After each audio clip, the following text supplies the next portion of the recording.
Hello, hello, hello. Hello, Sarah. Hello. Yes. You can't see her. But now you can. Now you can. Now you can. Now you can't. There we go.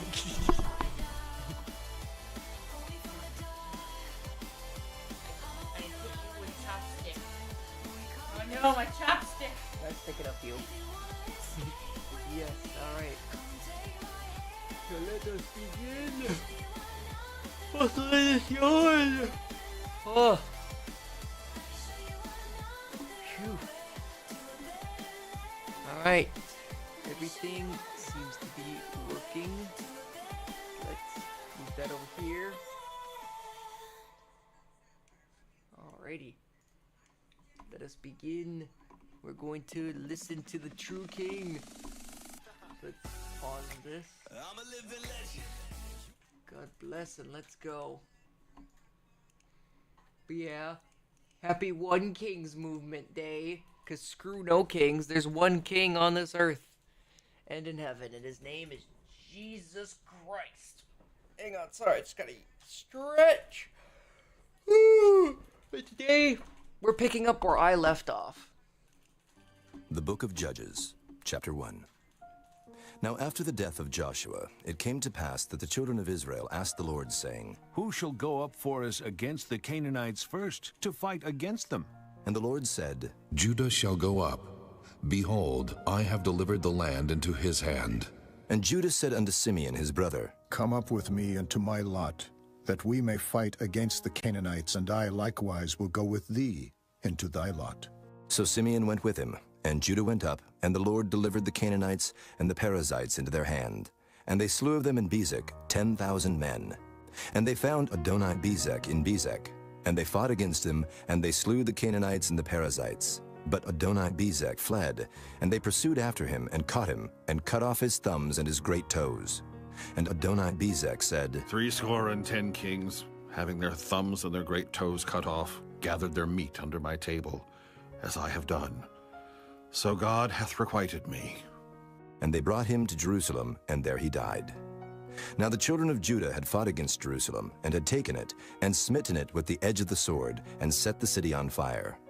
And afterward the children of Judah went down to fight against the Canaanites that dwelt in the mountain, and in the south, and in the valley. And Judah went against the Canaanites that dwelt in Hebron. Now the name of Hebron before was Kirjath Arba. And they slew Sheshai, and Ahiman, and Talmai. And from thence he went against the inhabitants of Debir, and the name of Debir before was Kirjath Sepher. And Caleb said, He that smiteth Kirjath Sepher, and taketh it, to him will I give Achsah, my daughter, to wife. And Othniel the son of Kenaz, Caleb's younger brother, took it, and he gave him Achsah his daughter to wife. And it came to pass, when she came to him, that she moved him to ask of her father a field. And she lighted from off her ass, and Caleb said unto her, What wilt thou? And she said unto him, Give me a blessing, for thou hast given me a southland. Give me also springs of water. And Caleb gave her the upper springs and the nether springs. And the children of the Kenite, Moses' father-in-law, went up out of the city of palm trees with the children of Judah into the wilderness of Judah, which lieth in the south of Arad. And they went and dwelt among the people. And Judah went with Simeon his brother, and they slew the Canaanites that inhabited Zephath, and utterly destroyed it. And the name of the city was called Hormah. Also Judah took Gaza with the coast thereof, and Askelon with the coast thereof, and Ekron with the coast thereof. And the Lord was with Judah, and he drave out the inhabitants of the mountain, but could not drive out the inhabitants of the valley, because they had chariots of iron. And they gave Hebron unto Caleb, as Moses said, and he expelled thence the 3 sons of Anak. And the children of Benjamin did not drive out the Jebusites that inhabited Jerusalem, but the Jebusites dwell with the children of Benjamin in Jerusalem unto this day. And the house of Joseph, they also went up against Bethel, and the Lord was with them. And the house of Joseph sent to descry Bethel. Now the name of the city before was Luz. And the spies saw a man come forth out of the city, and they said unto him, Show us, we pray thee, the entrance into the city, and we will show thee mercy. And when he showed them the entrance into the city, they smote the city with the edge of the sword. But they let go the man and all his family. And the man went into the land of the Hittites, and built a city, and called the name thereof Luz, which is the name thereof unto this day. Neither did Manasseh drive out the inhabitants of Bethshean and her towns, nor Taanach and her towns, nor the inhabitants of Dor and her towns, nor the inhabitants of Ibleam and her towns, nor the inhabitants of Megiddo and her towns. But the Canaanites would dwell in that land. And it came to pass when Israel was strong, that they put the Canaanites to tribute, and did not utterly drive them out. Neither did Ephraim drive out the Canaanites that dwelt in Gezer, but the Canaanites dwelt in Gezer among them. Neither did Zebulun drive out the inhabitants of Kitron, nor the inhabitants of Nahalal, but the Canaanites dwelt among them, and became tributaries. Neither did Asher drive out the inhabitants of Akko, nor the inhabitants of Zidon, nor of Alab, nor of Akzib, nor of Helba, nor of Aphek, nor of Rehob. But the Asherites dwelt among the Canaanites, the inhabitants of the land, for they did not drive them out. Neither did Naphtali drive out the inhabitants of Beth-Shemesh, nor the inhabitants of Beth-Anath, but he dwelt among the Canaanites, the inhabitants of the land. Nevertheless, the inhabitants of Beth-Shemesh and of Beth-Anath became tributaries unto them. And the Amorites forced the children of Dan into the mountain, for they would not suffer them to come down to the valley. But the Amorites would dwell in Mount Heres, in Ajalon, and in Shaalbim. Yet the hand of the house of Joseph prevailed, so that they became tributaries. And the coast of the Amorites was from the going up to Akrabim, from the rock, and upward. Chapter 2. And an angel of the Lord came up from Gilgal to Bochim, and said, I made you to go up out of Egypt, and have brought you unto the land which I swear unto your fathers. And I said, I will never break my covenant with you. And ye shall make no league with the inhabitants of this land. Ye shall throw down their altars, but ye have not obeyed my voice. Why have ye done this? Wherefore I also said, I will not drive them out from before you, but they shall be as thorns in your sides, and their gods shall be a snare unto you. And it came to pass, when the angel of the Lord spake these words unto all the children of Israel, that the people lifted up their voice and wept. And they called the name of that place Bochim, and they sacrificed there unto the Lord.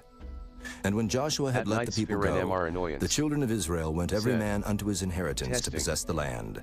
And the people served the Lord all the days of Joshua, and all the days of the elders that outlived Joshua, who had seen all the great works of the Lord that he did for Israel. And Joshua the son of Nun, the servant of the Lord, died, being 110 years old.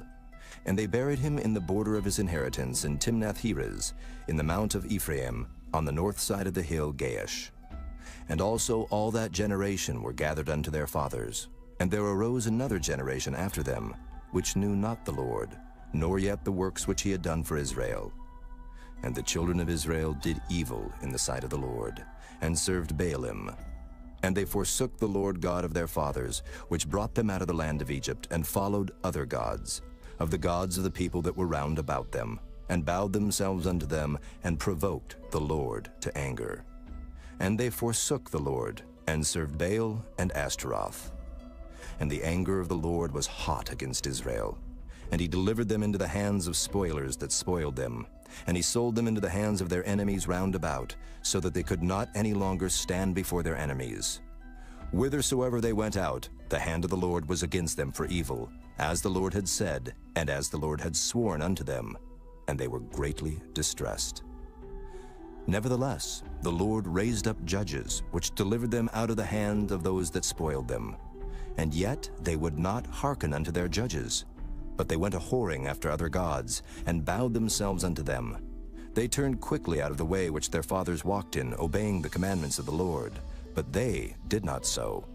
And when the Lord raised them up judges, then the Lord was with the judge, and delivered them out of the hand of their enemies all the days of the judge.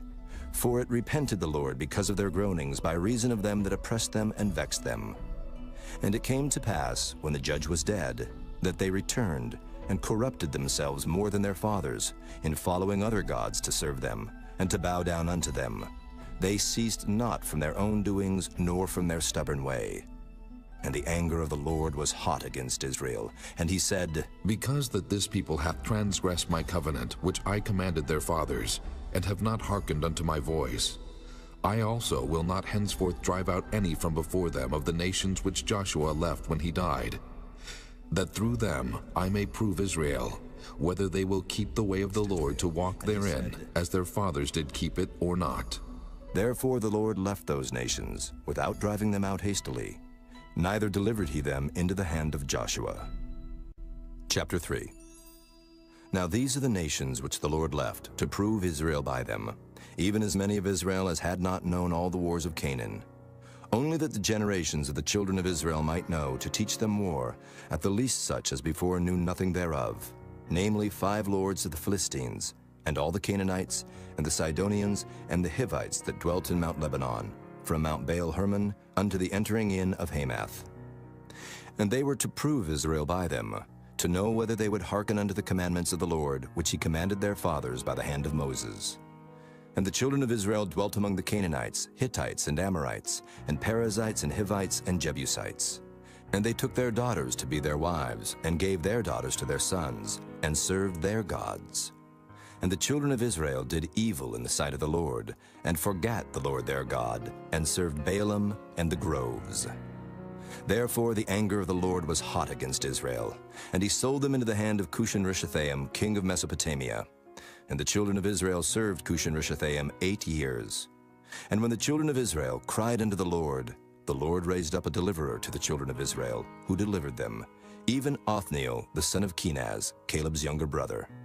And the Spirit of the Lord came upon him, and he judged Israel and went out to war. And the Lord delivered Cushan-Rishathaim, king of Mesopotamia, into his hand. And his hand prevailed against Cushan-Rishathaim. And the land had rest 40 years, and Othniel, the son of Kenaz, died. And the children of Israel did evil again in the sight of the Lord. And the Lord strengthened Eglon, the king of Moab, against Israel, because they had done evil in the sight of the Lord. And he gathered unto him the children of Ammon and Amalek, and went and smote Israel, and possessed the city of palm trees. So the children of Israel served Eglon, the king of Moab, 18 years. But when the children of Israel cried unto the Lord raised them up a deliverer, Ehud, the son of Gera, a Benjamite, a man left-handed. And by him the children of Israel sent a present unto Eglon, the king of Moab. But Ehud made him a dagger which had 2 edges, of a cubit length, and he did gird it under his raiment upon his right thigh. And he brought the present unto Eglon, king of Moab. And Eglon was a very fat man. And when he had made an end to offer the present, he sent away the people that bare the present. But he himself turned again from the quarries that were by Gilgal, and said, I have a secret errand unto thee, O king. Who said, Keep silence. And all that stood by him went out from him. And Ehud came unto him, and he was sitting in a summer parlor which he had for himself alone.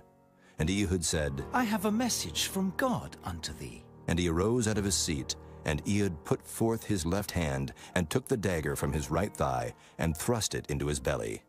And the haft also went in after the blade, and the fat closed upon the blade, so that he could not draw the dagger out of his belly, and the dirt came out. Then Ehud went forth through the porch, and shut the doors of the parlor upon him, and locked them. When he was gone out, his servants came.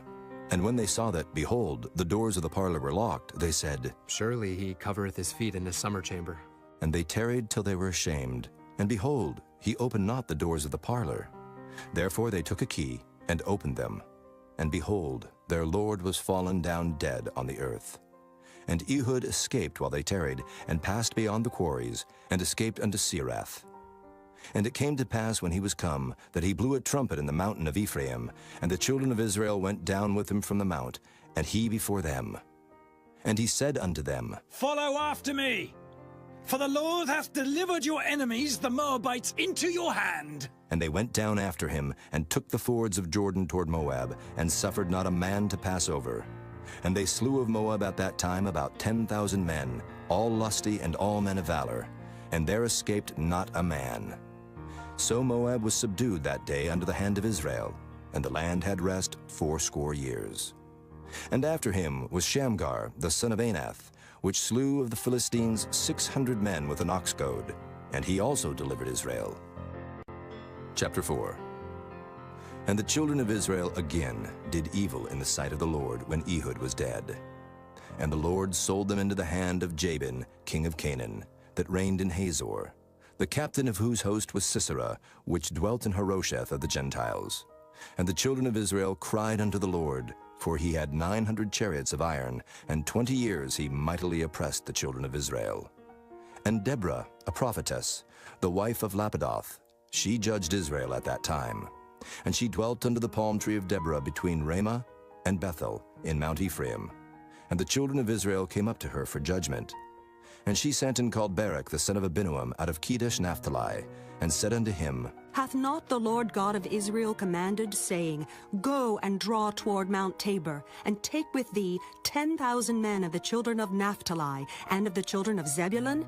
And I will draw unto thee to the river Kishon Sisera, the captain of Jabin's army, with his chariots and his multitude, and I will deliver him into thine hand. And Barak said unto her, If thou wilt go with me, then I will go. But if thou wilt not go with me, then I will not go. And she said, I will surely go with thee. Notwithstanding the journey that thou takest shall not be for thine honor, for the Lord shall sell Sisera into the hand of a woman. And Deborah arose and went with Barak to Kedesh. And Barak called Zebulun and Naphtali to Kedesh, and he went up with 10,000 men at his feet. And Deborah went up with him. Now Heber the Kenite, which was of the children of Hobab, the father-in-law of Moses, had severed himself from the Kenites, and pitched his tent under the plain of Zaanaim, which is by Kedesh. And they showed Sisera that Barak the son of Abinuam was gone up to Mount Tabor.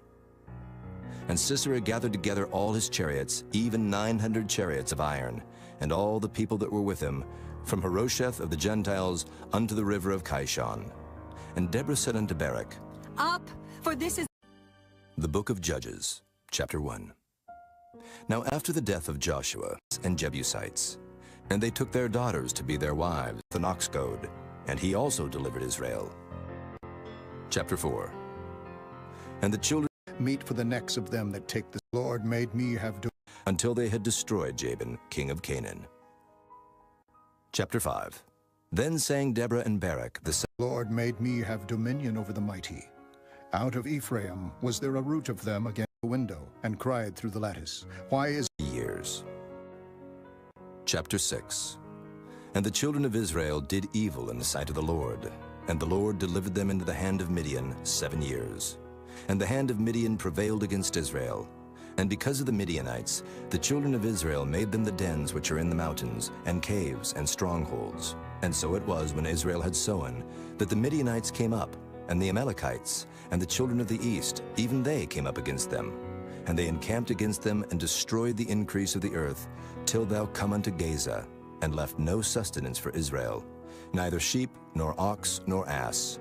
For they came up with their cattle in their tents, and they came as grasshoppers for multitude, for both they and their camels were without number. And they entered into the land to destroy it. And Israel was greatly impoverished because of the Midianites. And the children of Israel cried unto the Lord. And it came to pass, when the children of Israel cried unto the Lord because of the Midianites, that the Lord sent a prophet unto the children of Israel, which said unto them, Thus saith the Lord God of Israel, I brought you up from Egypt, and brought you forth out of the house of bondage. And I delivered you out of the hand of the Egyptians, and out of the hand of all that oppressed you, and drave them out from before you, and gave you their land. And I said unto you, I am the Lord your God. Fear not the gods of the Amorites, in whose land ye dwell, but ye have not obeyed my voice. And there came an angel of the Lord, and sat under an oak which was in Ophrah, that pertained unto Joash the Abiezrite. And his son Gideon threshed wheat by the winepress, to hide it from the Midianites. And the angel of the Lord appeared unto him, and said unto him, The Lord is with thee, thou mighty man of valor. And Gideon said unto him, O my Lord, if the Lord be with us, why then is all this befallen us? And where be all his miracles which our fathers told us of, saying, Did not the Lord bring us up from Egypt? But now the Lord hath forsaken us, and delivered us into the hands of the Midianites. And the Lord looked upon him, and said, Go in this thy might, and thou shalt save Israel from the hand of the Midianites. Have not I sent thee? And he said unto him, O my Lord, wherewith shall I save Israel? Behold, my family is poor in Manasseh, and I am the least in my father's house. And the Lord said unto him, Surely I will be with thee, and thou shalt smite the Midianites as one man. And he said unto him, If now I have found grace in thy sight, then show me a sign that thou talkest with me. Depart not hence, I pray thee. until I come unto thee, and bring forth my present, and set it before thee. And he said, I will tarry until thou come again. And Gideon went in and made ready a kid, and unleavened cakes of an ephah of flour. The flesh he put in a basket, and he put the broth in a pot, and brought it out unto him under the oak, and presented it. And the angel of God said unto him, Take the flesh and the unleavened cakes, and lay them upon this rock, and pour out the broth. And he did so. Then the angel of the Lord put forth the end of the staff that was in his hand, and touched the flesh and the unleavened cakes, and there rose up fire out of the rock, and consumed the flesh and the unleavened cakes. Then the angel of the Lord departed out of his sight. And when Gideon perceived that he was an angel of the Lord, Gideon said, Alas, O Lord God, for because I have seen an angel of the Lord face to face. And the Lord said unto him, Peace be unto thee. Fear not. Thou shalt not die. Then Gideon built an altar there unto the Lord, and called it Jehovah Shalom. Unto this day it is yet in Ophrah of the Abiezrites. And it came to pass the same night that the Lord said unto him, Take thy father's young bullock, even the second bullock of 7 years old, and throw down the altar of Baal that thy father hath, and cut down the grove that is by it, and build an altar unto the Lord thy God upon the top of this rock, in the ordered place. And take the second bullock, and offer a burnt sacrifice with the wood of the grove, which thou shalt cut down. Then Gideon took 10 men of his servants, and did as the Lord had said unto him. And so it was, because he feared his father's household and the men of the city, that he could not do it by day, that he did it by night. And when the men of the city arose early in the morning, behold, the altar of Baal was cast down, and the grove was cut down that was by it, and the second bullock was offered upon the altar that was built. And they said one to another, Who hath done this thing? And when they inquired and asked, they said, Gideon, the son of Joash, hath done this thing. Then the men of the city said unto Joash, Bring out thy son that he may die, because he hath cast down the altar of Baal, and because he hath cut down the grove that was by it. And Joash said unto all that stood against him, Will ye plead for Baal? Will ye save him? He that will plead for him, let him be put to death whilst it is yet morning. If he be a god, let him plead for himself, because one hath cast down his altar. Therefore on that day he called him Jerubbaal, saying, Let Baal plead against him, because he hath thrown down his altar. Then all the Midianites and the Amalekites and the children of the east were gathered together, and went over and pitched in the valley of Jezreel. But the Spirit of the Lord came upon Gideon, and he blew a trumpet, and Abiezer was gathered after him. And he sent messengers throughout all Manasseh, who also was gathered after him. And he sent messengers unto Asher, and unto Zebulun, and unto Naphtali, and they came up to meet them. And Gideon said unto God, If thou wilt save Israel by mine hand, as thou hast said, behold, I will put a fleece of wool in the floor, and if the dew be on the fleece only, and it be dry upon all the earth beside, then shall I know that thou wilt save Israel by mine hand, as thou hast said. And it was so. For he rose up early on the morrow, and thrust the fleece together, and wringed the dew out of the fleece, a bowl full of water. And Gideon said unto God, Let not thine anger be hot against me, and I will speak but this once. Let me prove, I pray thee, but this once with the fleece. Let it now be dry only upon the fleece, and upon all the ground let there be dew. And God did so that night, for it was dry upon the fleece only, and there was dew on all the ground. Chapter 7. Then Jerubbaal, who is Gideon, and all the people that were with him, rose up early and pitched beside the well of Harod, so that the host of the Midianites were on the north side of them, by the hill of Moreh in the valley.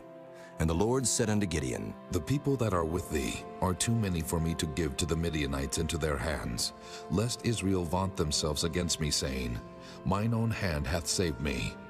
Now therefore go to, proclaim in the ears of the people, saying, Whosoever is fearful and afraid, let him return and depart early from Mount Gilead. And there returned to the people 22,000, and there remained 10,000. And the Lord said unto Gideon, The people are yet too many. Bring them down unto the water, and I will try them for thee there. And it shall be, that of whom I say unto thee, This shall go with thee, the same shall go with thee. And of whomsoever I say unto thee, this shall not go with thee, the same shall not go. So he brought down the people unto the water. And the Lord said unto Gideon, Everyone that lappeth of the water with his tongue, as a dog lappeth, him shalt thou set by himself. Likewise everyone that boweth down upon his knees to drink. And the number of them that lapped, putting their hand to their mouth, were 300 men. But all the rest of the people bowed down upon their knees to drink water. And the Lord said unto Gideon, By the 300 men that lapped will I save you, and deliver the Midianites into thine hand, and let all the other people go, every man unto his place. So the people took victuals in their hand, and their trumpets, and he sent all the rest of Israel, every man unto his tent, and retained those 300 men, and the host of Midian was beneath him in the valley. And it came to pass the same night that the Lord said unto him, Arise, get thee down unto the host, for I have delivered it into thine hand. But if thou fear to go down, go thou with Phurah thy servant down to the host, and thou shalt hear what they say, and afterward shall thine hands be strengthened to go down unto the host. Then went he down with Phurah his servant unto the outside of the armed men that were in the host.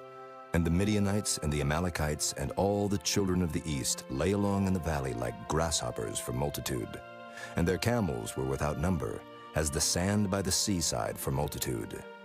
And when Gideon was come, behold, there was a man that told a dream unto his fellow, and said, Behold, I dreamed a dream, and lo, a cake of barley bread tumbled into the host of Midian, and came unto a tent, and smote it, that it fell, and overturned it, that the tent lay along. And his fellow answered and said, This is nothing else save the sword of Gideon, the son of Joash, a man of Israel. For into his hand hath God delivered Midian and all the host. And it was so, when Gideon heard the telling of the dream and the interpretation thereof, that he worshipped, and returned into the host of Israel, and said, Arise, for the Lord hath delivered into your hand the host of Midian. And he divided the 300 men into 3 companies. And he put a trumpet in every man's hand, with empty pitchers and lamps within the pitchers. And he said unto them, Look on me, and do likewise. And behold, when I come to the outside of the camp, it shall be that as I do, so shall ye do. When I blow with the trumpet, I and all that are with me, then blow ye the trumpets also on every side of all the camp, and say, The sword of the Lord and of Gideon. So Gideon and the 100 men that were with him came unto the outside of the camp in the beginning of the middle watch, and they had but newly set the watch. And they blew the trumpets and brake the pitchers that were in their hands. And the 3 companies blew the trumpets and brake the pitchers, and held the lamps in their left hands and the trumpets in their right hands to blow withal. And they cried, The sword of the Lord and of Gideon. And they stood every man in his place round about the camp. And all the host ran and cried and fled. And the 300 blew the trumpets. And the Lord set every man's sword against his fellow, even throughout all the host. And the host fled to Bethshida in Zererath, and to the border of Abel-Meholah unto Tabbath. And the men of Israel gathered themselves together out of Naphtali, and out of Asher, and out of all Manasseh, and pursued after the Midianites. And Gideon sent messengers throughout all Mount Ephraim, saying, Come down against the Midianites, and take before them the waters unto Beth-barah and Jordan. Then all the men of Ephraim gathered themselves together, and took the waters unto Beth-barah and Jordan. And they took 2 princes of the Midianites, Oreb and Zeeb. And they slew Oreb upon the rock Oreb, and Zeeb they slew at the winepress of Zeeb, and pursued Midian, and brought the heads of Oreb and Zeeb to Gideon on the other side Jordan. Chapter 8. And the men of Ephraim said unto him, Why hast thou served us thus, that thou calledst us not, when thou wentest to fight with the Midianites? And they did chide with him sharply. And he said unto them, What have I done now in comparison of you? Is not the gleaning of the grapes of Ephraim better than the vintage of Abi-Ezer? God hath delivered into your hands the princes of Midian, Oreb, and Zeeb. And what was I able to do in comparison of you? Then their anger was abated toward him when he had said that. And Gideon came to Jordan and passed over, he and the 300 men that were with him, faint, yet pursuing them. And he said unto the men of Succoth, Give, I pray you, loaves of bread unto the people that follow me, for they be faint. And I am pursuing after Zebah and Zalmunna, kings of Midian. And the princes of Succoth said, Are the hands of Zebah and Zalmunna now in thine hand, that we should give bread unto thine army? And Gideon said, Therefore, when the Lord hath delivered Zebah and Zalmunna into mine hand, then I will tear your flesh with the thorns of the wilderness and with briars. And he went up thence to Penuel, and spake unto them likewise. And the men of Penuel answered him as the men of Succoth had answered him. And he spake also unto the men of Penuel, saying, When I come again in peace, I will break down this tower. Now Zebah and Zalmunna were in Karkor, and their hosts with them, about 15,000 men, all that were left of all the hosts of the children of the east. For there fell 120,000 men that drew sword. And Gideon went up by the way of them that dwelt in tents on the east of Nobah and Jogbehah, and smote the host, for the host was secure. And when Zebah and Zalmunna fled, he pursued after them, and took the 2 kings of Midian, Zebah and Zalmunna, and discomfited all the host. And Gideon the son of Joash returned from battle before the sun was up, and caught a young man of the men of Succoth, and inquired of him. And he described unto him the princes of Succoth, and the elders thereof, even 70 men. And he came unto the men of Succoth, and said, Behold Zebah and Zalmunna, with whom ye did upbraid me, saying, Are the hands of Zebah and Zalmunna now in thine hand, that we should give bread unto thy men that are weary? And he took the elders of the city, and thorns of the wilderness and briars, and with them he taught the men of Succoth. And he beat down the tower of Penuel, and slew the men of the city. Then said he unto Zebah and Zalmunna, What manner of men were they whom ye slew at Tabor? And they answered, As thou art, so were they. Each one resembled the children of a king. And he said, They were my brethren, even the sons of my mother. As the Lord liveth, if ye had saved them alive, I would not slay you. And he said unto Jether his firstborn, Up and slay them. But the youth drew not his sword, for he feared because he was yet a youth. Then Zebah and Zalmunna said, Rise thou, and fall upon us, for as the man is, so is his strength. And Gideon arose, and slew Zebah and Zalmunna, and took away the ornaments that were on their camels' necks. Then the men of Israel said unto Gideon, Rule thou over us, both thou and thy son's son also, for thou hast delivered us from the hand of Midian. And Gideon said unto them, I will not rule over you, neither shall my son rule over you. The Lord shall rule over you. And Gideon said unto them, I would desire a request of you, that ye would give me every man the earrings of his prey. For they had golden earrings, because they were Ishmaelites. And they answered, We will willingly give them. And they spread a garment, and did cast therein every man the earrings of his prey.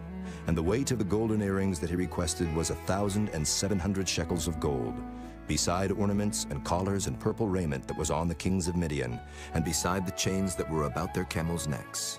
And Gideon made an ephod thereof, and put it in his city, even in Ophrah. And all Israel went thither a whoring after it, which thing became a snare unto Gideon and to his house. Thus was Midian subdued before the children of Israel, so that they lifted up their heads no more, and the country was in quietness 40 years in the days of Gideon. And Jerubbaal the son of Joash went and dwelt in his own house. And Gideon had 70 sons of his body begotten, for he had many wives. And his concubine that was in Shechem, she also bare him a son, whose name he called Abimelech. And Gideon the son of Joash died in a good old age, and was buried in the sepulchre of Joash his father, in Ophrah of the Abiezrites. And it came to pass, as soon as Gideon was dead, that the children of Israel turned again, and went a whoring after Baalim, and made Baal-berith their god. And the children of Israel remembered not the Lord their God, who had delivered them out of the hands of all their enemies on every side. Neither showed they kindness to the house of Jerubbaal, namely Gideon, according to all the goodness which he had showed unto Israel. Chapter 9. And Abimelech the son of Jerubbaal went to Shechem unto his mother's brethren, and communed with them, and with all the family of the house of his mother's father, saying, Speak, I pray you, in the ears of all the men of Shechem. Whether is better for you, either that all the sons of Jerubbaal, which are 70 persons, reign over you, or that one reign over you? And remember also that I am your bone and your flesh. And his mother's brethren spake of him in the ears of all the men of Shechem all these words. And their hearts inclined to follow Abimelech, for they said, He is our brother. And they gave him 70 pieces of silver out of the house of Baal-berith, wherewith Abimelech hired vain and light persons which followed him. And he went unto his father's house at Ophrah, and slew his brethren, the sons of Jerubbaal, being 70 persons, upon one stone. Notwithstanding, yet Jotham, the youngest son of Jerubbaal, was left, for he hid himself.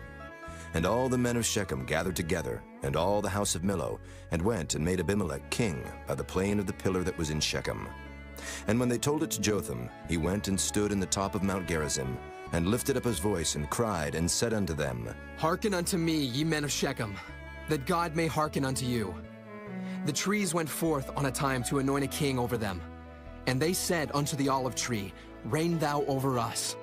But the olive tree said unto them, Should I leave my fatness, wherewith by me they honor God and man, and go to be promoted over the trees?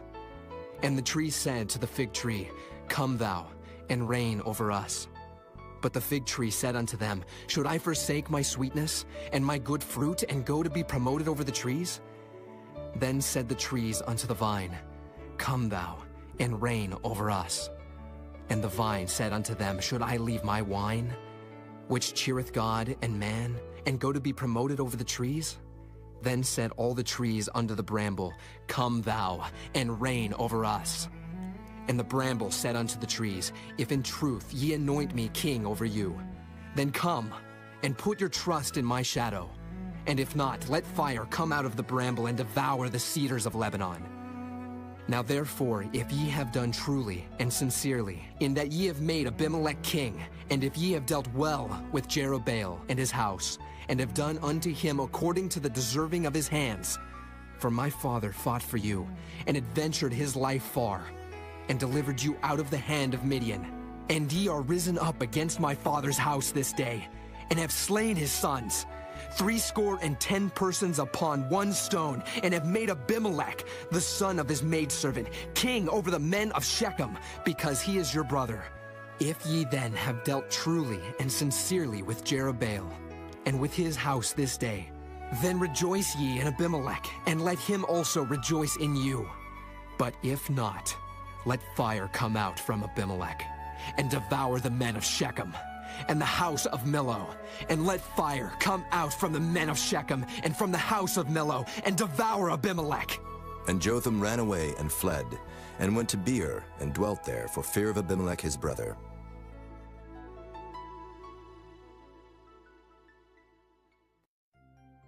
When Abimelech had reigned 3 years over Israel, then God sent an evil spirit between Abimelech and the men of Shechem.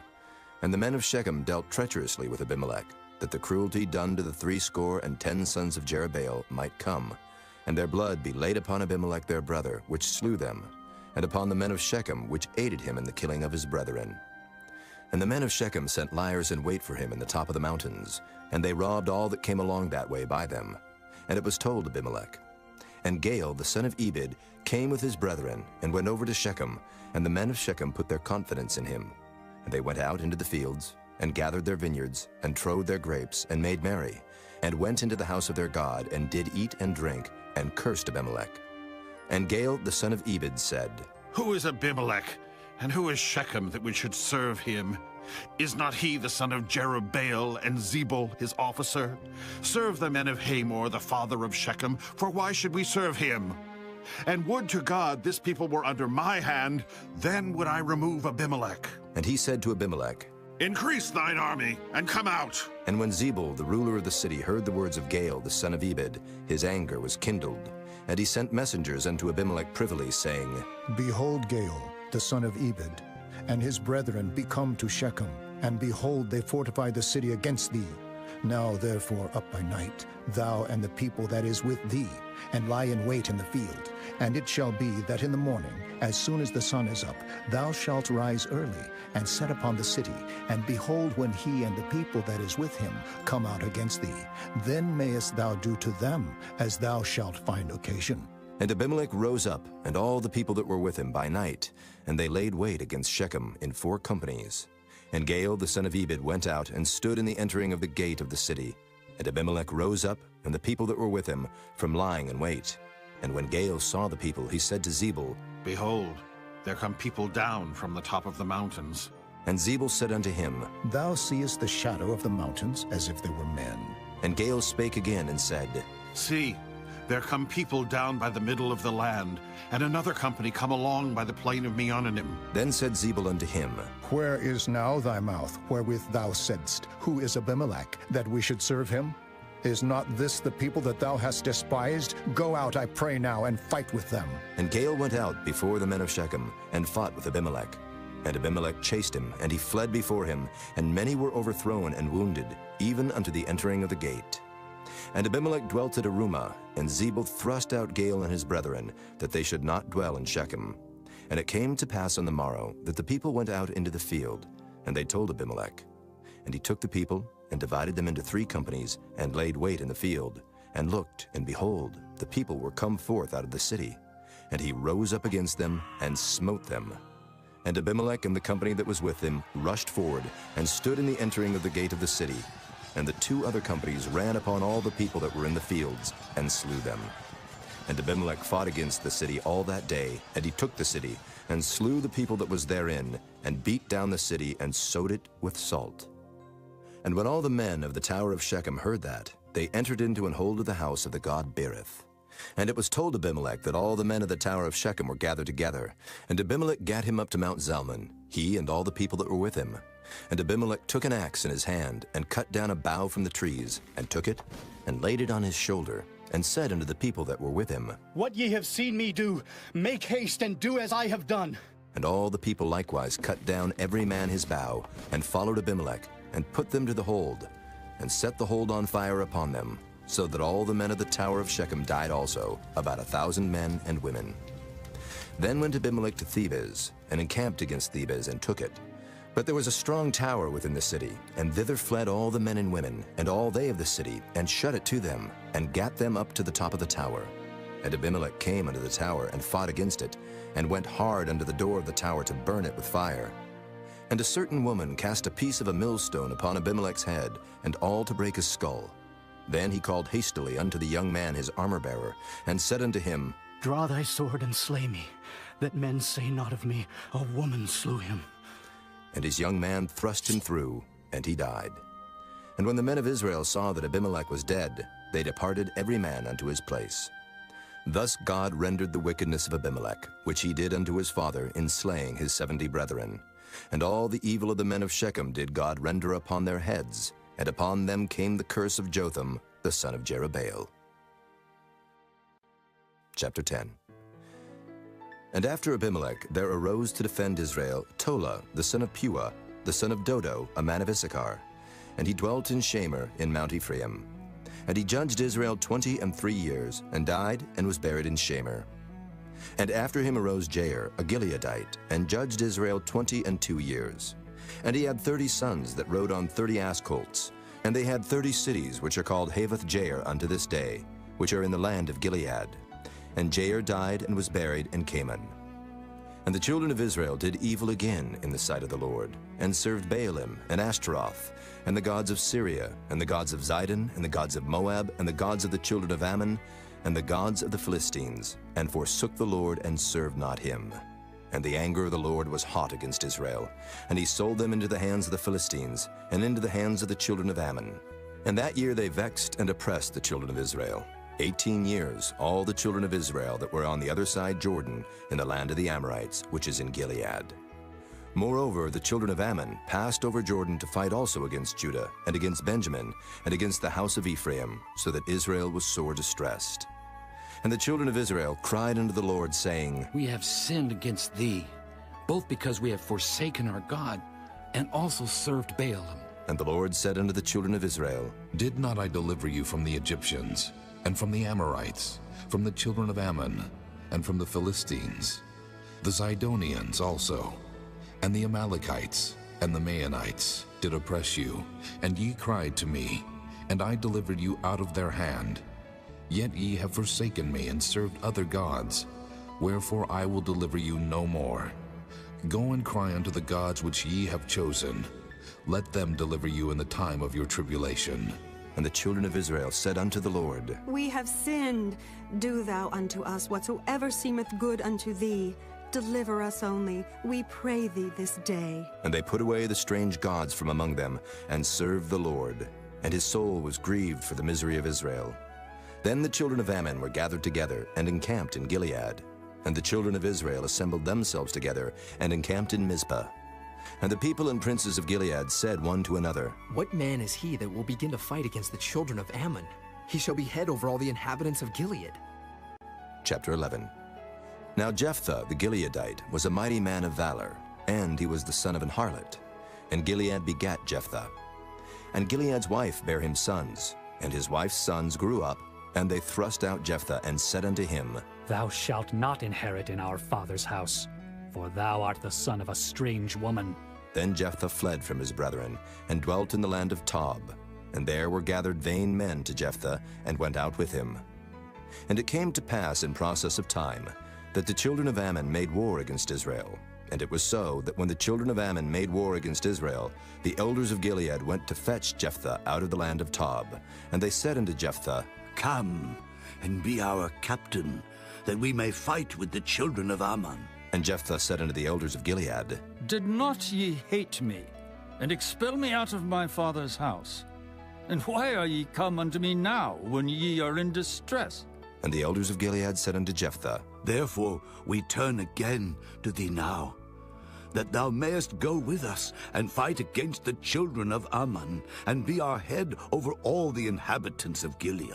And Jephthah said unto the elders of Gilead, If ye bring me home again to fight against the children of Ammon, and the Lord deliver them before me, shall I be your head? And the elders of Gilead said unto Jephthah, The Lord be witness between us, if we do not so according to thy words. Then Jephthah went with the elders of Gilead, and the people made him head and captain over them. And Jephthah uttered all his words before the Lord in Mizpah. And Jephthah sent messengers unto the king of the children of Ammon, saying, What hast thou to do with me, that thou art come against me to fight in my land? And the king of the children of Ammon answered unto the messengers of Jephthah, Because Israel took away my land when they came up out of Egypt, from Arnon even unto Jabbok and unto Jordan. Now therefore restore those lands again, peaceably. And Jephthah sent messengers again unto the king of the children of Ammon, and said unto him, Thus saith Jephthah, Israel took not away the land of Moab, nor the land of the children of Ammon. But when Israel came up from Egypt, and walked through the wilderness under the Red Sea, and came to Kadesh, then Israel sent messengers unto the king of Edom, saying, Let me, I pray thee, pass through thy land. But the king of Edom would not hearken thereto. And in like manner they sent unto the king of Moab, but he would not consent. And Israel abode in Kadesh. Then they went along through the wilderness, and compassed the land of Edom and the land of Moab, and came by the east side of the land of Moab, and pitched on the other side of Arnon, but came not within the border of Moab. For Arnon was the border of Moab. And Israel sent messengers unto Sihon, king of the Amorites, the king of Heshbon. And Israel said unto him, Let us pass, we pray thee, through thy land into my place.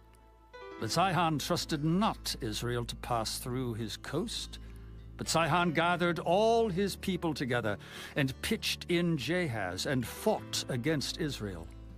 And the Lord God of Israel delivered Sihon and all his people into the hand of Israel, and they smote them. So Israel possessed all the land of the Amorites, the inhabitants of that country.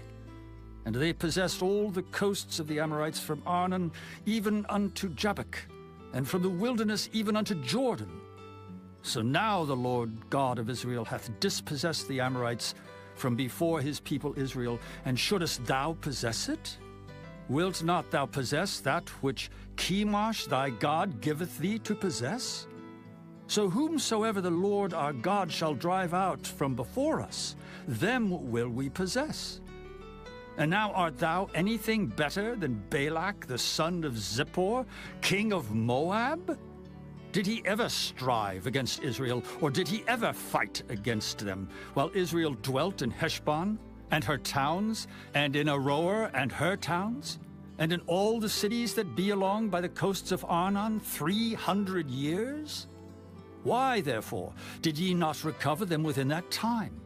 Wherefore I have not sinned against thee, but thou doest me wrong to war against me. The Lord the judge be judge this day between the children of Israel and the children of Ammon. Howbeit the king of the children of Ammon hearkened not unto the words of Jephthah which he sent him. Then the Spirit of the Lord came upon Jephthah, and he passed over Gilead and Manasseh, and passed over Mizpah of Gilead, and from Mizpah of Gilead he passed over unto the children of Ammon. And Jephthah vowed a vow unto the Lord, and said, If thou shalt without fail deliver the children of Ammon into mine hands, then it shall be that whatsoever cometh forth of the doors of my house to meet me, when I return in peace from the children of Ammon, shall surely be the Lord's, and I will offer it up for a burnt offering. So Jephthah passed over unto the children of Ammon to fight against them, and the Lord delivered them into his hands. And he smote them from Aroer, even till thou come to Minnith, even 20 cities, and unto the plain of the vineyards, with a very great slaughter. Thus the children of Ammon were subdued before the children of Israel. And Jephthah came to Mizpah unto his house, and behold, his daughter came out to meet him with timbrels and with dances, and she was his only child. Beside her he had neither son nor daughter. And it came to pass when he saw her, that he rent his clothes and said, Alas, my daughter, thou hast brought me very low, and thou art one of them that trouble me. For I have opened my mouth unto the Lord, and I cannot go back. And she said unto him, My father, if thou hast opened thy mouth unto the Lord, do to me according to that which hath proceeded out of thy mouth. For as much as the Lord hath taken vengeance for thee of thine enemies, even of the children of Ammon. And she said unto her father, Let this thing be done for me. Let me alone 2 months, that I may go up and down upon the mountains, and bewail my virginity, I and my fellows. And he said, Go. And he sent her away for 2 months, and she went with her companions, and bewailed her virginity upon the mountains. And it came to pass at the end of 2 months, that she returned unto her father, who did with her according to his vow which he had vowed. And she knew no man. And it was a custom in Israel, that the daughters of Israel went yearly to lament the daughter of Jephthah the Gileadite 4 days in a year. Chapter 12. And the men of Ephraim gathered themselves together, and went northward, and said unto Jephthah, Wherefore passedst thou over to fight against the children of Ammon? And didst not call us to go with thee? We will burn thine house upon thee with fire. And Jephthah said unto them, I and my people were at great strife with the children of Ammon. And when I called you, ye delivered me not out of their hands. And when I saw that ye delivered me not, I put my life in my hands, and passed over against the children of Ammon. And the Lord delivered them into my hand. Wherefore then are ye come up unto me this day to fight against me? Then Jephthah gathered together all the men of Gilead, and fought with Ephraim. And the men of Gilead smote Ephraim, because they said, Ye Gileadites are fugitives of Ephraim, among the Ephraimites and among the Manassites. And the Gileadites took the passages of Jordan before the Ephraimites. And it was so, that when those Ephraimites which were escaped said, Let me go over, that the men of Gilead said unto him, Art thou an Ephraimite? If he said, Nay. Then said they unto him, Say now Shibboleth. And he said, Sibboleth. For he could not frame to pronounce it right. Then they took him, and slew him at the passages of Jordan, and there fell at that time of the Ephraimites 42,000. And Jephthah judged Israel 6 years. Then died Jephthah the Gileadite, and was buried in one of the cities of Gilead. And after him Ibzan of Bethlehem judged Israel. And he had 30 sons and 30 daughters, whom he sent abroad, and took in 30 daughters from abroad for his sons. And he judged Israel 7 years. Then died Ibzan, and was buried at Bethlehem. And after him Elon, a Zebulunite, judged Israel. And he judged Israel 10 years. And Elon the Zebulunite died, and was buried in Ajalon, in the country of Zebulun. And after him Abdon, the son of Hillel, a Pirathonite, judged Israel. And he had 40 sons and 30 nephews, that rode on 70 ass colts. And he judged Israel 8 years. And Abdon, the son of Hillel, the Pirathonite, died, and was buried in Pirathon, in the land of Ephraim, in the mount of the Amalekites. Chapter 13. And the children of Israel did evil again in the sight of the Lord, and the Lord delivered them into the hand of the Philistines 40 years. And there was a certain man of Zorah, of the family of the Danites, whose name was Manoah, and his wife was barren, and bare not. And the angel of the Lord appeared unto the woman, and said unto her, Behold now, thou art barren, and bearest not. but thou shalt conceive and bear a son. Now therefore beware, I pray thee, and drink not wine nor strong drink, and eat not any unclean thing. For, lo, thou shalt conceive and bear a son. And no razor shall come on his head, for the child shall be a Nazarite unto God from the womb. And he shall begin to deliver Israel out of the hand of the Philistines. Then the woman came and told her husband, saying, A man of God came unto me, and his countenance was like the countenance of an angel of God, very terrible. But I asked him not whence he was, neither told he me his name. But he said unto me, Behold, thou shalt conceive and bear a son. And now drink no wine nor strong drink, neither eat any unclean thing, for the child shall be a Nazarite to God from the womb to the day of his death. Then Manoah entreated the Lord and said, O my Lord, let the man of God which thou didst send come again unto us, and teach us what we shall do unto the child that shall be born. And God hearkened to the voice of Manoah. And the angel of God came again unto the woman as she sat in the field. But Manoah her husband was not with her.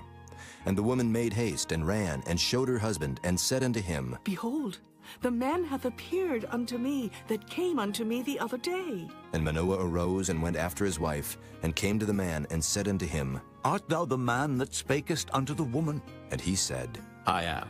And Manoah said, Now let thy words come to pass. How shall we order the child, and how shall we do unto him? And the angel of the Lord said unto Manoah, Of all that I said unto the woman, let her beware. She may not eat of anything that cometh of the vine, neither let her drink wine or strong drink, nor eat any unclean thing. All that I commanded her, let her observe. And Manoah said unto the angel of the Lord, I pray thee, let us detain thee, until we shall have made ready a kid for thee. And the angel of the Lord said unto Manoah, Though thou detain me, I will not eat of thy bread. And if thou wilt offer a burnt offering, thou must offer it unto the Lord. For Manoah knew not that he was an angel of the Lord. And Manoah said unto the angel of the Lord, What is thy name, that when thy sayings come to pass, we may do thee honor? And the angel of the Lord said unto him, Why askest thou thus after my name, seeing it is secret? So Manoah took a kid with a meat offering, and offered it upon a rock unto the Lord. And the angel did wondrously. And Manoah and his wife looked on. For it came to pass, when the flame went up toward heaven from off the altar, that the angel of the Lord ascended in the flame of the altar. And Manoah and his wife looked on it, and fell on their faces to the ground. But the angel of the Lord did no more appear to Manoah and to his wife. Then Manoah knew that he was an angel of the Lord. And Manoah said unto his wife, We shall surely die, because we have seen God. But his wife said unto him, If the Lord were pleased to kill us, he would not have received a burnt offering and a meat offering at our hands. Neither would he have showed us all these things, nor would, as at this time, have told us such things as these. And the woman bare a son, and called his name Samson. And the child grew, and the Lord blessed him. And the Spirit of the Lord began to move him at times in the camp of Dan between Zorah and Eshtaol. Chapter 14. And Samson went down to Timnath, and saw a woman in Timnath of the daughters of the Philistines.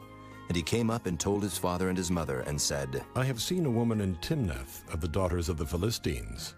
Now therefore, get her for me to wife. Then his father and his mother said unto him, Is there never a woman among the daughters of thy brethren, or among all my people, that thou goest to take a wife of the uncircumcised Philistines? And Samson said unto his father, Get her for me, for she pleaseth me well. But his father and his mother knew not that it was of the Lord, that he sought an occasion against the Philistines, for at that time the Philistines had dominion over Israel. Then went Samson down, and his father and his mother, to Timnath, and came to the vineyards of Timnath. And behold, a young lion roared against him. And the Spirit of the Lord came mightily upon him, and he rent him as he would have rent a kid, and he had nothing in his hand. But he told not his father or his mother what he had done. And he went down and talked with the woman, and she pleased Samson well. And after a time he returned to take her, and he turned aside to see the carcass of the lion, and behold, there was a swarm of bees and honey in the carcass of the lion. And he took thereof in his hands, and went on eating. And came to his father and mother, and he gave them, and they did eat. But he told not them that he had taken the honey out of the carcass of the lion. So his father went down unto the woman, and Samson made there a feast, for so used the young men to do. And it came to pass, when they saw him, that they brought 30 companions to be with him. And Samson said unto them, I will now put forth a riddle unto you. If ye can certainly declare it me within the 7 days of the feast, and find it out, then I will give you 30 sheets and 30 change of garments. But if ye cannot declare it me, then shall ye give me 30 sheets and 30 change of garments. And they said unto him, Put forth thy riddle, that we may hear it. And he said unto them, Out of the eater came forth meat, and out of the strong came forth sweetness. And they could not in 3 days expound the riddle. And it came to pass on the 7th day that they said unto Samson's wife, Entice thy husband, that he may declare unto us the riddle, lest we burn thee and thy father's house with fire. Have ye called us to take that we have? Is it not so? And Samson's wife wept before him, and said, Thou dost but hate me, and lovest me not. Thou hast put forth a riddle unto the children of my people, and hast not told it me. And he said unto her, Behold, I have not told it my father nor my mother, and shall I tell it thee? And she wept before him the 7 days while their feast lasted. And it came to pass on the 7th day that he told her, because she lay sore upon him. And she told the riddle to the children of her people. And the men of the city said unto him on the 7th day before the sun went down, What is sweeter than honey, and what is stronger than a lion? And he said unto them, If ye had not plowed with my heifer, ye had not found out my riddle. And the Spirit of the Lord came upon him.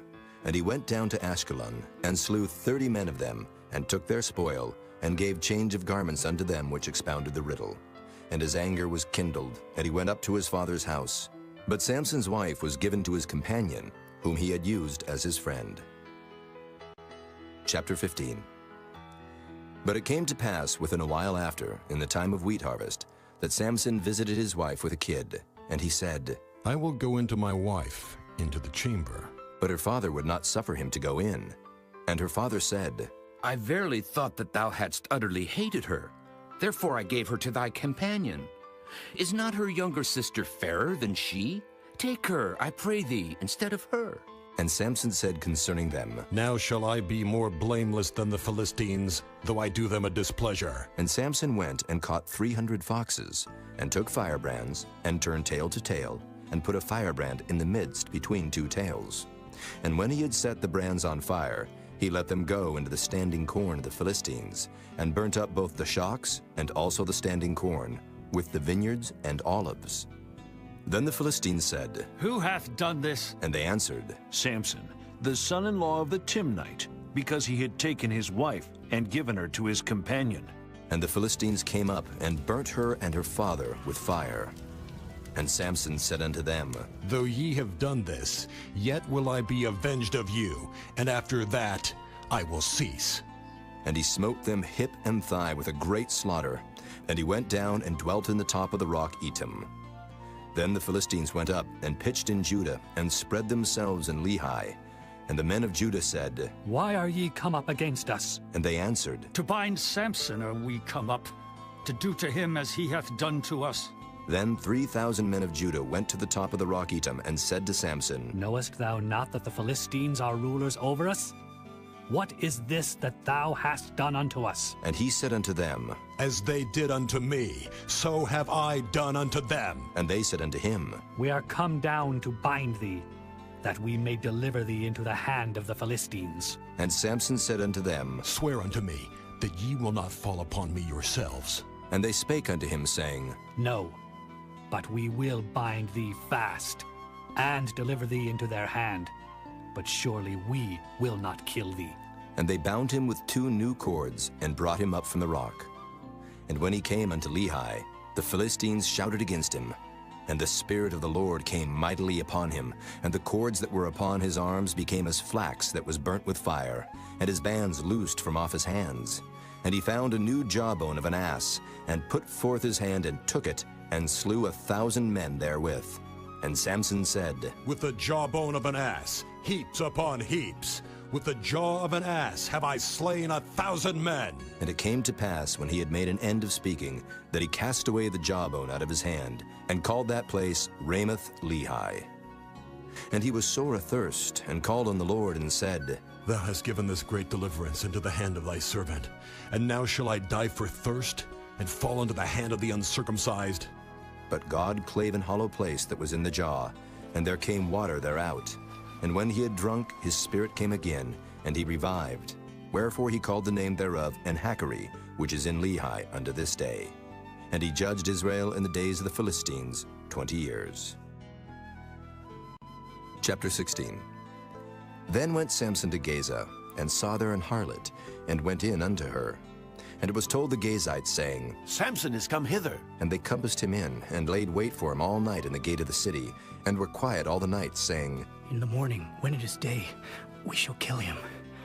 And Samson lay till midnight, and arose at midnight, and took the doors of the gate of the city, and the 2 posts, and went away with them, bar and all, and put them upon his shoulders, and carried them up to the top of an hill which is before Hebron. And it came to pass afterward that he loved a woman in the valley of Sorek, whose name was Delilah. And the lords of the Philistines came up unto her, and said unto her, Entice him, and see wherein his great strength lieth, and by what means we may prevail against him, that we may bind him to afflict him. And we will give thee every one of us 1,100 pieces of silver. And Delilah said to Samson, Tell me, I pray thee, wherein thy great strength lieth, and wherewith thou mightest be bound to afflict thee. And Samson said unto her, If they bind me with 7 green withs that were never dried, then shall I be weak, and be as another man. Then the lords of the Philistines brought up to her 7 green withs which had not been dried, and she bound him with them. Now there were men lying in wait, abiding with her in the chamber. And she said unto him, The Philistines be upon thee, Samson. And he brake the withs, as a thread of tow is broken when it toucheth the fire. So his strength was not known. And Delilah said unto Samson, Behold, thou hast mocked me, and told me lies. Now tell me, I pray thee, wherewith thou mightest be bound. And he said unto her, If they bind me fast with new ropes that never were occupied, then shall I be weak, and be as another man. Delilah therefore took new ropes, and bound him therewith, and said unto him, The Philistines be upon thee, Samson. And there were liers in wait abiding in the chamber, and he brake them from off his arms like a thread. And Delilah said unto Samson, Hitherto thou hast mocked me, and told me lies. Tell me wherewith thou mightest be bound. And he said unto her, If thou weavest the 7 locks of my head with the web. And she fastened it with the pin, and said unto him, The Philistines be upon thee, Samson. And he awaked out of his sleep, and went away with the pin of the beam, and with the web. And she said unto him, How canst thou say, I love thee, when thine heart is not with me? Thou hast mocked me these 3 times, and hast not told me wherein thy great strength lieth. And it came to pass, when she pressed him daily with her words, and urged him, so that his soul was vexed unto death, that he told her all his heart, and said unto her, There hath not come a razor upon mine head, for I have been a Nazarite unto God from my mother's womb. If I be shaven, then my strength will go from me, and I shall become weak, and be like any other man. And when Delilah saw that he had told her all his heart, she sent and called for the lords of the Philistines, saying, Come up this once, for he hath showed me all his heart. Then the lords of the Philistines came up unto her, and brought money in their hand. And she made him sleep upon her knees, and she called for a man, and she caused him to shave off the 7 locks of his head. And she began to afflict him, and his strength went from him. And she said, The Philistines be upon thee, Samson. And he awoke out of his sleep, and said, I will go out as at other times before, and shake myself. And he wist not that the Lord was departed from him. But the Philistines took him, and put out his eyes, and brought him down to Gaza, and bound him with fetters of brass, and he did grind in the prison house. Howbeit the hair of his head began to grow again after he was shaven. Then the lords of the Philistines gathered them together for to offer a great sacrifice unto Dagon their god, and to rejoice. For they said, Our God hath delivered Samson our enemy into our hand. And when the people saw him, they praised their God, for they said, Our God hath delivered into our hands our enemy, and the destroyer of our country, which slew many of us. And it came to pass, when their hearts were merry, that they said, Call for Samson, that he may make us sport.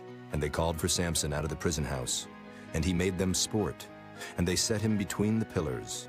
And Samson said unto the lad that held him by the hand, Suffer me that I may feel the pillars, whereupon the house standeth, that I may lean upon them. Now the house was full of men and women, and all the lords of the Philistines were there. And there were upon the roof about 3,000 men and women that beheld while Samson made sport. And Samson called unto the Lord and said, O Lord God, remember me, I pray thee, and strengthen me.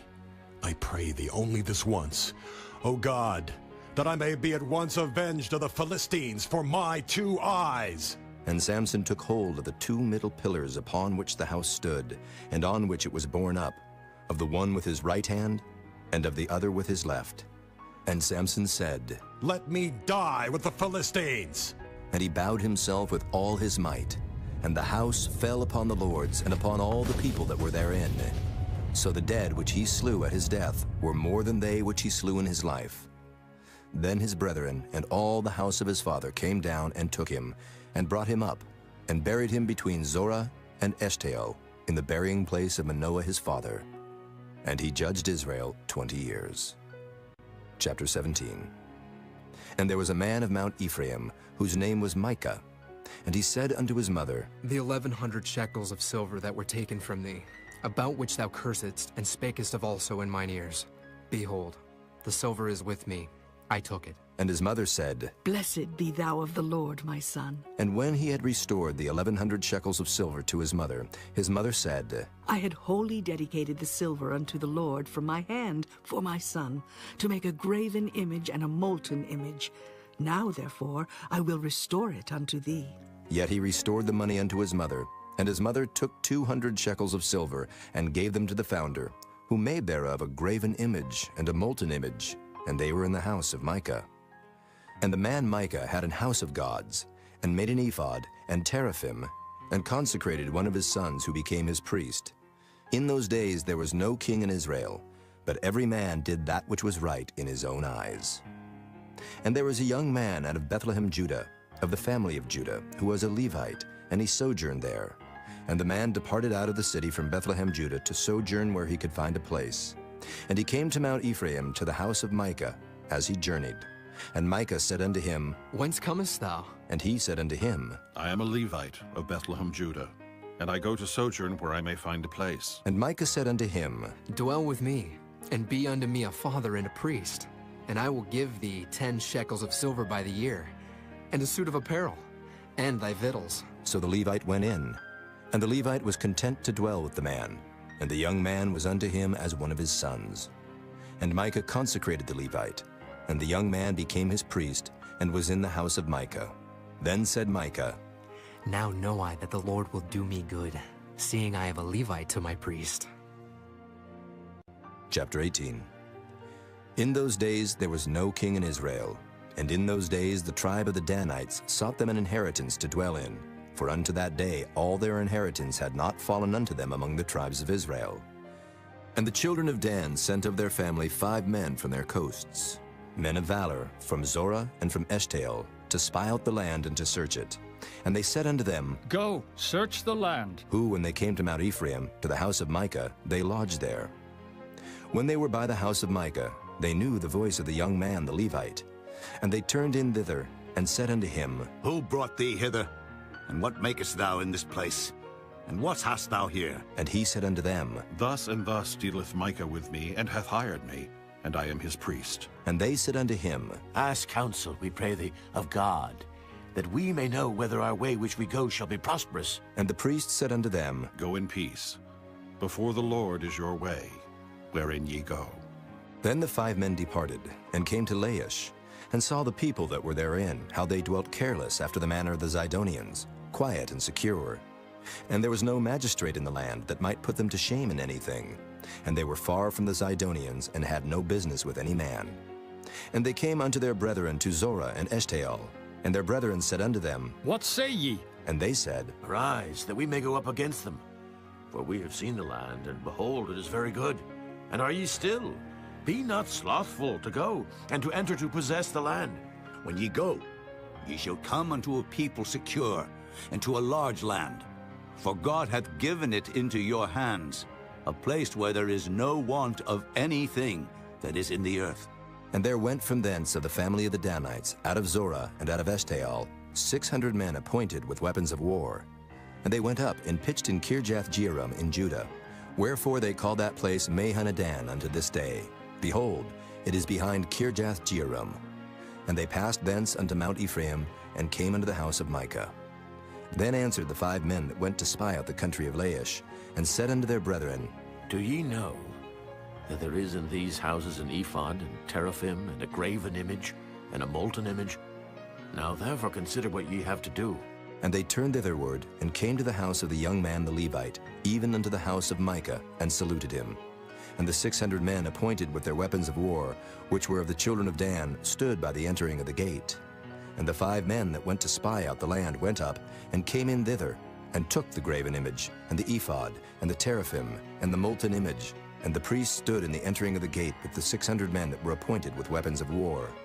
And these went into Micah's house, and fetched the carved image, the ephod, and the teraphim, and the molten image.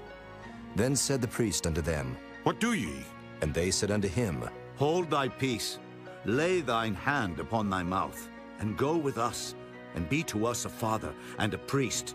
Is it better for thee to be a priest unto the house of one man, or that thou be a priest unto a tribe and a family in Israel? And the priest's heart was glad, and he took the ephod, and the teraphim, and the graven image, and went in the midst of the people. So they turned and departed, and put the little ones and the cattle and the carriage before them. And when they were a good way from the house of Micah, the men that were in the houses near to Micah's house were gathered together, and overtook the children of Dan. And they cried unto the children of Dan, and they turned their faces, and said unto Micah, What aileth thee that thou comest with such a company? And he said, Ye have taken away my gods which I made, and the priest, and ye are gone away. And what if I more? And what is this that ye say unto me? What aileth thee? And the children of Dan said unto him, Let not thy voice be heard among us, lest angry fellows run upon thee, and thou lose thy life with the lives of thy household. And the children of Dan went their way. And when Micah saw that they were too strong for him, he turned and went back unto his house. And they took the things which Micah had made, and the priest which he had, and came unto Laish, unto a people that were quiet and secure.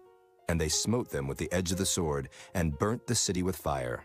And there was no deliverer, because it was far from Zidon, and they had no business with any man. And it was in the valley that lieth by Beth-rehob. And they built a city, and dwelt therein. And they called the name of the city Dan, after the name of Dan their father, who was born unto Israel. Howbeit the name of the city was Laish at the first. And the children of Dan set up the graven image, and Jonathan, the son of Gershom, the son of Manasseh, he and his sons were priests to the tribe of Dan until the day of the captivity of the land. And they set them up Micah's graven image, which he made, all the time that the house of God was in Shiloh. Chapter 19. And it came to pass in those days, when there was no king in Israel, that there was a certain Levite sojourning on the side of Mount Ephraim, who took to him a concubine out of Bethlehem, Judah. And his concubine played the whore against him, and went away from him unto her father's house to Bethlehem, Judah, and was there 4 whole months. And her husband arose, and went after her, to speak friendly unto her, and to bring her again, having a servant with him, and a couple of asses. And she brought him into her father's house. And when the father of the damsel saw him, he rejoiced to meet him. And his father-in-law, the damsel's father, retained him. And he abode with him 3 days. So they did eat and drink, and lodged there.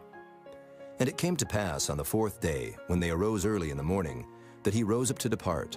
And the damsel's father said unto his son-in-law, Comfort thine heart with a morsel of bread, and afterward go your way. And they sat down, and did eat and drink both of them together. For the damsel's father had said unto the man, Be content, I pray thee, and tarry all night, and let thine heart be merry. And when the man rose up to depart, his father-in-law urged him. Therefore he lodged there again. And he arose early in the morning on the 5th day to depart. And the damsel's father said, Comfort thine heart, I pray thee. And they tarried until afternoon, and they did eat both of them. And when the man rose up to depart, he and his concubine and his servant, his father-in-law, the damsel's father, said unto him, Behold, now the day draweth toward evening. I pray you tarry all night. Behold, the day groweth to an end. Lodge here, that thine heart may be merry, and tomorrow get you early on your way, that thou mayest go home. But the man would not tarry that night. But he rose up and departed, and came over against Jebus, which is Jerusalem. And there were with him 2 asses saddled. His concubine also was with him. And when they were by Jebus, the day was far spent. And the servant said unto his master, Come, I pray thee, and let us turn into this city of the Jebusites, and lodge in it. And his master said unto him, We will not turn aside hither into the city of a stranger, that is not of the children of Israel. We will pass over to Gibeah. And he said unto his servant, Come, and let us draw near to one of these places to lodge all night, in Gibeah or in Ramah. And they passed on and went their way. And the sun went down upon them when they were by Gibeah, which belongeth to Benjamin. And they turned aside thither to go in and to lodge in Gibeah. And when he went in, he sat him down in a street of the city, for there was no man that took them into his house to lodging. And behold, there came an old man from his work out of the field at even, which was also of Mount Ephraim, and he sojourned in Gibeah. But the men of the place were Benjamites. And when he had lifted up his eyes, he saw a wayfaring man in the street of the city. And the old man said, Whither goest thou, and whence comest thou? And he said unto him, We are passing from Bethlehem, Judah, toward the side of Mount Ephraim. From thence am I. And I went to Bethlehem, Judah, but I am now going to the house of the Lord, and there is no man that receiveth me to house. Yet there is both straw and provender for our asses, and there is bread and wine also for me and for thy handmaid. And for the young man which is with thy servants, there is no want of anything. And the old man said, Peace be with thee. Howsoever, let all thy wants lie upon me, only lodge not in the street.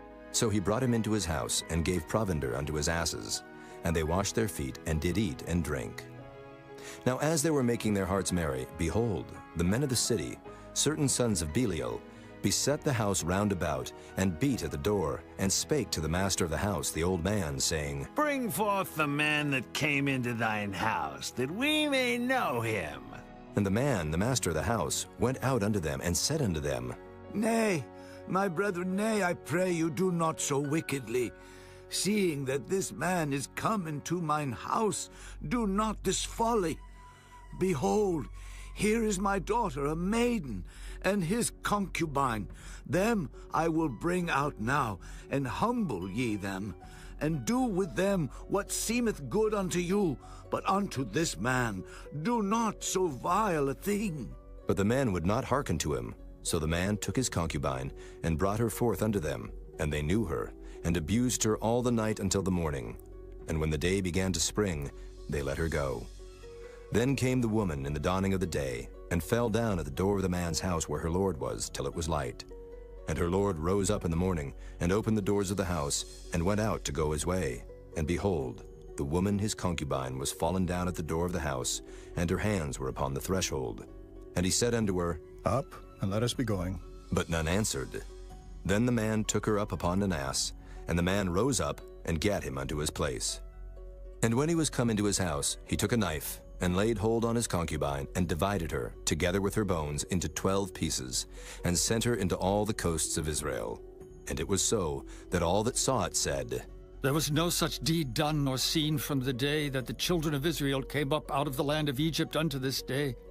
Consider of it, take advice, and speak your minds. Chapter 20. Then all the children of Israel went out, and the congregation was gathered together as one man, from Dan even to Beersheba, with the land of Gilead unto the Lord in Mizpah. And the chief of all the people, even of all the tribes of Israel, presented themselves in the assembly of the people of God, 400,000 footmen that drew sword.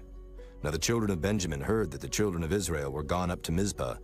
Then said the children of Israel, Tell us, how was this wickedness? And the Levite, the husband of the woman that was slain, answered and said, I came into Gibeah, that belongeth to Benjamin, I and my concubine to lodge.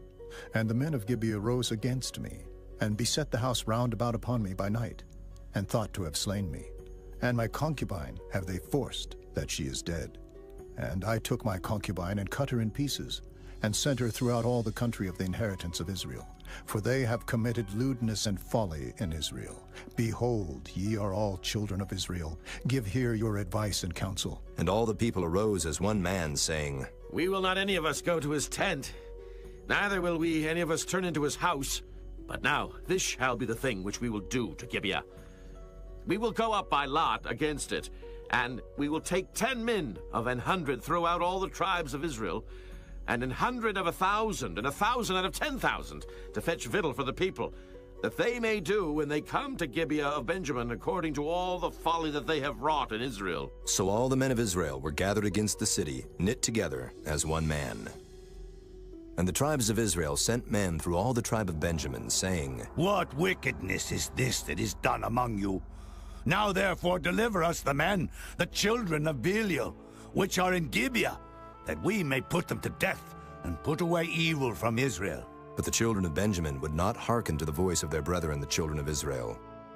But the children of Benjamin gathered themselves together out of the cities unto Gibeah, to go out to battle against the children of Israel.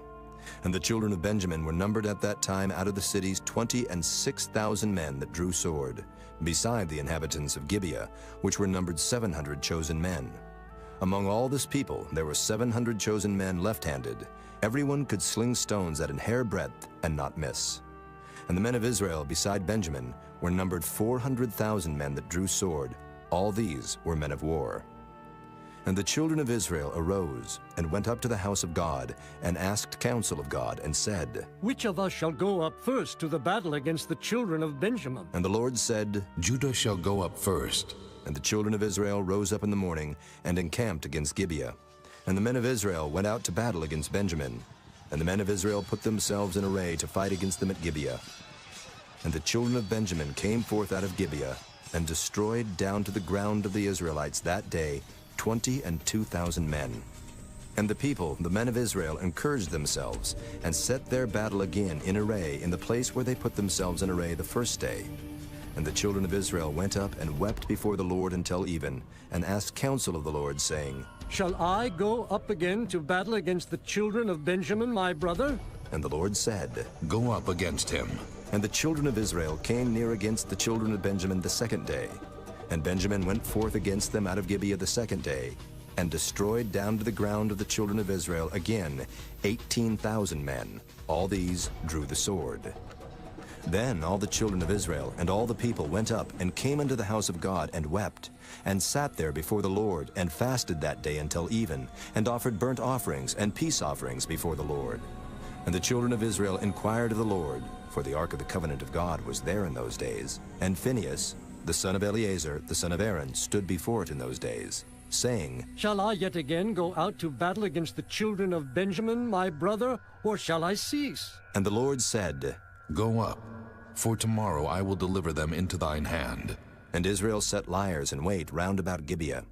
And the children of Israel went up against the children of Benjamin on the third day, and put themselves in array against Gibeah, as at other times. And the children of Benjamin went out against the people, and were drawn away from the city. And they began to smite of the people, and kill, as at other times, in the highways, of which one goeth up to the house of God, and the other to Gibeah in the field, about 30 men of Israel. And the children of Benjamin said, They are smitten down before us, as at the first. But the children of Israel said, Let us flee and draw them from the city unto the highways. And all the men of Israel rose up out of their place, and put themselves in array at Baal Tamar. And the liers in wait of Israel came forth out of their places, even out of the meadows of Gibeah. And there came against Gibeah 10,000 chosen men out of all Israel, and the battle was sore, but they knew not that evil was near them. And the Lord smote Benjamin before Israel. And the children of Israel destroyed of the Benjamites that day 25,000 and 100 men. All these drew the sword. So the children of Benjamin saw that they were smitten. For the men of Israel gave place to the Benjamites, because they trusted unto the liers in wait, which they had set beside Gibeah. And the liers in wait hasted, and rushed upon Gibeah. And the liers in wait drew themselves along, and smote all the city with the edge of the sword. Now there was an appointed sign between the men of Israel and the liers in wait, that they should make a great flame with smoke rise up out of the city. And when the men of Israel retired in the battle, Benjamin began to smite and kill of the men of Israel about 30 persons. For they said, Surely they are smitten down before us, as in the first battle. But when the flame began to arise up out of the city with a pillar of smoke, the Benjamites looked behind them, and behold, the flame of the city ascended up to heaven. And when the men of Israel turned again, the men of Benjamin were amazed, for they saw that evil was come upon them. Therefore they turned their backs before the men of Israel unto the way of the wilderness. But the battle overtook them, and them which came out of the cities they destroyed in the midst of them. Thus they enclosed the Benjamites round about, and chased them, and trode them down with ease over against Gibeah toward the sunrising. And there fell of Benjamin 18,000 men. All these were men of valor. And they turned and fled toward the wilderness unto the rock of Rimmon. And they gleaned of them in the highways 5,000 men, and pursued hard after them unto Gidom, and slew 2,000 men of them. So that all which fell that day of Benjamin were 25,000 men that drew the sword. All these were men of valor. But 600 men turned and fled to the wilderness unto the rock Rimmon, and abode in the rock Rimmon 4 months. And the men of Israel turned again upon the children of Benjamin, and smote them with the edge of the sword, as well the men of every city as the beast, and all that came to hand. Also they set on fire all the cities that they came to. Chapter 21. Now the men of Israel had sworn in Mizpah, saying, There shall not any of us give his daughter unto Benjamin to wife. And the people came to the house of God, and abode there till even before God, and lifted up their voices, and wept sore, and said, O Lord God of Israel, why is this come to pass in Israel, that there should be today one tribe lacking in Israel? And it came to pass on the morrow, that the people rose early, and built there an altar, and offered burnt offerings and peace offerings. And the children of Israel said, Who is there among all the tribes of Israel that came not up with a congregation unto the Lord? For they had made a great oath concerning him that came not up to the Lord to Mizpah, saying, He shall surely be put to death. And the children of Israel repented them for Benjamin their brother, and said, There is one tribe cut off from Israel this day. How shall we do for wives for them that remain, seeing we have sworn by the Lord that we will not give them of our daughters to wives? And they said, What one is there of the tribes of Israel that came not up to Mizpah to the Lord? And behold, there came none to the camp from Jabesh-Gilead to the assembly. For the people were numbered, and behold, there were none of the inhabitants of Jabesh-Gilead there. And the congregation sent thither 12,000 men of the valiantest, and commanded them, saying, Go and smite the inhabitants of Jabesh-Gilead with the edge of the sword, with the women and the children. And this is the thing that ye shall do. Ye shall utterly destroy every male and every woman that hath lain by man. And they found among the inhabitants of Jabesh-Gilead 400 young virgins, that had known no man by lying with any male. And they brought them unto the camp to Shiloh, which is in the land of Canaan. And the whole congregation sent some to speak to the children of Benjamin that were in the rock Rimmon, and to call peaceably unto them. And Benjamin came again at that time, and they gave them wives which they had saved alive of the women of Jabesh-Gilead, and yet so they sufficed them not. And the people repented them for Benjamin, because that the Lord had made a breach in the tribes of Israel. Then the elders of the congregation said, How shall we do for wives for them that remain, seeing the women are destroyed out of Benjamin? And they said, There must be an inheritance for them that be escaped of Benjamin, that a tribe be not destroyed out of Israel. Howbeit we may not give them wives of our daughters, for the children of Israel have sworn, saying, Cursed be he that giveth the wife to Benjamin. Then they said, Behold, there is a feast of the Lord in Shiloh, yearly, in a place which is on the north side of Bethel, on the east side of the highway that goeth up from Bethel to Shechem, and on the south of Lebonah. Therefore they commanded the children of Benjamin, saying, Go and lie in wait in the vineyards, and see, and behold, if the daughters of Shiloh come out to dance in dances. Then come ye out of the vineyards, and catch you every man his wife of the daughters of Shiloh, and go to the land of Benjamin. And it shall be, when their fathers or their brethren come unto us to complain, that we will say unto them, Be favorable unto them for our sakes, because we reserve not to each man his wife in the war, for ye did not give unto them at this time, that ye should be guilty. And the children of Benjamin did so, and took them wives, according to their number of them that danced, whom they caught. And they went and returned unto their inheritance, and repaired the cities, and dwelt in them. And the children of Israel departed thence at that time, every man to his tribe and to his family. And they went out from thence, every man to his inheritance. In those days there was no king in Israel. Every man did that which was right in his own eyes.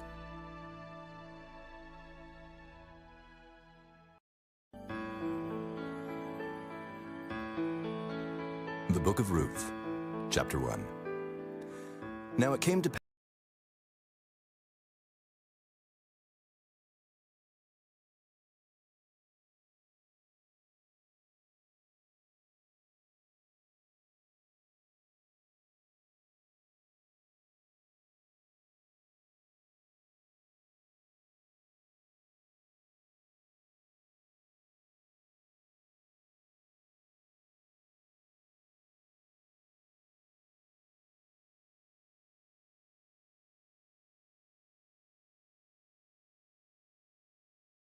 Praise be to God.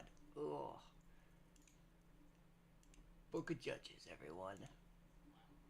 Book of Judges. So now we're going to take a little break and switch real quick.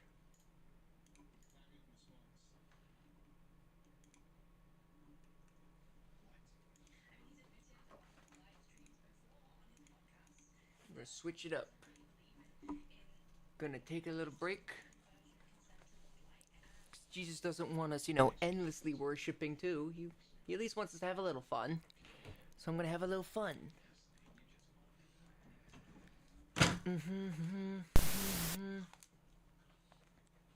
Switching it up.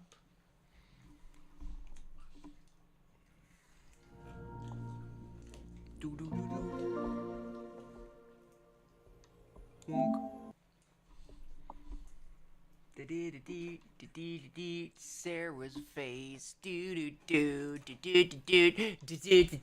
Sarah's face.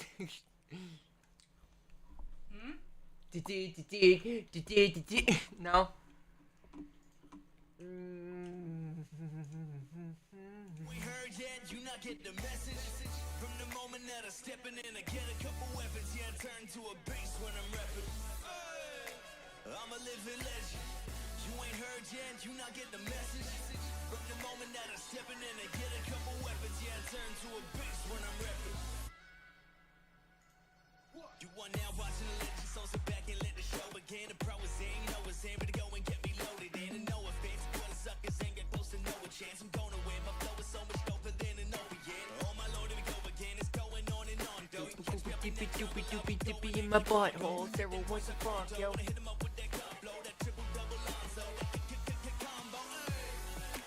I'm a living legend. You ain't heard yet, you not get the message. From the moment that I'm stepping in, I get a couple weapons. Yeah, I turn That's Richtofen. Oh boy. I'm a living legend. You ain't heard yet, you not get the message. From the moment that I'm stepping in, I get a couple weapons. Yeah, I turn to a beast. Now it's my time, dog. I'm on my way to become an icon. Time to get your it's all time, man, and I won't stop until the whole world's up in my hand. I can't see my rise up on the horizon. I've been out here grinding, trying to leave a legacy. And ain't nobody next to me, cause I'm a different pedigree. Ain't no one impressing me, so step to me, cause I got all my weaponry. I'm a living legend. You ain't heard yet, you not get the message. From the moment that I'm stepping in, I get a couple weapons. Yeah, I turn to a beast when I'm repping. I'm a living legend. You ain't heard yet, you not get the message. From the moment that I'm stepping in, I get a couple weapons. Yeah, I turn to a beast. New music video. Oh hell yes. Look that, we're going to listen to that for a minute first. Hold up, I want to hear this.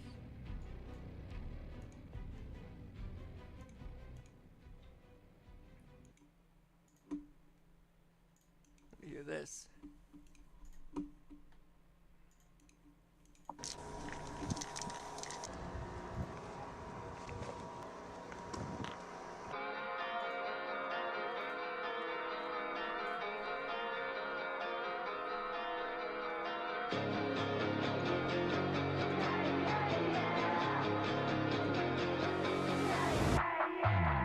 Dropping out of college, what you waiting for?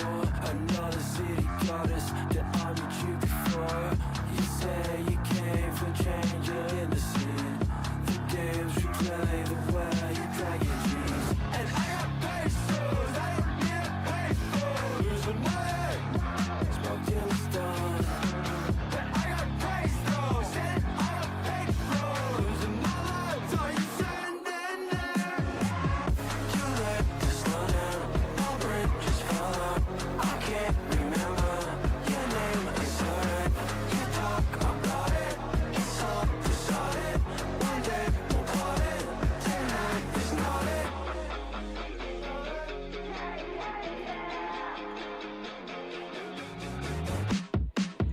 You shake the flames, your life's a I don't know where he got that gun. I want that gun.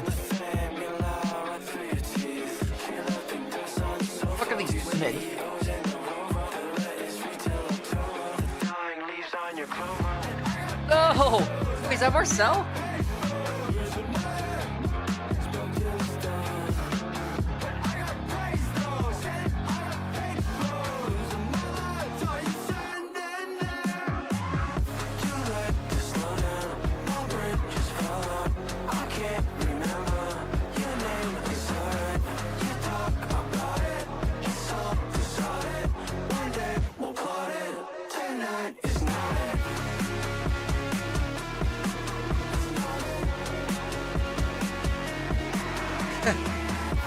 It is.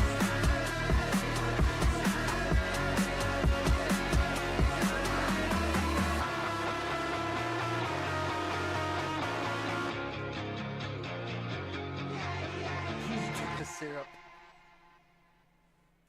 Cock. Okay, that's cool.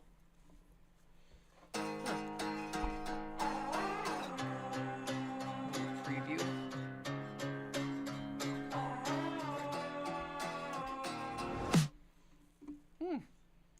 Interesting. I like it. Pesos. Gonna add that to my whatever there real quick.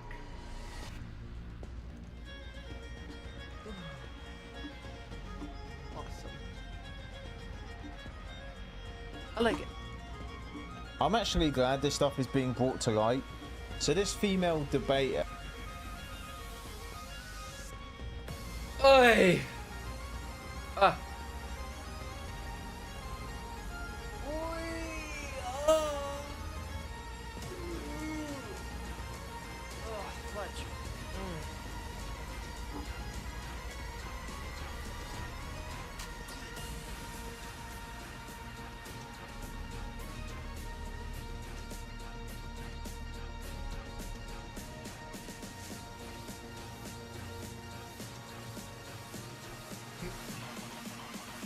They fight fast.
Let's listen to Ruth. It's like 13 minutes.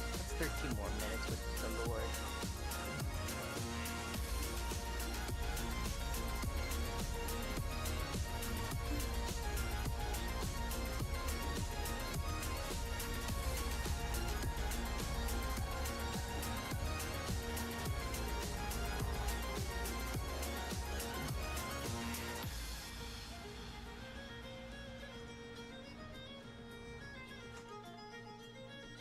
More minutes, why not?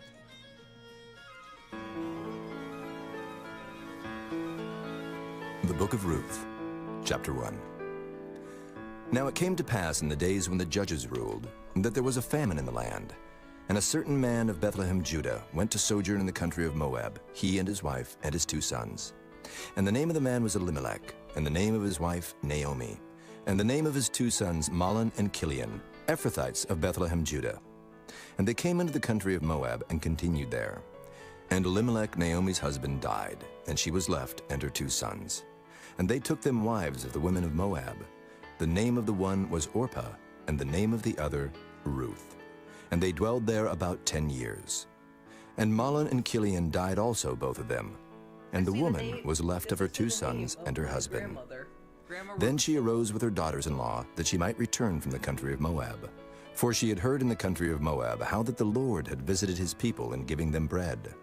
Wherefore she went forth out of the place where she was, and her 2 daughters-in-law with her. And they went on the way to return unto the land of Judah. And Naomi said unto her 2 daughters-in-law, Go, return each to her mother's house. The Lord deal kindly with you, as ye have dealt with the dead and with me. The Lord grant you that ye may find rest, each of you in the house of her husband. Then she kissed them, and they lifted up their voice and wept. And they said unto her, Surely we will return with thee unto thy people. And Naomi said, Turn again, my daughters. Why will ye go with me? Are there yet any more sons in my womb, that they may be your husbands? Turn again, my daughters, go your way, for I am too old to have an husband. If I should say, I have hope, if I should have an husband also tonight, and should also bear sons, would ye tarry for them till they were grown? Would ye stay for them from having husbands? Nay, my daughters, for it grieveth me much for your sakes, that the hand of the Lord is gone out against me. And they lifted up their voice and wept again. And Orpah kissed her mother-in-law, but Ruth clave unto her. And she said, Behold, thy sister-in-law is gone back unto her people, and unto her gods. Return thou after thy sister-in-law. And Ruth said, Entreat me not to leave thee, or to return from following after thee. For whither thou goest, I will go, and where thou lodgest, I will lodge. Thy people shall be my people, and thy God my God. Where thou diest will I die, and there will I be buried. The Lord do so to me, and more also, if aught but death part thee and me. When she saw that she was steadfastly minded to go with her, then she left speaking unto her. So they 2 went until they came to Bethlehem. And it came to pass, when they were come to Bethlehem, that all the city was moved about them. And they said, Is this Naomi? And she said unto them, Call me not Naomi, call me Mara, for the Almighty hath dealt very bitterly with me. I went out full, and the Lord hath brought me home again empty. Why then call ye me Naomi, seeing the Lord hath testified against me, and the Almighty hath afflicted me? So Naomi returned, and Ruth the Moabitess, her daughter-in-law, with her, which returned out of the country of Moab. And they came to Bethlehem in the beginning of barley harvest. Chapter 2. And Naomi had a kinsman of her husband's, a mighty man of wealth, of the family of Elimelech, and his name was Boaz. And Ruth the Moabitess said unto Naomi, Let me now go to the field and glean ears of corn after him, in whose sight I shall find grace. And she said unto her, Go, my daughter. And she went and came, and gleaned in the field after the reapers. And her hap was to light on a part of the field belonging unto Boaz, who was of the kindred of Elimelech. And behold, Boaz came from Bethlehem, and said unto the reapers, The Lord be with you. And they answered him, The Lord bless thee. Then said Boaz unto his servant that was set over the reapers, Whose damsel is this? And the servant that was set over the reapers answered and said, It is the Moabitish damsel that came back with Naomi out of the country of Moab. And she said, I pray you, let me glean and gather after the reapers among the sheaves. So she came, and hath continued even from the morning until now, that she tarried a little in the house. Then said Boaz unto Ruth, Hearest thou not, my daughter? Go not to glean in another field, neither go from hence, but abide here fast by my maidens. Let thine eyes be on the field that they do reap, and go thou after them. Have I not charged the young men that they shall not touch thee? And when thou art athirst, go unto the vessels, and drink of that which the young men have drawn. Then she fell on her face, and bowed herself to the ground, and said unto him, Why have I found grace in thine eyes, that thou shouldest take knowledge of me, seeing I am a stranger? And Boaz answered and said unto her, It hath fully been showed me all that thou hast done unto thy mother-in-law since the death of thine husband, and how thou hast left thy father and thy mother and the land of thy nativity, and art come unto a people which thou knewest not heretofore. The Lord recompense thy work, and a full reward be given thee of the Lord God of Israel, under whose wings thou art come to trust. Then she said, Let me find favor in thy sight, my lord, for that thou hast comforted me, and for that thou hast spoken friendly unto thine handmaid, though I be not like unto one of thine handmaidens. And Boaz said unto her, At mealtime come thou hither, and eat of the bread, and dip thy morsel in the vinegar. And she sat beside the reapers, and he reached her parched corn, and she did eat, and was sufficed, and left. And when she was risen up to glean, Boaz commanded his young men, saying, Let her glean even among the sheaves, and reproach her not. And let fall also some of the handfuls of purpose for her, and leave them, that she may glean them, and rebuke her not. So she gleaned in the field until even, and beat out that she had gleaned. And it was about an ephah of barley. And she took it up and went into the city, and her mother-in-law saw what she had gleaned, and she brought forth, and gave to her that she had reserved after she was sufficed. And her mother-in-law said unto her, Where hast thou gleaned today? And where wroughtest thou? Blessed be he that did take knowledge of thee. And she showed her mother-in-law with whom she had wrought, and said, The man's name with whom I wrought today is Boaz. And Naomi said unto her daughter-in-law, Blessed be he of the Lord, who hath not left off his kindness to the living and to the dead. And Naomi said unto her, The man is near of kin unto us, one of our next kinsmen. And Ruth the Moabitess said, He said unto me also, Thou shalt keep fast by my young men, until they have ended all my harvest. And Naomi said unto Ruth her daughter-in-law, It is good, my daughter, that thou go out with his maidens, that they meet thee not in any other field.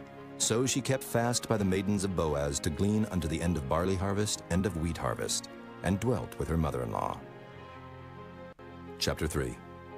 Then Naomi her mother-in-law said unto her, My daughter, shall I not seek rest for thee, that it may be well with thee? And now is not Boaz of our kindred, with whose maidens thou wast? Behold, he winnoweth barley tonight in the threshing floor. Wash thyself therefore, and anoint thee, and put thy raiment upon thee, and get thee down to the floor. But make not thyself known unto the man, until he shall have done eating and drinking. And it shall be, when he lieth down, that thou shalt mark the place where he shall lie, and thou shalt go in, and uncover his feet, and lay thee down, and he will tell thee what thou shalt do. And she said unto her, All that thou sayest unto me, I will do. And she went down unto the floor, and did according to all that her mother-in-law bade her.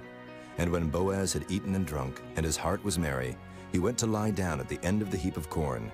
And she came softly, and uncovered his feet, and laid her down. And it came to pass at midnight that the man was afraid, and turned himself, and behold, a woman lay at his feet. And he said, Who art thou? And she answered, I am Ruth, thine handmaid. Spread therefore thy skirt over thine handmaid, for thou art a near kinsman. And he said, Blessed be thou of the Lord, my daughter, for thou hast showed more kindness in the latter end than at the beginning, inasmuch as thou followedst not young men, whether poor or rich. And now, my daughter, fear not. I will do to thee all that thou requirest. For all the city of my people doth know that thou art a virtuous woman. And now it is true that I am thy near kinsman, howbeit there is a kinsman nearer than I. Tarry this night, and it shall be in the morning that if he will perform unto thee the part of a kinsman, well, let him do the kinsman's part. But if he will not do the part of a kinsman to thee, then will I do the part of a kinsman to thee. As the Lord liveth, lie down until the morning. And she lay at his feet until the morning, and she rose up before one could know another. And he said, Let it not be known that a woman came into the floor. Also he said, Bring the veil that thou hast upon thee, and hold it. And when she held it, he measured 6 measures of barley, and laid it on her, and she went into the city. And when she came to her mother-in-law, she said, Who art thou, my daughter? And she told her all that the man had done to her. And she said, These 6 measures of barley gave he me, for he said to me, Go not empty unto thy mother-in-law. Then said she, Sit still, my daughter, until thou know how the matter will fall. For the man will not be in rest until he have finished the thing this day. Chapter 4. Then went Boaz up to the gate, and sat him down there. And behold, the kinsman of whom Boaz spake came by, unto whom he said, Ho, such a one, turn aside, sit down here. And he turned aside and sat down. And he took 10 men of the elders of the city, and said, Sit ye down here. And they sat down. And he said unto the kinsman, Naomi, that is come again out of the country of Moab, selleth a parcel of land which was our brother Elimelech's. And I thought to advertise thee, saying, Buy it before the inhabitants and before the elders of my people. If thou wilt redeem it, redeem it. But if thou wilt not redeem it, then tell me, that I may know. For there is none to redeem it beside thee, and I am after thee. And he said, I will redeem it. Then said Boaz, What day thou buyest the field of the hand of Naomi, thou must buy it also of Ruth the Moabitess, the wife of the dead, to raise up the name of the dead upon his inheritance. And the kinsman said, I cannot redeem it for myself, lest I mar mine own inheritance. Redeem thou my right to thyself, for I cannot redeem it. Now this was the manner in former time in Israel concerning redeeming and concerning changing, for to confirm all things. A man plucked off his shoe and gave it to his neighbor, and this was a testimony in Israel. Therefore the kinsman said unto Boaz, Buy it for thee. So he drew off his shoe. And Boaz said unto the elders and unto all the people, Ye are witnesses this day that I have bought all that was Elimelech's, and all that was Kilion's, and Mahlon's of the hand of Naomi. Moreover, Ruth the Moabitess, the wife of Mahlon, have I purchased to be my wife, to raise up the name of the dead upon his inheritance, that the name of the dead be not cut off from among his brethren. And from the gate of his place ye are witnesses this day. And all the people that were in the gate and the elders said, We are witnesses. The Lord make the woman that is come into thine house like Rachel and like Leah, which two did build the house of Israel. And do thou worthily in Ephratah, and be famous in Bethlehem. And let thy house be like the house of Pharez, whom Tamar bare unto Judah, of the seed which the Lord shall give thee of this young woman. So Boaz took Ruth, and she was his wife. And when he went in unto her, the Lord gave her conception, and she bare a son. And the women said unto Naomi, Blessed be the Lord, which hath not left thee this day without a kinsman, that his name may be famous in Israel, and he shall be unto thee a restorer of thy life, and a nourisher of thine old age, for thy daughter-in-law, which loveth thee, which is better to thee than 7 sons, hath borne him. And Naomi took the child, and laid it in her bosom, and became nurse unto it. And the women her neighbors gave it a name, saying, There is a son born to Naomi. And they called his name Obed. He is the father of Jesse, the father of David. Now these are the generations of Pharez. Pharez begat Hezron, and Hezron begat Ram, and Ram begat Amminadab, and Amminadab begat Nahshon, and Nahshon begat Salmon, and Salmon begat Boaz, and Boaz begat Obed, and Obed begat Jesse, and Jesse begat David.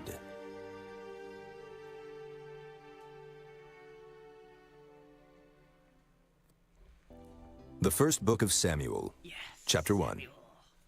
Now there was a certain man of Ramathaim Zophim, of Mount Ephraim, and his name was Elkanah, the son of Jeroham, the son of Elihu, the son of Tohu, the son of Zuph, an Ephrathite. And he had 2 wives. The name of the one was Hannah, and the name of the other Peninnah. And Peninnah had children, but Hannah had no children.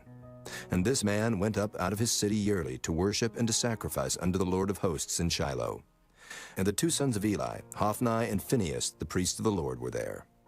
And when the time was that Elkanah offered, he gave to Peninnah his wife, and to all her sons and her daughters portions.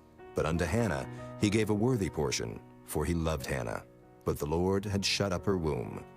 And her adversary also provoked her sore, for to make her fret, because the Lord had shut up her womb. And as he did so year by year, when she went up to the house of the Lord, so she provoked her. Therefore she wept and did not eat. Then said Elkanah her husband to her, Hannah, why weepest thou? And why eatest thou not? And why is thy heart grieved? Am not I better to thee than 10 sons? So Hannah rose up after they had eaten in Shiloh, and after they had drunk. Now Eli the priest sat upon a seat by a post of the temple of the Lord. And she was in bitterness of soul, and prayed unto the Lord, and wept sore. And she vowed a vow, and said, O Lord of hosts, if thou wilt indeed look on the affliction of thine handmaid, and remember me, and not forget thine handmaid, but will give unto thine handmaid a man-child, then I will give him unto the Lord all the days of his life, and there shall no razor come upon his head. And it came to pass, as she continued praying before the Lord, that Eli marked her mouth. Now Hannah, she spake in her heart. Only her lips moved, but her voice was not heard. Therefore Eli thought she had been drunken. And Eli said unto her, How long wilt thou be drunken? Put away thy wine from thee. And Hannah answered and said, No, my lord, I am a woman of a sorrowful spirit. I have drunk neither wine nor strong drink, but have poured out my soul before the Lord. Count not thine handmaid for a daughter of Belial, for out of the abundance of my complaint and grief have I spoken hitherto. Then Eli answered and said, Go in peace, and the God of Israel grant thee thy petition that thou hast asked of him. And she said, Let thine handmaid find grace in thy sight. So the woman went her way and did eat, and her countenance was no more sad. And they rose up in the morning early, and worshipped before the Lord, and returned, and came to their house to Ramah. And Elkanah knew Hannah his wife, and the Lord remembered her. Wherefore it came to pass, when the time was come about after Hannah had conceived, that she bare a son, and called his name Samuel, saying, Because I have asked him of the Lord. And the man Elkanah and all his house went up to offer unto the Lord the yearly sacrifice and his vow. But Hannah went not up, for she said unto her husband, I will not go up until the child be weaned, and then I will bring him, that he may appear before the Lord, and there abide forever. And Elkanah her husband said unto her, Do what seemeth thee good. Tarry until thou have weaned him. Only the Lord establish his word. So the woman abode, and gave her son suck until she weaned him. And when she had weaned him, she took him up with her, with 3 bullocks, and 1 ephah of flour, and a bottle of wine, and brought him unto the house of the Lord in Shiloh, and the child was young. And they slew a bullock, and brought the child to Eli, and she said, O my Lord, as thy soul liveth, my Lord, I am the woman that stood by thee here, praying unto the Lord. For this child I prayed, and the Lord hath given me my petition which I asked of him.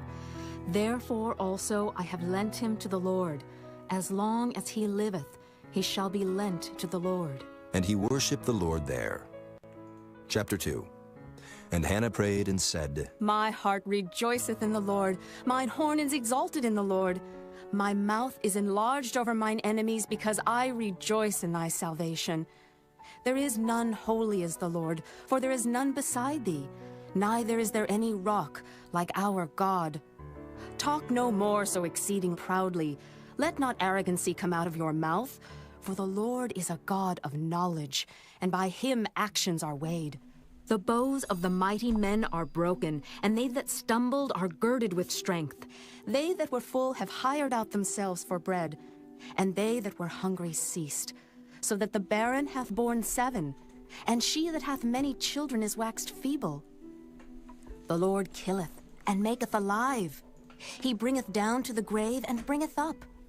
The Lord maketh poor, and maketh rich. He bringeth low, and lifteth up. He raiseth up the poor out of the dust, and lifteth up the beggar from the dunghill, to set them among princes, and to make them inherit the throne of glory. For the pillars of the earth are the Lord's, and he hath set the world upon them. He will keep the feet of his saints, and the wicked shall be silent in darkness, for by strength shall no man prevail. The adversaries of the Lord shall be broken to pieces. Out of heaven shall he thunder upon them. The Lord shall judge the ends of the earth, and he shall give strength unto his king, and exalt the horn of his anointed.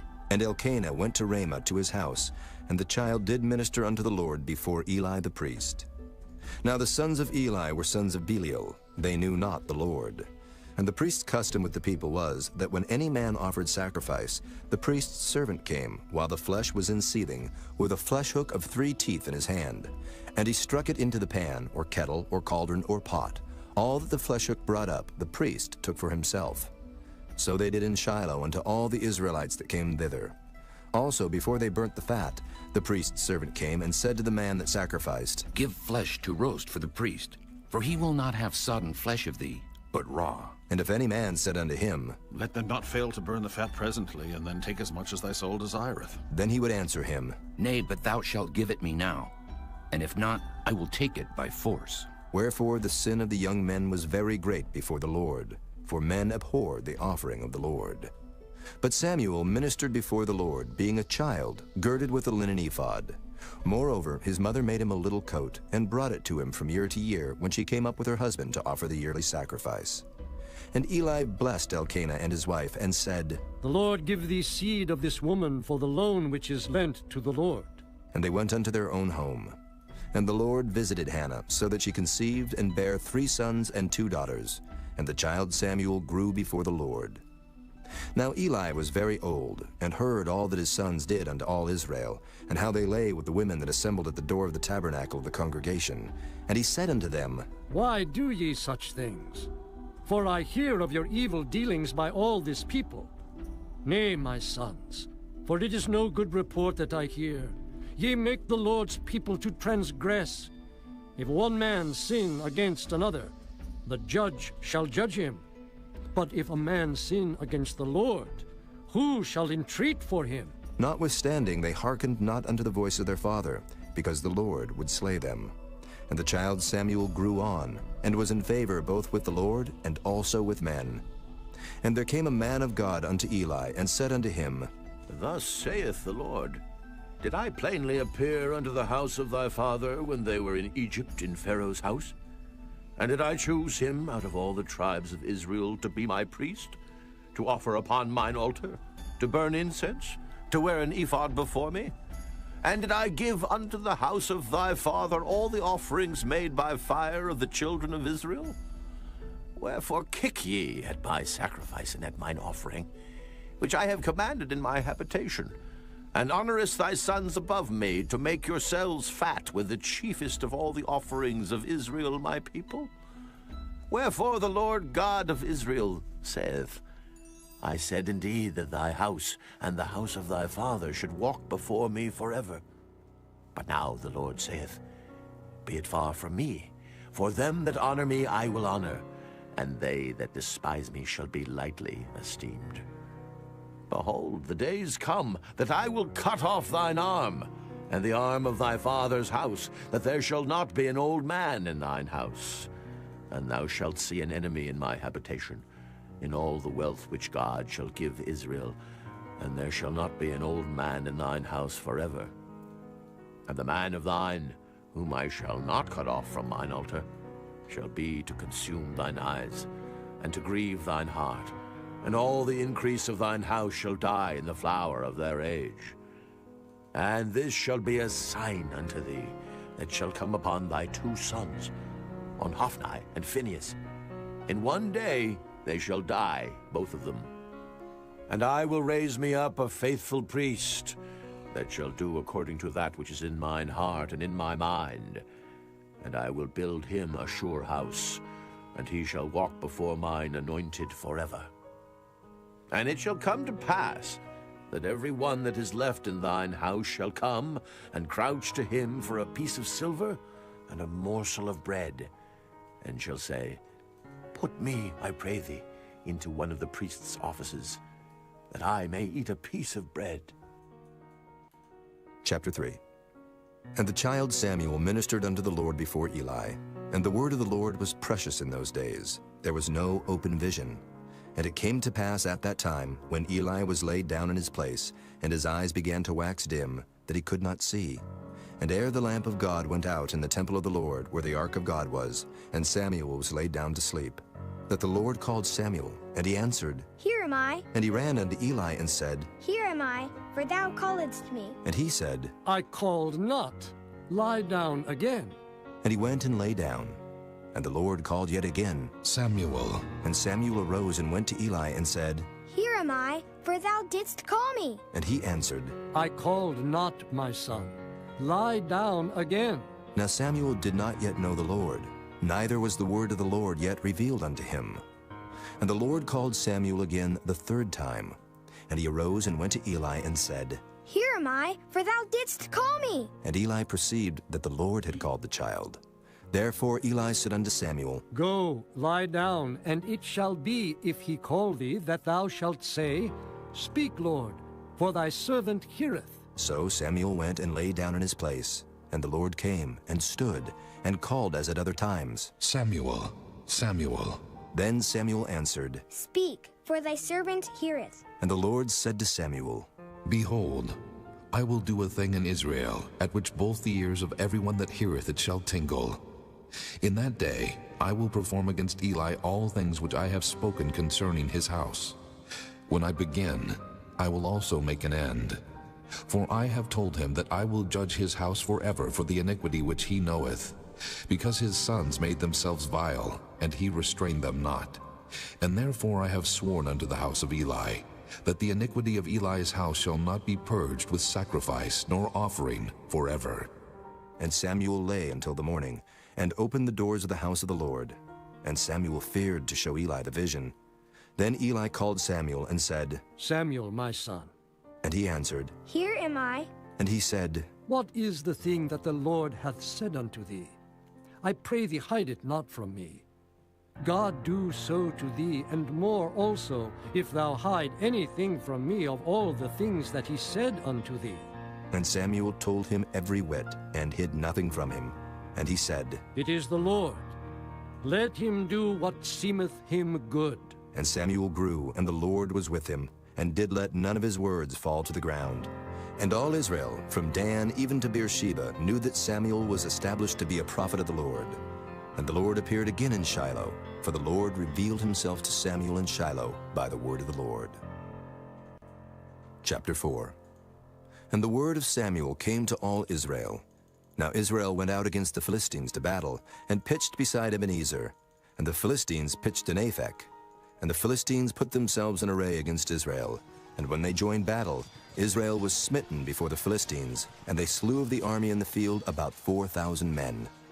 And when the people were come into the camp, the elders of Israel said, Wherefore hath the Lord smitten us today before the Philistines?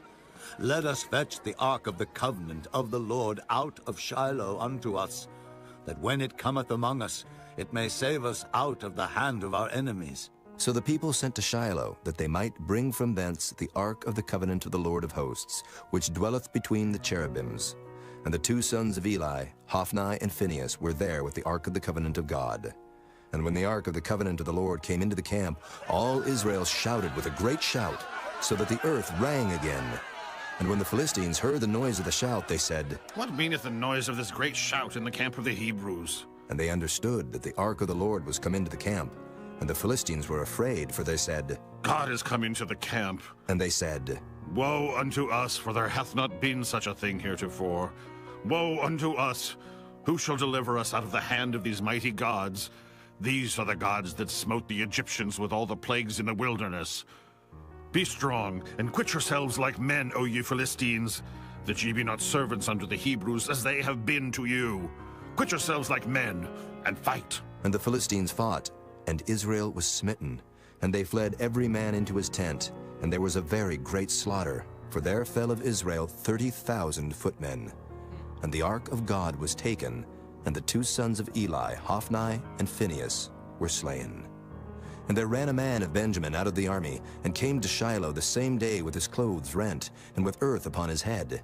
And when he came, lo, Eli sat upon a seat by the wayside watching, for his heart trembled for the ark of God. And when the man came into the city and told it, all the city cried out. And when Eli heard the noise of the crying, he said, What meaneth the noise of this tumult? And the man came in hastily and told Eli. Now Eli was 98 years old, and his eyes were dim that he could not see. And the man said unto Eli, I am he that came out of the army, and I fled today out of the army. And he said, What is there done, my son? And the messenger answered and said, Israel is fled before the Philistines, and there hath been also a great slaughter among the people. And thy two sons also, Hophni and Phinehas, are dead, and the ark of God is taken. And it came to pass, when he made mention of the ark of God, that he fell from off the seat backward by the side of the gate, and his neck brake, and he died. For he was an old man and heavy, and he had judged Israel 40 years. And his daughter-in-law, Phinehas' wife, was with child near to be delivered. And when she heard the tidings that the ark of God was taken, and that her father-in-law and her husband were dead, she bowed herself and travailed, for her pains came upon her. And about the time of her death, the women that stood by her said unto her, Fear not, for thou hast borne a son. But she answered not, neither did she regard it. And she named the child Ichabod, saying, The glory is departed from Israel. Because the ark of God was taken, and because of her father-in-law and her husband. And she said, The glory is departed from Israel, for the ark of God is taken. Chapter 5. And the Philistines took the ark of God, and brought it from Ebenezer unto Ashdod. When the Philistines took the ark of God, they brought it into the house of Dagon and set it by Dagon. And when they of Ashdod arose early on the morrow, behold, Dagon was fallen upon his face to the earth before the ark of the Lord. And they took Dagon and set him in his place again. And when they arose early on the morrow morning, behold, Dagon was fallen upon his face to the ground before the ark of the Lord. And the head of Dagon and both the palms of his hands were cut off upon the threshold. Only the stump of Dagon was left to him. Therefore, neither the priests of Dagon nor any that come into Dagon's house tread on the threshold of Dagon in Ashdod unto this day. But the hand of the Lord was heavy upon them of Ashdod, and he destroyed them, and smote them with emerods, even Ashdod and the coasts thereof. And when the men of Ashdod saw that it was so, they said, The ark of the God of Israel shall not abide with us, for his hand is sore upon us, and upon Dagon our God. They sent therefore and gathered all the lords of the Philistines unto them, and said, What shall we do with the ark of the God of Israel? And they answered, Let the ark of the God of Israel be carried about unto Gath. And they carried the ark of the God of Israel about thither. And it was so, that after they had carried it about, the hand of the Lord was against the city with a very great destruction. And he smote the men of the city, both small and great, and they had emerods in their secret parts. Therefore they sent the ark of God to Ekron.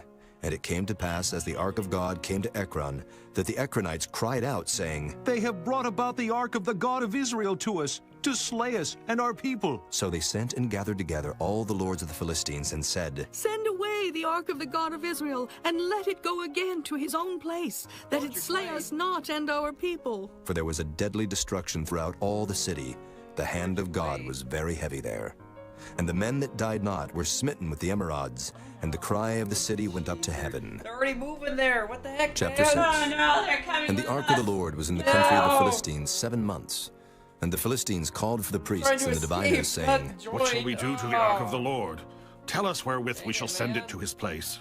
And they said, If ye send away the ark of the God of Israel, send it not empty, but in any wise return him a trespass offering.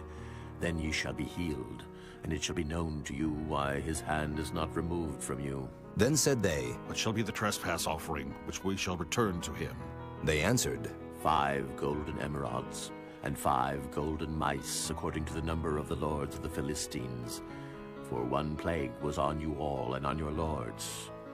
Wherefore ye shall make images of your emerods, and images of your mice that mar the land.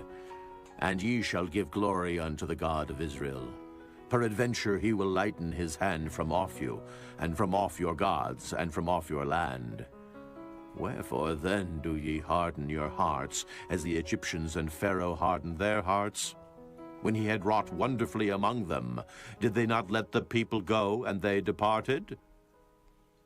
Now therefore make a new cart, and take 2 milch kine, on which there hath come no yoke, and tie the kine to the cart, and bring their calves home from them. And take the ark of the Lord, and lay it upon the cart, and put the jewels of gold, which ye return him for a trespass offering, in a coffer by the side thereof, and send it away, that it may go. And see, if it goeth up by the way of his own coast to Beth-Shemesh, then he hath done us this great evil. But if not, then we shall know that it is not his hand that smote us. It was a chance that happened to us. And the men did so, and took 2 milch kine, and tied them to the cart, and shut up their calves at home. And they laid the ark of the Lord upon the cart, and the coffer with the mice of gold, and the images of their emerods. And the kine took the straight way to the way of Beth-Shemesh, and went along the highway, lowing as they went, and turned not aside to the right hand or to the left. And the lords of the Philistines went after them unto the border of Beth-Shemesh. And they of Beth-Shemesh were reaping their wheat harvest in the valley. And they lifted up their eyes, and saw the ark, and rejoiced to see it. And the cart came into the field of Joshua, a Beth-Shemite, and stood there where there was a great stone. And they clave the wood of the cart, and offered the kine a burnt offering unto the Lord. And the Levites took down the ark of the Lord, and the coffer that was with it, wherein the jewels of gold were, and put them on the great stone. And the men of Beth-Shemesh offered burnt offerings, and sacrificed sacrifices the same day unto the Lord. And when the 5 lords of the Philistines had seen it, they returned to Ekron the same day. And these are the golden emerods which the Philistines returned for a trespass offering unto the Lord. For Ashdod 1, for Gaza 1, For Askelon, 1. For Gath, 1. For Ekron, 1. And the golden mice, according to the number of all the cities of the Philistines, belonging to the 5 lords, both of fenced cities and of country villages, even unto the great stone of Abel, whereon they set down the ark of the Lord, which stone remaineth unto this day in the field of Joshua, the Bethshemite. And he smote the men of Bethshemesh, because they had looked into the ark of the Lord. Even he smote of the people 50,060 men. And the people lamented, because the Lord had smitten many of the people with a great slaughter. And the men of Bethshemesh said, Who is able to stand before this holy Lord God? And to whom shall he go up from us? And they sent messengers to the inhabitants of Kirjath-jearim, saying, The Philistines have brought again the ark of the Lord. Come ye down, and fetch it up to you. Chapter 7.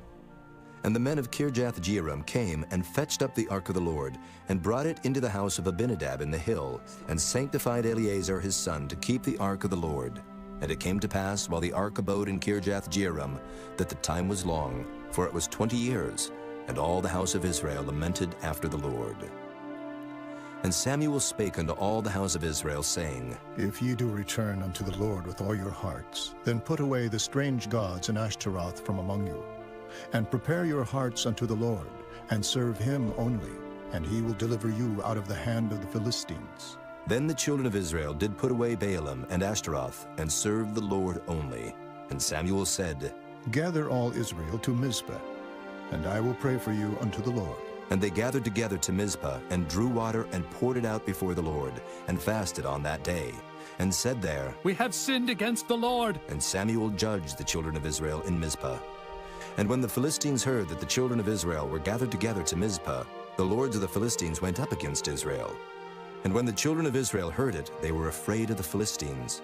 And the children of Israel said to Samuel, Cease not to cry unto the Lord our God for us, that he will save us out of the hand of the Philistines. And Samuel took a sucking lamb, and offered it for a burnt offering, holy unto the Lord. And Samuel cried unto the Lord for Israel, and the Lord heard him. And as Samuel was offering up the burnt offering, the Philistines drew near to battle against Israel. But the Lord thundered with a great thunder on that day upon the Philistines, and discomfited them, and they were smitten before Israel. And the men of Israel went out of Mizpah, and pursued the Philistines, and smote them, until they came under Bethkar. Then Samuel took a stone, and set it between Mizpah and Shen, and called the name of it Ebenezer, saying, Hitherto hath the Lord helped us. So the Philistines were subdued, and they came no more into the coast of Israel. And the hand of the Lord was against the Philistines all the days of Samuel. And the cities which the Philistines had taken from Israel were restored to Israel, from Ekron even unto Gath, and the coast thereof did Israel deliver out of the hands of the Philistines. And there was peace between Israel and the Amorites. And Samuel judged Israel all the days of his life. And he went from year to year in circuit to Bethel, and Gilgal, and Mizpah, and judged Israel in all those places. And his return was to Ramah, for there was his house, and there he judged Israel, and there he built an altar unto the Lord. Chapter 8. And it came to pass, when Samuel was old, that he made his sons judges over Israel. Now the name of his firstborn was Joel, and the name of his second Abiah. They were judges in Beersheba. And his sons walked not in his ways, but turned aside after lucre, and took bribes, and perverted judgment. Then all the elders of Israel gathered themselves together, and came to Samuel unto Ramah, and said unto him, Behold, thou art old, and thy sons walk not in thy ways. Now make us a king to judge us like all the nations. But the thing displeased Samuel when they said, Give us a king to judge us. And Samuel prayed unto the Lord. And the Lord said unto Samuel, Hearken unto the voice of the people in all that they say unto thee. For they have not rejected thee, but they have rejected me, that I should not reign over them. According to all the works which they have done since the day that I brought them up out of Egypt, even unto this day, wherewith they have forsaken me, and served other gods, so do they also unto thee. Now therefore hearken unto their voice, howbeit yet protest solemnly unto them, and show them the manner of the king that shall reign over them. And Samuel told all the words of the Lord unto the people that asked of him a king. And he said, This will be the manner of the king that shall reign over you. He will take your sons, and appoint them for himself, for his chariots, and to be his horsemen, and some shall run before his chariots. And he will appoint him captains over thousands, and captains over 50s, and will set them to ear his ground, and to reap his harvest, and to make his instruments of war, and instruments of his chariots. And he will take your daughters to be confectionaries, and to be cooks, and to be bakers. And he will take your fields, and your vineyards, and your olive yards, even the best of them, and give them to his servants. And he will take the tenth of your seed and of your vineyards, and give to his officers and to his servants. And he will take your men servants, and your maid servants, and your goodliest young men, and your asses, and put them to his work. He will take the tenth of your sheep, and ye shall be his servants. And ye shall cry out in that day because of your king, which ye shall have chosen you, and the Lord will not hear you in that day. Nevertheless, the people refused to obey the voice of Samuel, and they said, Nay, but we will have a king over us, that we also may be like all the nations, and that our king may judge us, and go out before us, and fight our battles. And Samuel heard all the words of the people, and he rehearsed them in the ears of the Lord. And the Lord said to Samuel, Hearken unto their voice, and make them a king. And Samuel said unto the men of Israel, Go ye every man unto his city. Chapter 9. Now there was a man of Benjamin, whose name was Kish, the son of Abiel, the son of Zeror, the son of Bechorath, the son of Aphiah, a Benjamite, a mighty man of power. And he had a son whose name was Saul, a choice young man, and a goodly. And there was not among the children of Israel a goodlier person than he. From his shoulders and upward he was higher than any of the people. And the asses of Kish, Saul's father, were lost.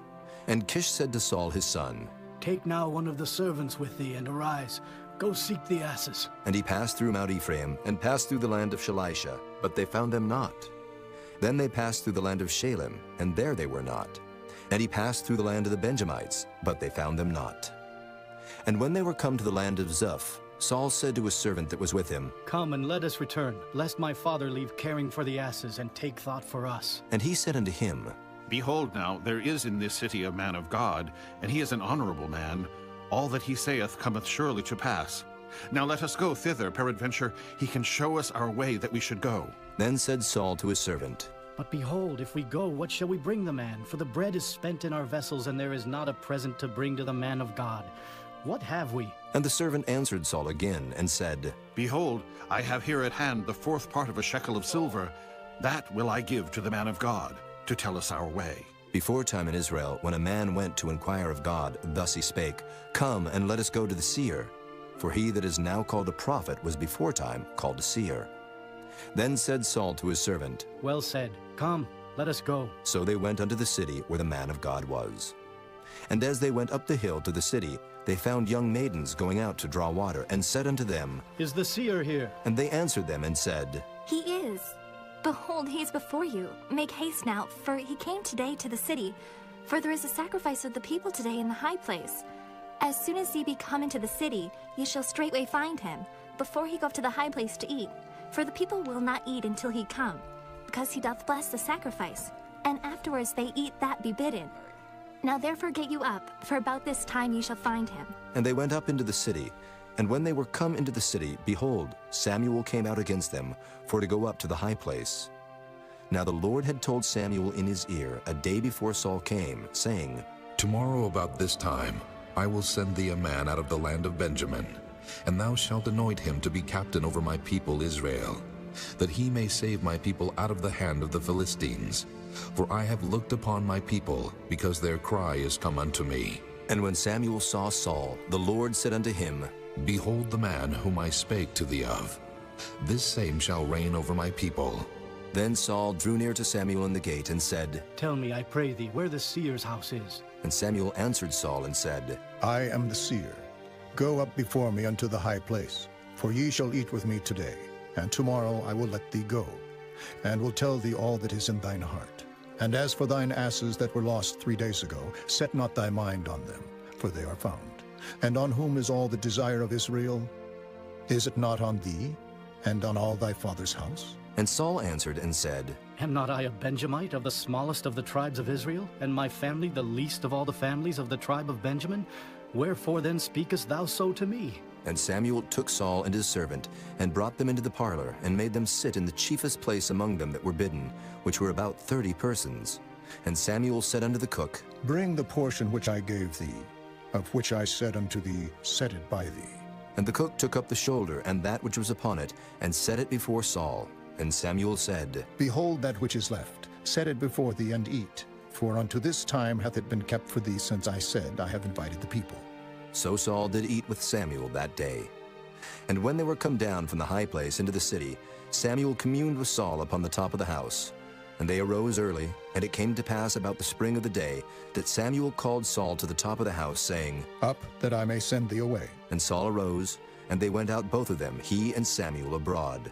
And as they were going down to the end of the city, Samuel said to Saul, Bid the servant pass on before us. And he passed on. But stand thou still a while, that I may show thee the word of God. Chapter 10. Then Samuel took a vial of oil, and poured it upon his head, and kissed him, and said, Is it not because the Lord hath anointed thee to be captain over his inheritance? When thou art departed from me today, then thou shalt find 2 men by Rachel's sepulchre, in the border of Benjamin at Zelzah. And they will say unto thee, The asses which thou wentest to seek are found, and lo, thy father hath left the care of the asses, and sorroweth for you, saying, What shall I do for my son? Then shalt thou go on forward from thence, and thou shalt come to the plain of Tabor.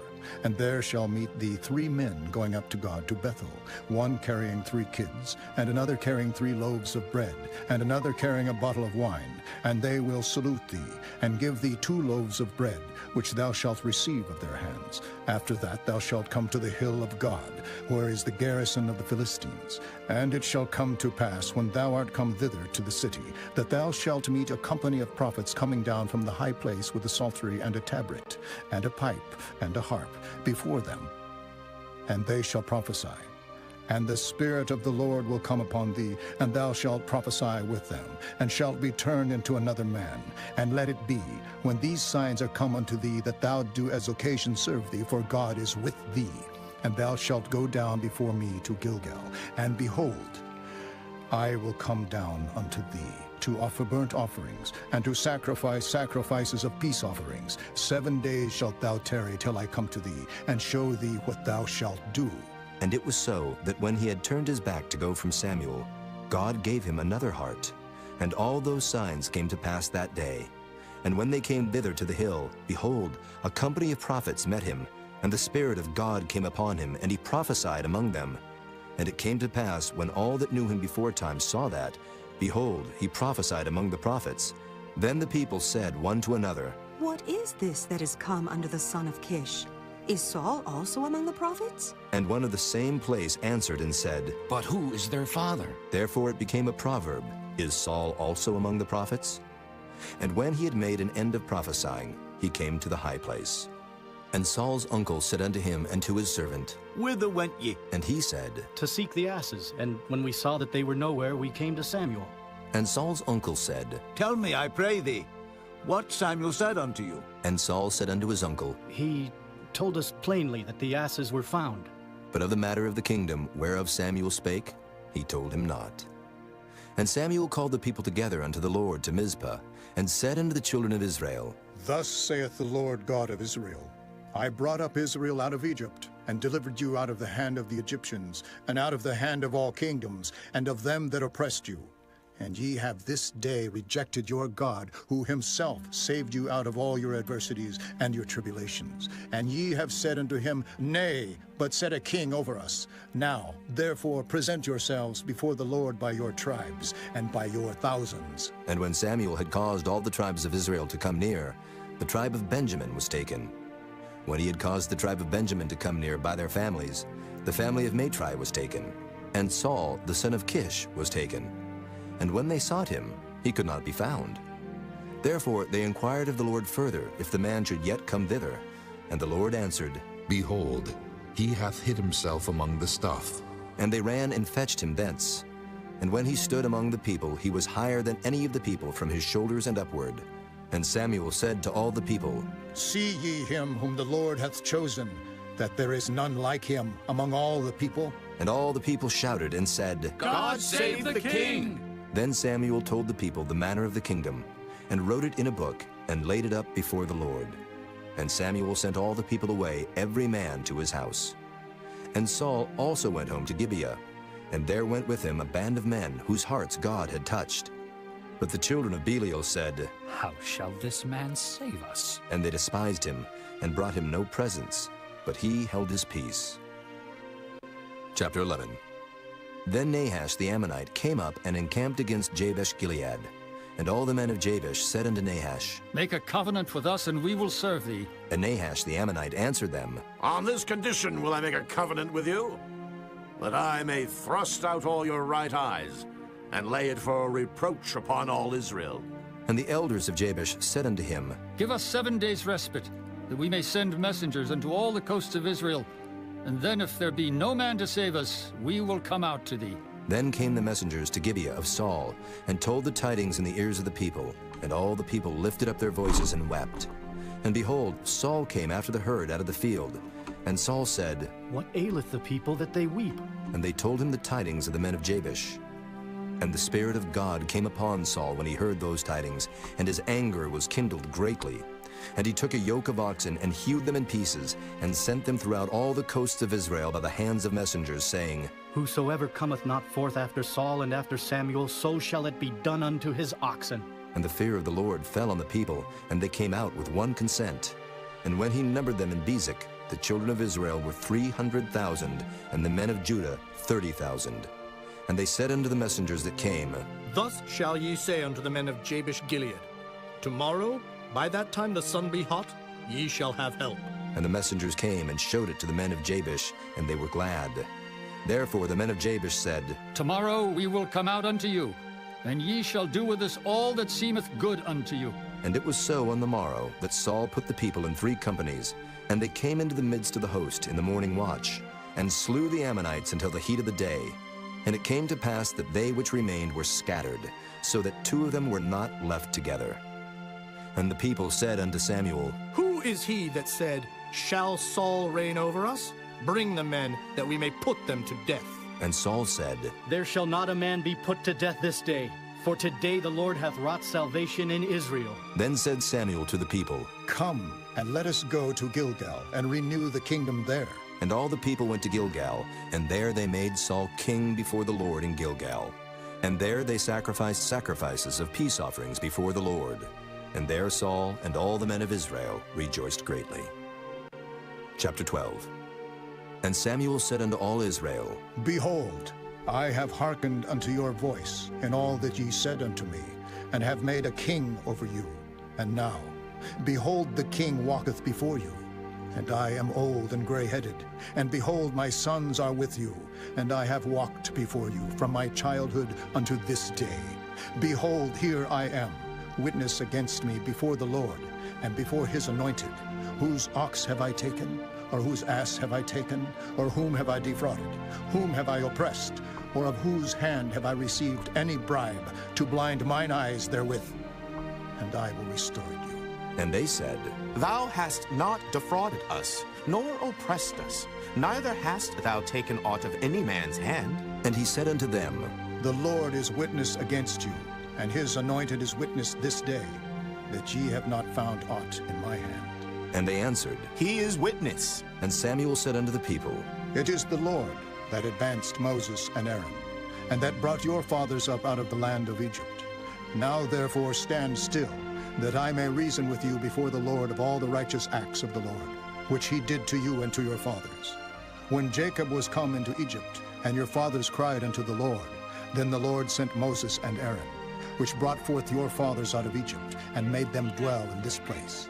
And when they forgat the Lord their God, he sold them into the hand of Sisera, captain of the host of Hazor, and into the hand of the Philistines, and into the hand of the king of Moab, and they fought against them. And they cried unto the Lord, and said, We have sinned, because we have forsaken the Lord, and have served Baalim and Ashtaroth. But now deliver us out of the hand of our enemies, and we will serve thee. And the Lord sent Jerubbaal, and Bedan, and Jephthah, and Samuel, and delivered you out of the hand of your enemies on every side, and ye dwelled safe. And when ye saw that Nahash, the king of the children of Ammon, came against you, ye said unto me, Nay, but a king shall reign over us, when the Lord your God was your king. Now therefore behold the king whom ye have chosen, and whom ye have desired, and behold, the Lord hath set a king over you. If ye will fear the Lord, and serve him, and obey his voice, and not rebel against the commandment of the Lord, then shall both ye and also the king that reigneth over you continue following the Lord your God. But if ye will not obey the voice of the Lord, but rebel against the commandment of the Lord, then shall the hand of the Lord be against you, as it was against your fathers.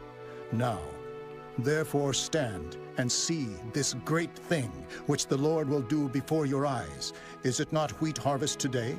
I will call unto the Lord, and he shall send thunder and rain, that ye may perceive and see that your wickedness is great, which ye have done in the sight of the Lord in asking you a king. So Samuel called unto the Lord, and the Lord sent thunder and rain that day. And all the people greatly feared the Lord and Samuel. And all the people said unto Samuel, Pray for thy servants unto the Lord thy God, that we die not.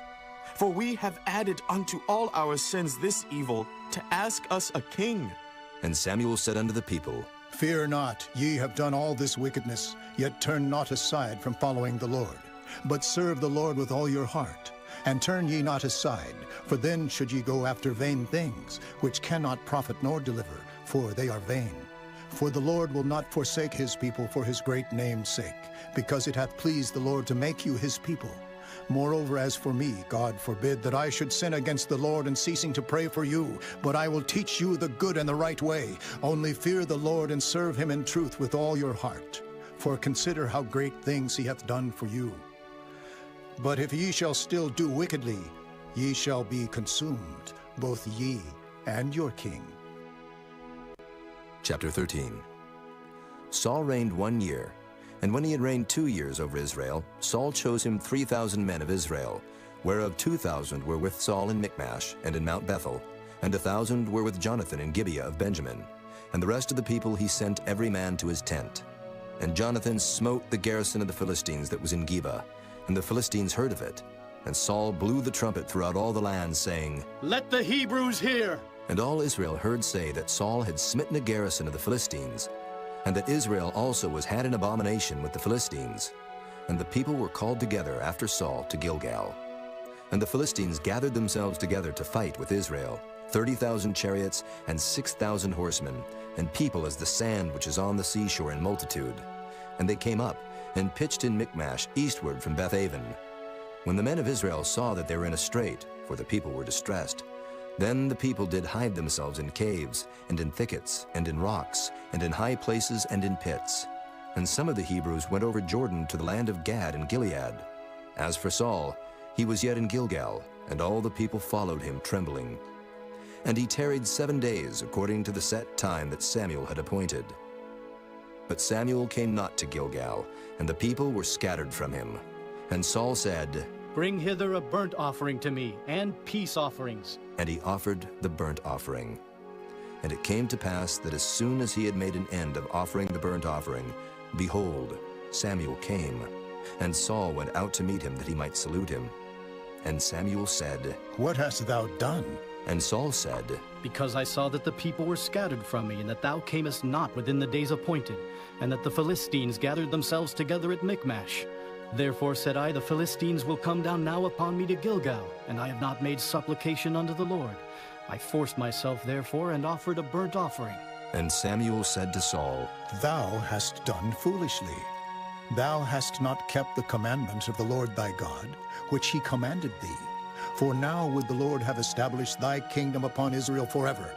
But now thy kingdom shall not continue. The Lord hath sought him a man after his own heart, and the Lord hath commanded him to be captain over his people, because thou hast not kept that which the Lord commanded thee. And Samuel arose, and gat him up from Gilgal unto Gibeah of Benjamin. And Saul numbered the people that were present with him, about 600 men. And Saul and Jonathan his son, and the people that were present with them, abode in Gibeah of Benjamin, but the Philistines encamped in Michmash. And the spoilers came out of the camp of the Philistines in 3 companies. One company turned unto the way that leadeth to Ophrah, unto the land of Shual. And another company turned the way to Bethhoron, And another company turned to the way of the border that looketh to the valley of Zeboim, toward the wilderness. Now there was no smith found throughout all the land of Israel, for the Philistines said, Lest the Hebrews make them swords or spears. But all the Israelites went down to the Philistines to sharpen every man his share, and his coulter, and his axe, and his mattock. Yet they had a file for the mattocks, and for the coulters, and for the forks, and for the axes, and to sharpen the goads. So it came to pass in the day of battle, that there was neither sword nor spear found in the hand of any of the people that were with Saul and Jonathan. But with Saul and with Jonathan his son was there found. And the garrison of the Philistines went out to the passage of Michmash. Chapter 14. Now it came to pass upon a day that Jonathan, the son of Saul, said unto the young man that bare his armor, Come, and let us go over to the Philistines' garrison that is on the other side. But he told not his father. And Saul tarried in the uttermost part of Gibeah under a pomegranate tree which is in Migron. And the people that were with him were about 600 men. And Ahiah, the son of Ahitub, Ichabod's brother, the son of Phinehas, the son of Eli, the Lord's priest in Shiloh, wearing an ephod. And the people knew not that Jonathan was gone. And between the passages, by which Jonathan sought to go over unto the Philistines' garrison, there was a sharp rock on the one side, and a sharp rock on the other side. And the name of the one was Boses, and the name of the other Seneh. The forefront of the one was situate northward over against Michmash, and the other southward over against Gibeah. And Jonathan said to the young man that bare his armor, Come, and let us go over unto the garrison of these uncircumcised. It may be that the Lord will work for us. For there is no restraint to the Lord, to save by many or by few. And his armor-bearer said unto him, Do all that is in thine heart. Turn thee, behold, I am with thee according to thy heart. Then said Jonathan, Behold, we will pass over unto these men, and we will discover ourselves unto them. If they say thus unto us, Tarry until we come to you, then we will stand still in our place, and will not go up unto them. But if they say thus, Come up unto us, then we will go up, for the Lord hath delivered them into our hand, and this shall be a sign unto us. And both of them discovered themselves unto the garrison of the Philistines. And the Philistines said, Behold, the Hebrews come forth out of the holes where they had hid themselves. And the men of the garrison answered Jonathan and his armor-bearer, and said, Come up to us, and we will show you a thing. And Jonathan said unto his armor-bearer, Come up after me, for the Lord hath delivered them into the hand of Israel. And Jonathan climbed up upon his hands and upon his feet, and his armor-bearer after him. And they fell before Jonathan, and his armor-bearer slew after him. And that first slaughter which Jonathan and his armor-bearer made was about 20 men, within as it were an half acre of land, which a yoke of oxen might plow. And there was trembling in the host, in the field and among all the people. The garrison and the spoilers, they also trembled, and the earth quaked, so it was a very great trembling. And the watchmen of Saul and Gibeah of Benjamin looked, and behold, the multitude melted away, and they went on beating down one another. Then said Saul unto the people that were with him, Number now, and see who is gone from us. And when they had numbered, behold, Jonathan and his armor-bearer were not there. And Saul said unto Ahiah, Bring hither the ark of God. For the ark of God was at that time with the children of Israel. And it came to pass, while Saul talked unto the priest, that the noise that was in the host of the Philistines went on and increased. And Saul said unto the priest, Withdraw thine hand. And Saul and all the people that were with him assembled themselves. And they came to the battle, and behold, every man's sword was against his fellow, and there was a very great discomfiture. Moreover, the Hebrews that were with the Philistines before that time, which went up with them into the camp from the country round about, even they also turned to be with the Israelites that were with Saul and Jonathan. Likewise, all the men of Israel which had hid themselves in Mount Ephraim, when they heard that the Philistines fled, even they also followed hard after them in the battle. So the Lord saved Israel that day, and the battle passed over unto Bethaven.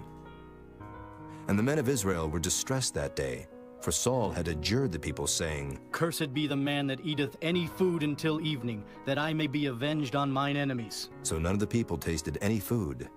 And all they of the land came to a wood, and there was honey upon the ground. And when the people were come into the wood, behold, the honey dropped, but no man put his hand to his mouth, for the people feared the oath. But Jonathan heard not when his father charged the people with the oath. Wherefore he put forth the end of the rod that was in his hand, and dipped it in an honeycomb, and put his hand to his mouth, and his eyes were enlightened. Then answered one of the people and said, Thy father straitly charged the people with an oath, saying, Cursed be the man that eateth any food this day. And the people were faint. Then said Jonathan, My father hath troubled the land. See, I pray you, how mine eyes have been enlightened, because I tasted a little of this honey. How much more, if haply the people had eaten freely today, of the spoil of their enemies which they found? For had there not been now a much greater slaughter among the Philistines? And they smote the Philistines that day from Michmash to Ajalon, and the people were very faint. And the people flew upon the spoil, and took sheep and oxen and calves, and slew them on the ground, and the people did eat them with the blood. Then they told Saul, saying, Behold, the people sin against the Lord, and that they eat with the blood. And he said, Ye have transgressed. Roll a great stone unto me this day. And Saul said, Disperse yourselves among the people, and say unto them, Bring me hither every man his ox, and every man his sheep, and slay them here, and eat. And sin not against the Lord in eating with the blood. And all the people brought every man his ox with him that night, and slew them there. And Saul built an altar unto the Lord. The same was the first altar that he built unto the Lord. And Saul said, Let us go down after the Philistines by night, and spoil them until the morning light, and let us not leave a man of them. And they said, Do whatsoever seemeth good unto thee. Then said the priest, Let us draw near hither unto God. And Saul asked counsel of God, Shall I go down after the Philistines? Wilt thou deliver them into the hand of Israel? But he answered him not that day.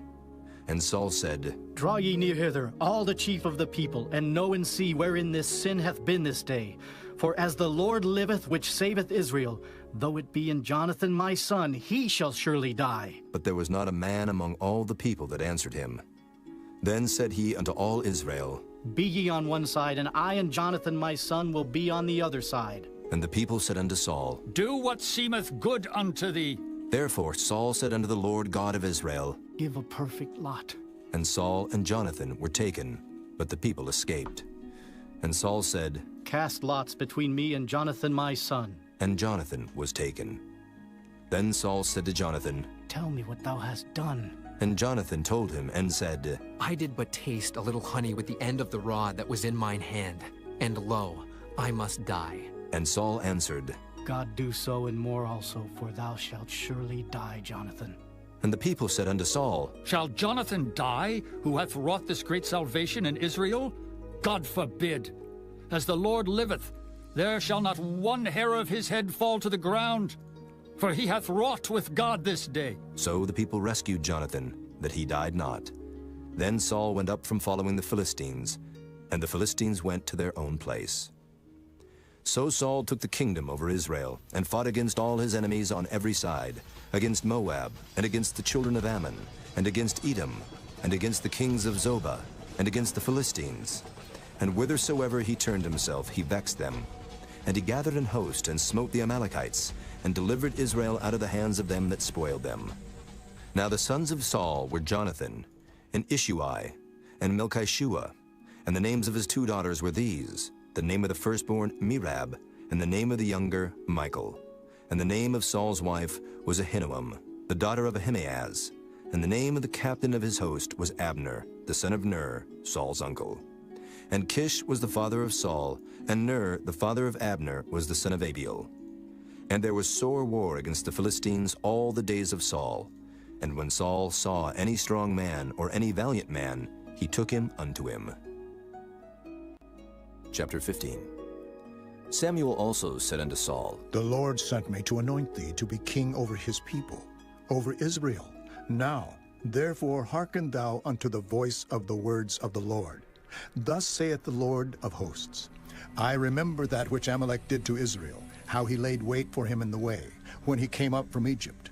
Now go and smite Amalek, and utterly destroy all that they have, and spare them not, but slay both man and woman, infant and suckling, ox and sheep, camel and ass. And Saul gathered the people together, and numbered them in Telaim, 200,000 footmen, and 10,000 men of Judah. And Saul came to a city of Amalek, and laid wait in the valley. And Saul said unto the Kenites, Go, depart, get you down from among the Amalekites, lest I destroy you with them.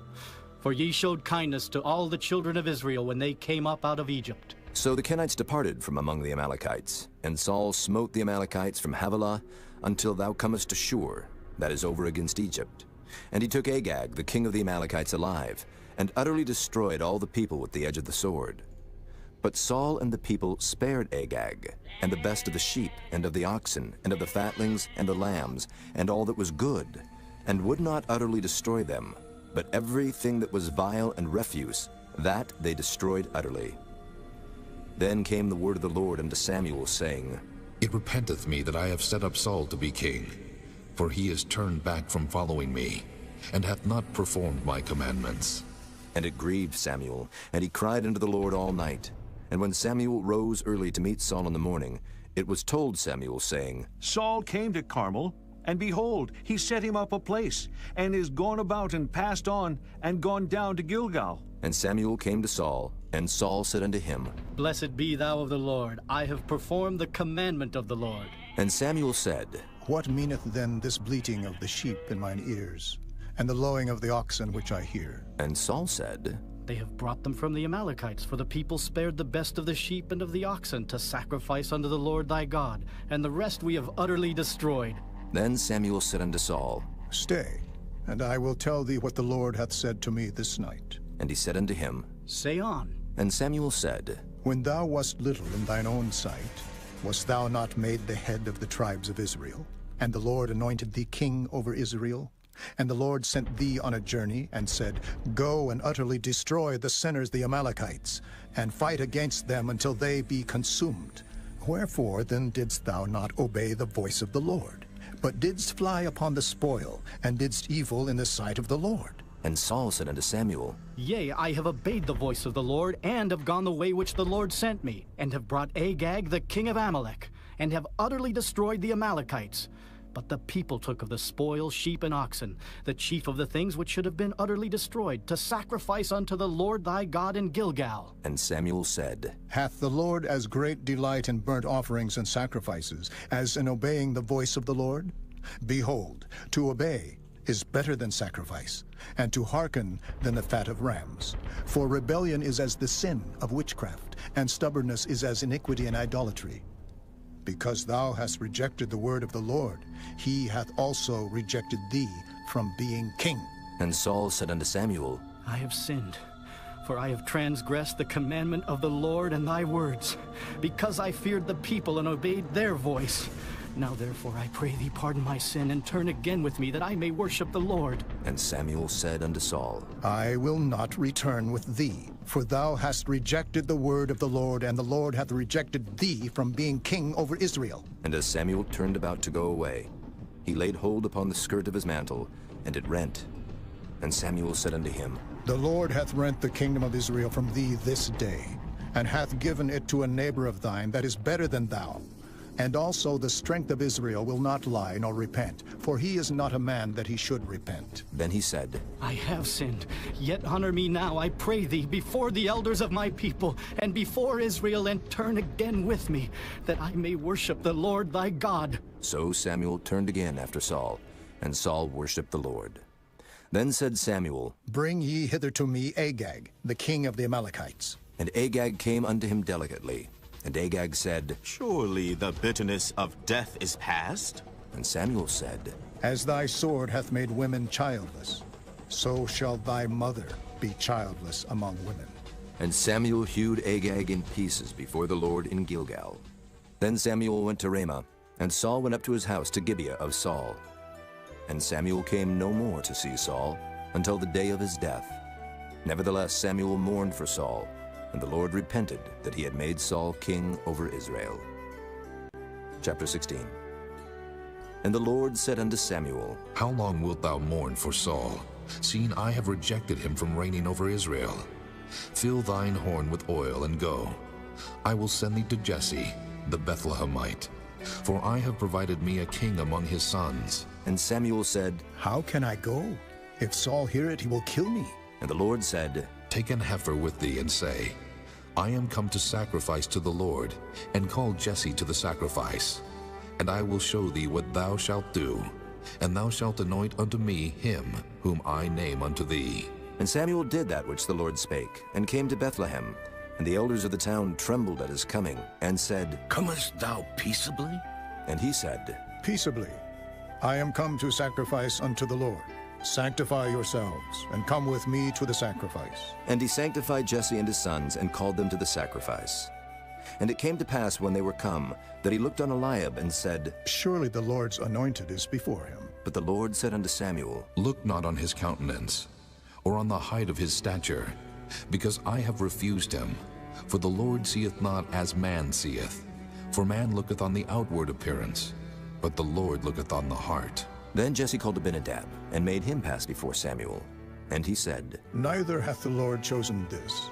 Then Jesse made Shammah to pass by. And he said, Neither hath the Lord chosen this. Again Jesse made 7 of his sons to pass before Samuel. And Samuel said unto Jesse, The Lord hath not chosen these. And Samuel said unto Jesse, Are here all thy children? And he said, There remaineth yet the youngest, and behold, he keepeth the sheep. And Samuel said unto Jesse, Send and fetch him, for we will not sit down till he come hither. And he sent and brought him in. Now he was ruddy, and withal of a beautiful countenance, and goodly to look to. And the Lord said, Arise, anoint him, for this is he. Then Samuel took the horn of oil, and anointed him in the midst of his brethren. And the Spirit of the Lord came upon David from that day forward. So Samuel rose up and went to Ramah. But the Spirit of the Lord departed from Saul, and an evil spirit from the Lord troubled him. And Saul's servants said unto him, Behold now, an evil spirit from God troubleth thee. Let our Lord now command thy servants, which are before thee, to seek out a man, who is a cunning player on an harp. And it shall come to pass, when the evil spirit from God is upon thee, that he shall play with his hand, and thou shalt be well. And Saul said unto his servants, Provide me now a man that can play well, and bring him to me. Then answered one of the servants, and said, Behold, I have seen a son of Jesse the Bethlehemite, that is cunning in playing, and a mighty valiant man, and a man of war, and prudent in matters, and a comely person, and the Lord is with him. Wherefore Saul sent messengers unto Jesse, and said, Send me David thy son, which is with the sheep. And Jesse took an ass laden with bread, and a bottle of wine, and a kid, and sent them by David his son unto Saul. And David came to Saul, and stood before him, and he loved him greatly, and he became his armor-bearer. And Saul said to Jesse, saying, Let David, I pray thee, stand before me, for he hath found favor in my sight. And it came to pass, when the evil spirit from God was upon Saul, that David took an harp, and played with his hand. So Saul was refreshed, and was well, and the evil spirit departed from him. Chapter 17. Now the Philistines gathered together their armies to battle, and were gathered together at Shochoh, which belongeth to Judah, and pitched between Shochoh and Azekah, in Ephes-dammim. And Saul and the men of Israel were gathered together, and pitched by the valley of Elah, and set the battle in array against the Philistines. And the Philistines stood on a mountain on the one side, and Israel stood on a mountain on the other side, and there was a valley between them. And there went out a champion out of the camp of the Philistines, named Goliath of Gath, whose height was 6 cubits and a span. And he had an helmet of brass upon his head, and he was armed with a coat of mail, and the weight of the coat was 5,000 shekels of brass. And he had greaves of brass upon his legs, and a target of brass between his shoulders. And the staff of his spear was like a weaver's beam, and his spear's head weighed 600 shekels of iron, and one bearing a shield went before him. And he stood and cried unto the armies of Israel, and said unto them, Why are ye come out to set your battle in array? Am not I a Philistine, and ye servants to Saul? Choose you a man for you, and let him come down to me. If he be able to fight with me, and to kill me, then will we be your servants. But if I prevail against him, and kill him, then shall ye be our servants, and serve us. And the Philistines said, I defy the armies of Israel this day. Give me a man, that we may fight together. When Saul and all Israel heard those words of the Philistine, they were dismayed and greatly afraid. Now David was the son of that Ephrathite of Bethlehem, Judah, whose name was Jesse, and he had 8 sons. And the man went among men for an old man in the days of Saul. And the 3 eldest sons of Jesse went and followed Saul to the battle. And the names of his 3 sons that went to the battle were Eliab the firstborn, and next unto him Abinadab, and the third Shammah. And David was the youngest, and the 3 eldest followed Saul. But David went and returned from Saul to feed his father's sheep at Bethlehem. And the Philistine drew near morning and evening, and presented himself 40 days. And Jesse said unto David his son, Take now for thy brethren an ephah of this parched corn, and these 10 loaves, and run to the camp to thy brethren. And carry these 10 cheeses unto the captain of their 1,000. And look how thy brethren fare, and take their pledge. Now Saul and they and all the men of Israel were in the valley of Elah, fighting with the Philistines. And David rose up early in the morning, and left the sheep with the keeper, and took and went as Jesse had commanded him. And he came to the trench as the host was going forth to the fight, and shouted for the battle. For Israel and the Philistines had put the battle in array, army against army. And David left his carriage in the hand of the keeper of the carriage, and ran into the army, and came and saluted his brethren. And as he talked with them, behold, there came up the champion, the Philistine of Gath, Goliath by name, out of the armies of the Philistines, and spake according to the same words. And David heard them. And all the men of Israel, when they saw the man, fled from him, and were sore afraid. And the men of Israel said, Have ye seen this man that is come up? Surely to defy Israel is he come up. And it shall be that the man who killeth him, the king will enrich him with great riches, and will give him his daughter, and make his father's house free in Israel.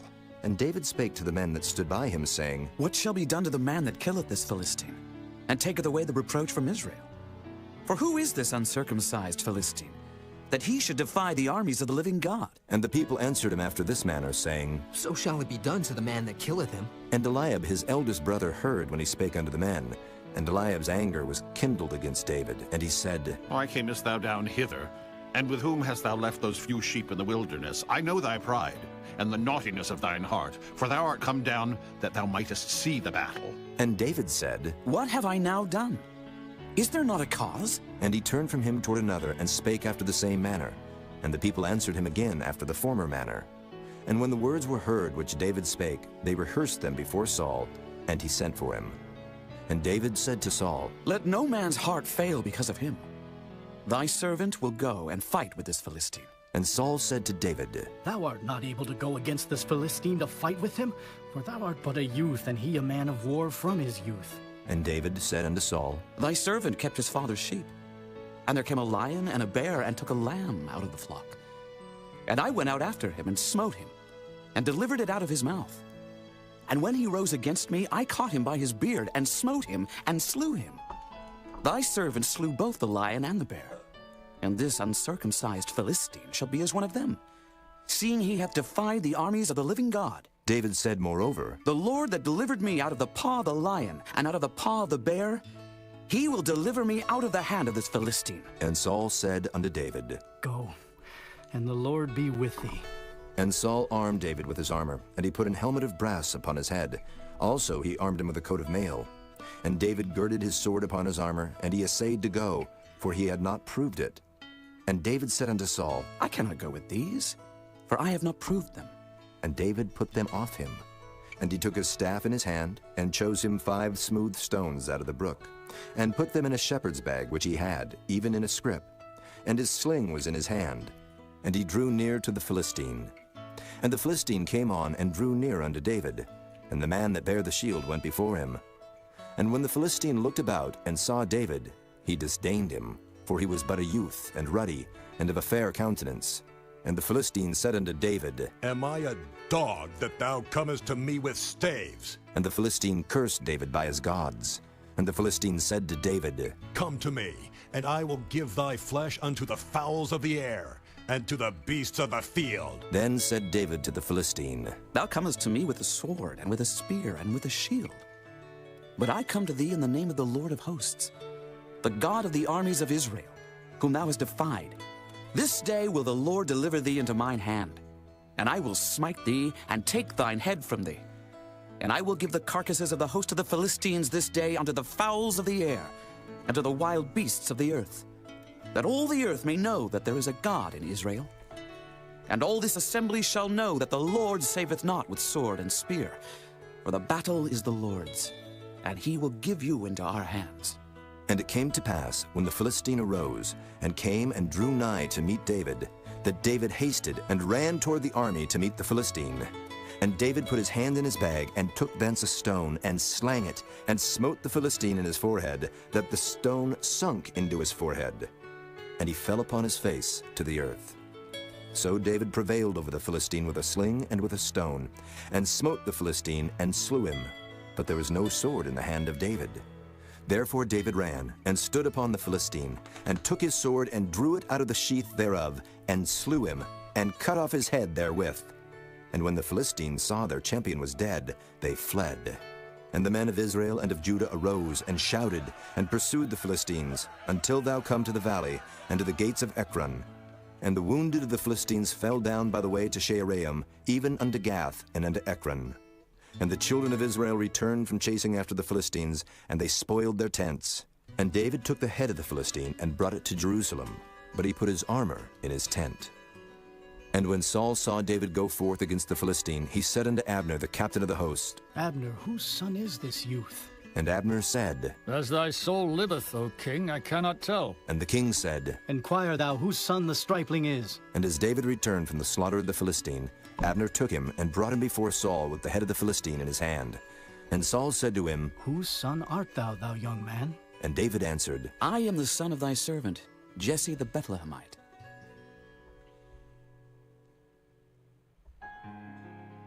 Chapter 18. And it came to pass, when he had made an end of speaking unto Saul, that the soul of Jonathan was knit with the soul of David, and Jonathan loved him as his own soul. And Saul took him that day, and would let him go no more home to his father's house. Then Jonathan and David made a covenant, because he loved him as his own soul. And Jonathan stripped himself of the robe that was upon him, and gave it to David, and his garments, even to his sword, and to his bow, and to his girdle. And David went out whithersoever Saul sent him, and behaved himself wisely. And Saul set him over the men of war, and he was accepted in the sight of all the people, and also in the sight of Saul's servants. And it came to pass, as they came, when David was returned from the slaughter of the Philistine, that the women came out of all cities of Israel, singing and dancing to meet King Saul, with tabrets, with joy, and with instruments of music. And the women answered one another as they played, and said, Saul hath slain his thousands, and David his 10,000s. And Saul was very wroth, and the saying displeased him. And he said, They have ascribed unto David 10,000s, and to me they have ascribed but thousands. And what can he have more but the kingdom? And Saul eyed David from that day and forward. And it came to pass on the morrow, that the evil spirit from God came upon Saul, and he prophesied in the midst of the house. And David played with his hand, as at other times. And there was a javelin in Saul's hand. And Saul cast the javelin, for he said, I will smite David even to the wall with it. And David avoided out of his presence twice. And Saul was afraid of David, because the Lord was with him, and was departed from Saul. Therefore Saul removed him from him, and made him his captain over 1,000. And he went out and came in before the people. And David behaved himself wisely in all his ways, and the Lord was with him. Wherefore when Saul saw that he behaved himself very wisely, he was afraid of him. But all Israel and Judah loved David, because he went out and came in before them. And Saul said to David, Behold, my elder daughter Merab, her will I give thee to wife. Only be thou valiant for me, and fight the Lord's battles. For Saul said, Let not mine hand be upon him, but let the hand of the Philistines be upon him. And David said unto Saul, Who am I? And what is my life, or my father's family in Israel, that I should be son-in-law to the king? But it came to pass at the time when Merab, Saul's daughter, should have been given to David, that she was given unto Adriel, the Maholathite, to wife. And Michal, Saul's daughter, loved David. And they told Saul, and the thing pleased him. And Saul said, I will give him her, that she may be a snare to him, and that the hand of the Philistines may be against him. Wherefore Saul said to David, Thou shalt this day be my son-in-law in the one of the twain. And Saul commanded his servants, saying, Commune with David secretly, and say, Behold, the king hath delight in thee, and all his servants love thee. Now therefore be the king's son-in-law. And Saul's servants spake those words in the ears of David. And David said, Seemeth it to you a light thing, to be a king's son-in-law, seeing that I am a poor man and lightly esteemed? And the servants of Saul told him, saying, On this manner spake David. And Saul said, Thus shall ye say to David, The king desireth not any dowry, but 100 foreskins of the Philistines, to be avenged of the king's enemies. But Saul thought to make David fall by the hand of the Philistines. And when his servants told David these words, it pleased David well to be the king's son-in-law. and the days were not expired. Wherefore David arose and went, he and his men, and slew of the Philistines 200 men. And David brought their foreskins, and they gave them in full tale to the king, that he might be the king's son-in-law. And Saul gave him Michal, his daughter, to wife. And Saul saw and knew that the Lord was with David, and that Michal, Saul's daughter, loved him. And Saul was yet the more afraid of David, and Saul became David's enemy continually. Then the princes of the Philistines went forth, and it came to pass after they went forth that David behaved himself more wisely than all the servants of Saul, so that his name was much set by. Chapter 19. Fucking hours. And Saul spake to Jonathan his son, and to all his servants, that they should kill David. But Jonathan, Saul's son, delighted much in David. And Jonathan told David, saying, Saul, my father seeketh to kill thee. Now therefore, I pray thee, take heed to thyself until the morning, and abide in a secret place, and hide thyself. And I will go out and stand beside my father in the field where thou art. And I will commune with my father of thee. And what I see, that I will tell thee. And Jonathan spake good of David unto Saul his father, and said unto him, Let not the king sin against his servant, against David, Story of because he hath not sinned. I've made it to the story of David, and for that, I will stop there. Let us play some games now.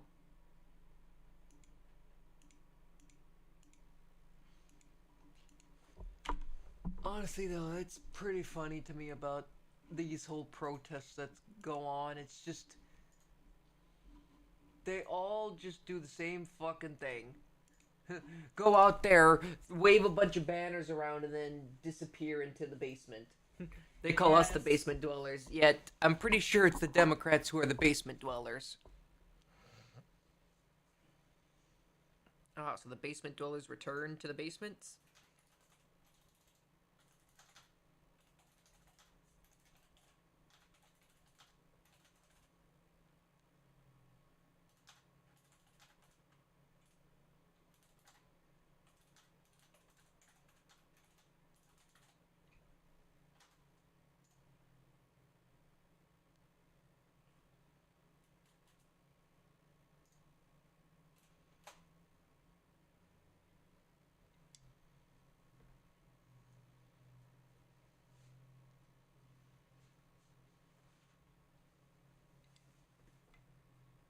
So when are the basement dwellers gonna return to the basement?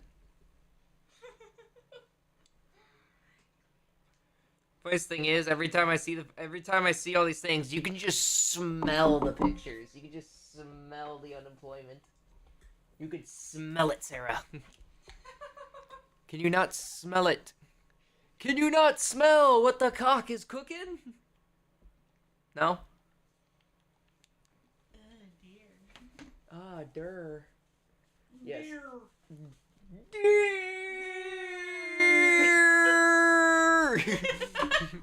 No? Yes. Just both us casually underage girls or Yes. What? Oh god, what is that? What underage girls? Yeah. What the f are you talking about? Yeah, it looks like you you. are underqualified to speak about There's you just political thinking about it, then problems. there's me. I'm not saying that that's Sarah. Underqualified to speak about political problems. I have a almost 10th grade education. Almost.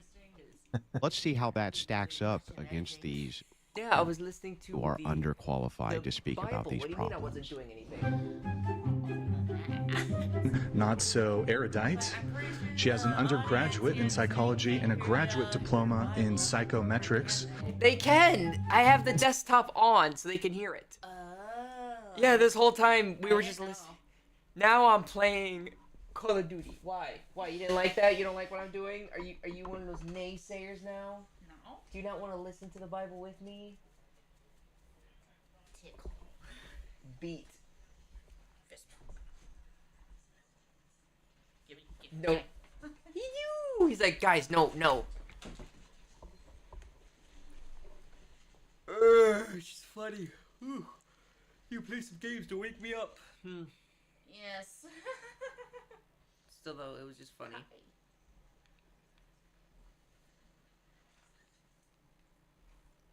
Does Apollo want a piece of bread?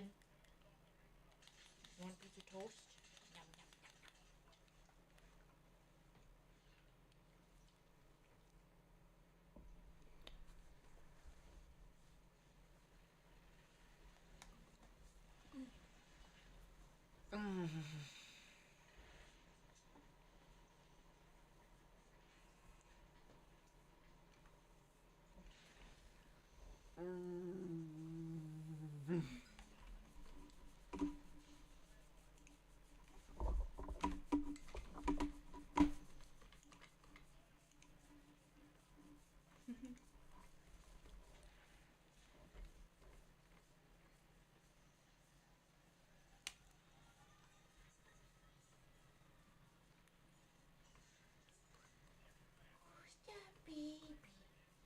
Sarah's the baby.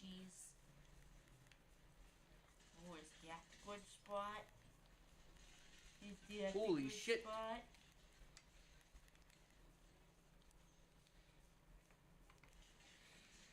Oh geez, this. They all. Ooh, holy shit! Whoa-wee!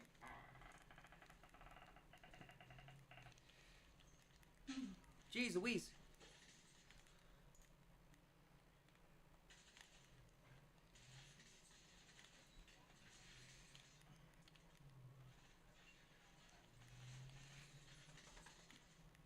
Holy fuck. It's a whole fucking... whole bunch of bots over here.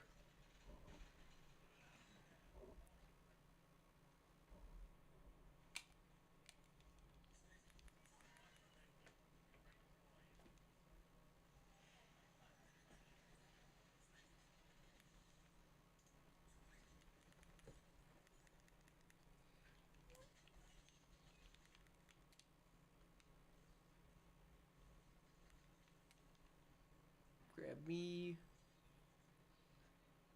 Silver.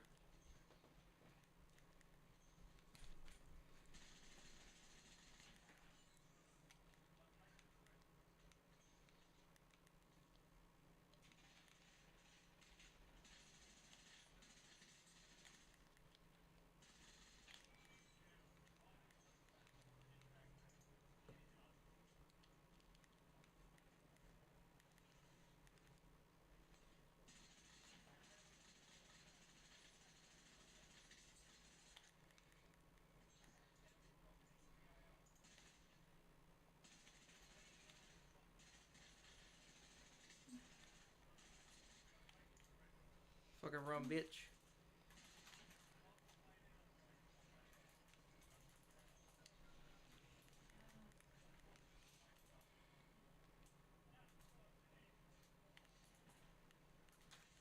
Can I get in the house, please? There we go.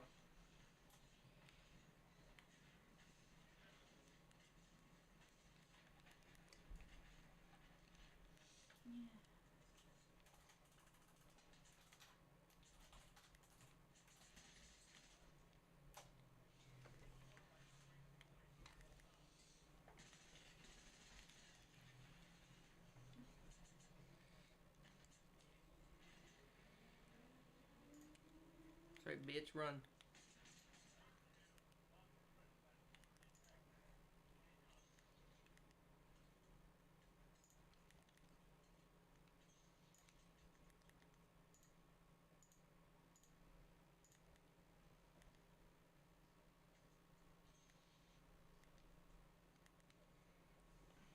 Excuse me, hit feared.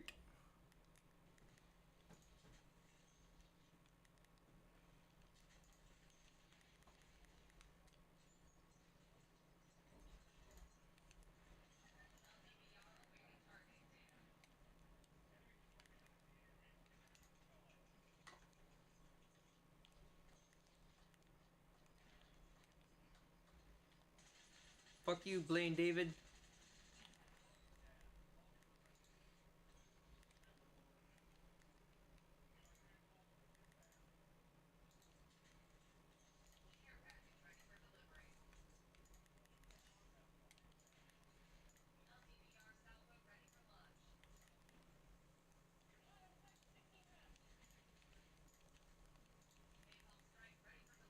Oh, hello. Didn't even know that was here. Fuck yeah.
Fuck you, spaceman.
Pow.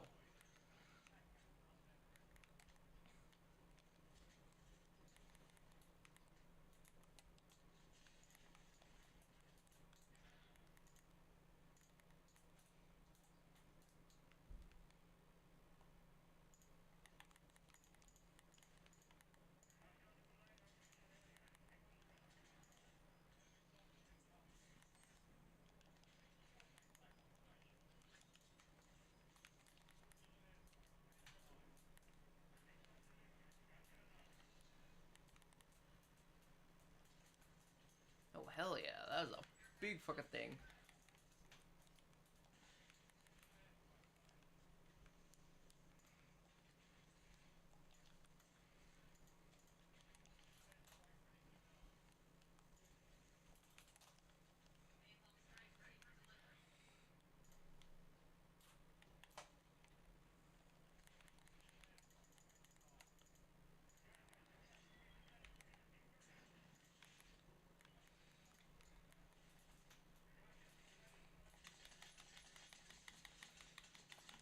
Pow.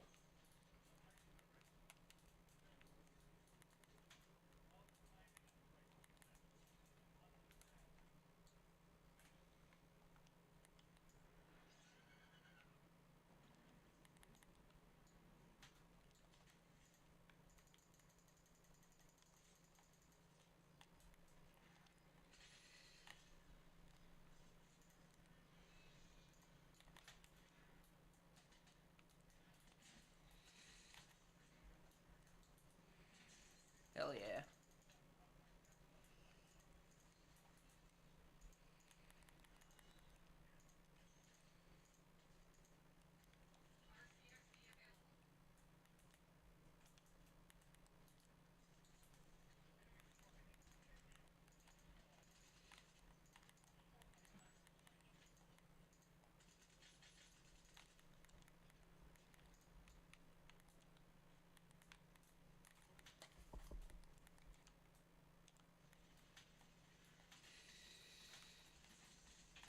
Not my brother.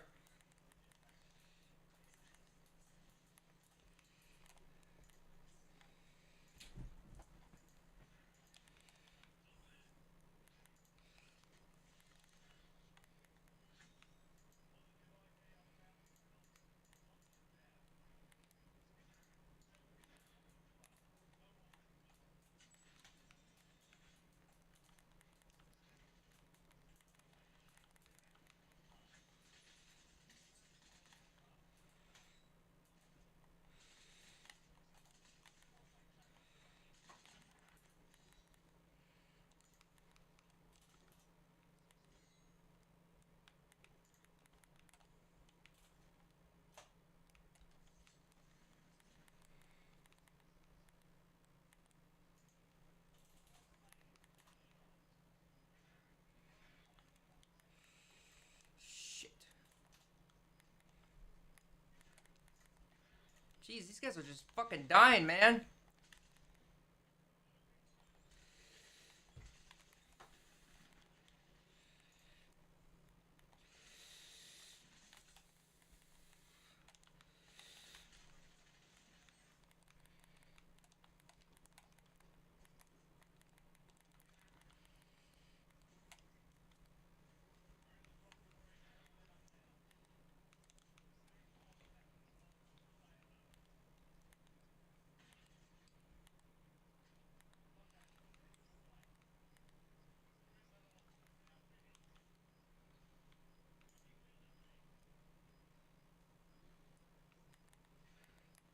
Oh my jeez.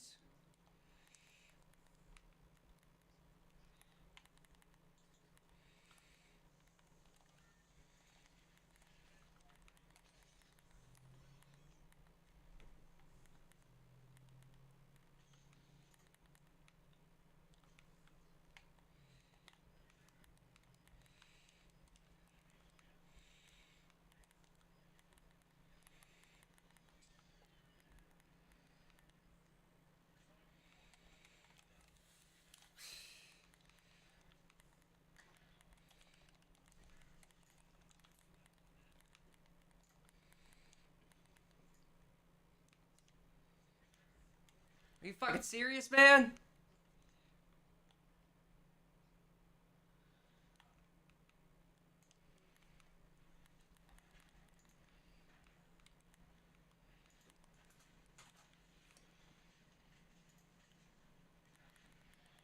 You. Bro, why do they just keep fucking dying, man?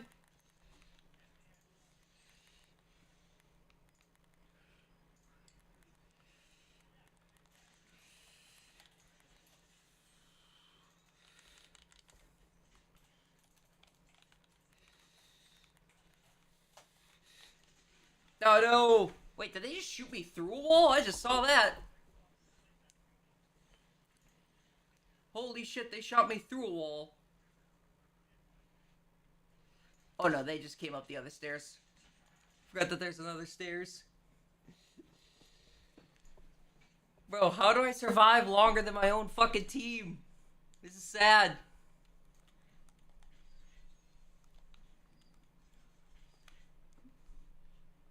Hell yeah, more kills too.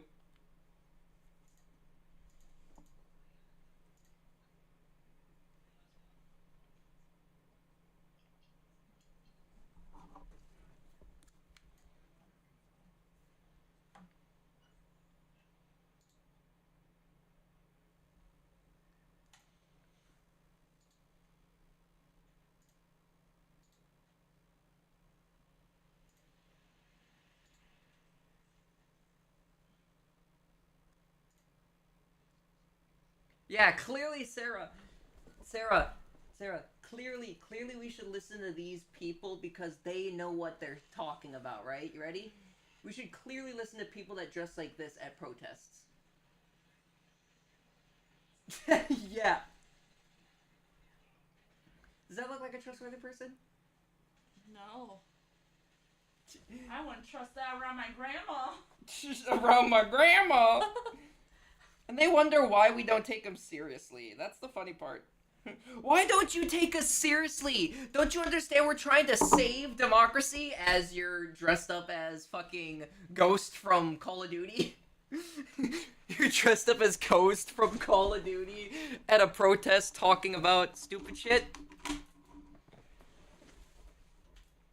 Yeah, I'm clearly gonna listen to you.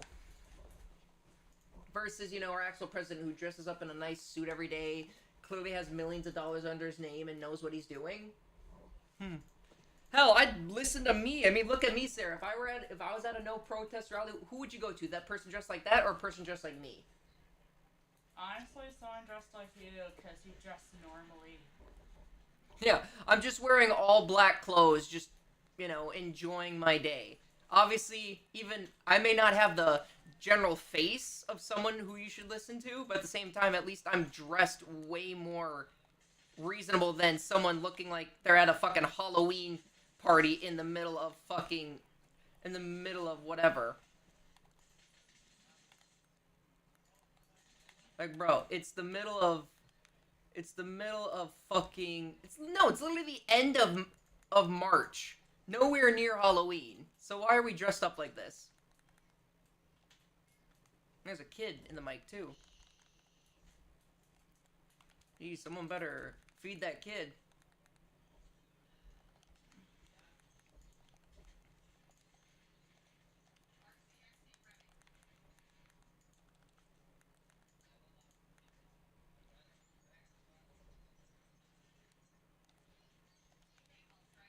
Why does it sound like Boo from fucking Monsters, Inc.?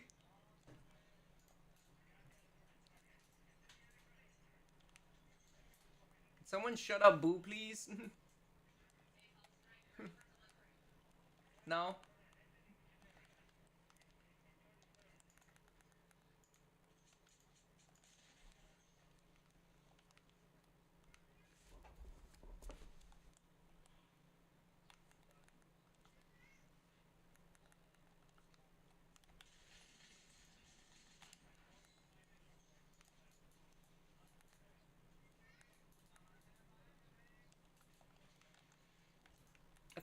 I think I'm in the Mexican lobbies, Sarah, because that don't sound like English. Oh no. So, I'm in a lobby where I can't communicate with people because there's a language barrier. Yeah, this is gonna be a fun one.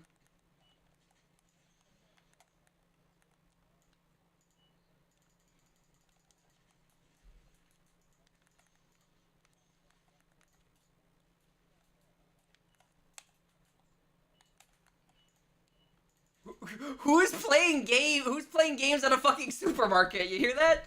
Beep, beep, beep, beep. That's all I'm hearing in my headset. Just beep, beep, beep, beep, beep.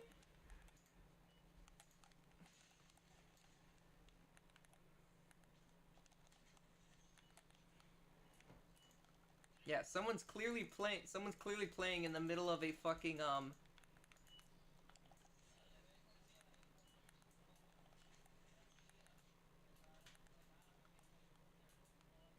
Do you hear that, Sarah?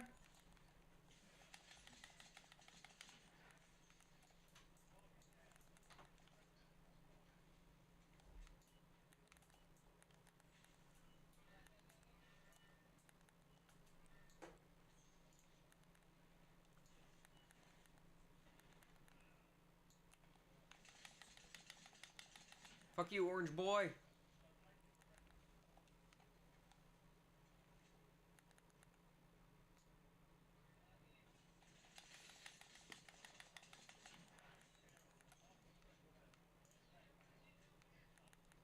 Pasillo, pasillo, pasillo.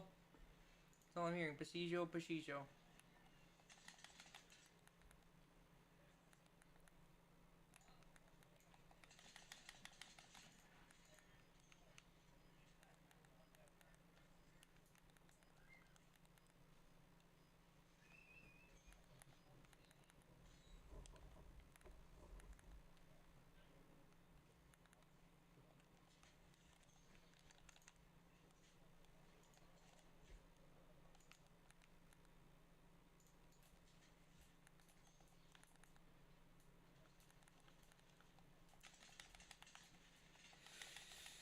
Yeah, that's not winning that one.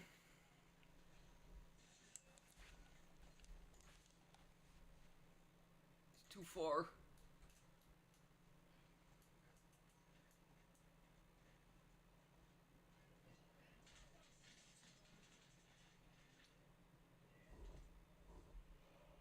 That's racist.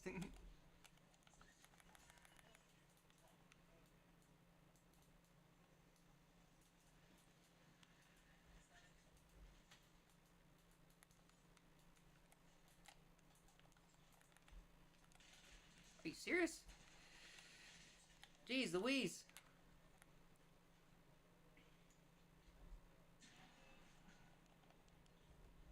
At least we don't need to get the kills without dying yet.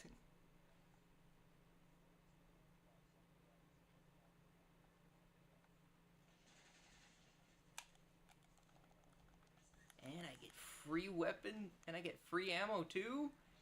Yes, please.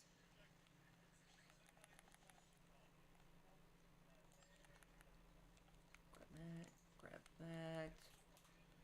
Bam, bam. Free shit. Fuck yes.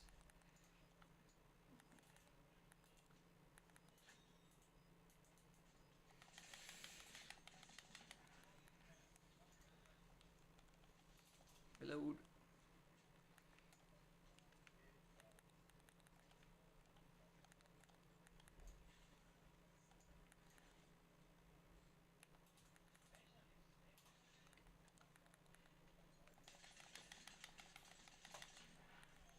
Alright, now they're coming after me. Great.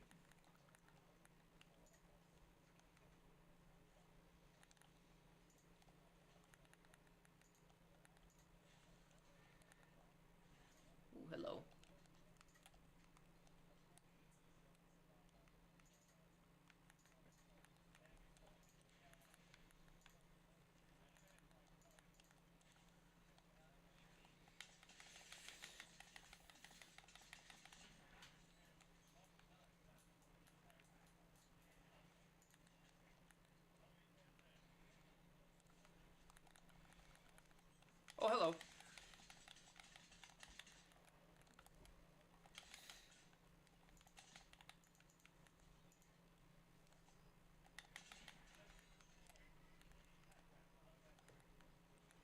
Oh, shit.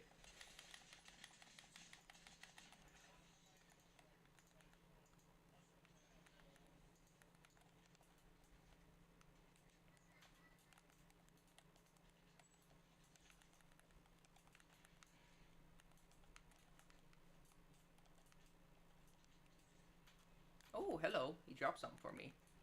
Bronze card. Thank you. What was that? What the hell is all this crap? Jeez Louise, there's so much crap here. Holy shit.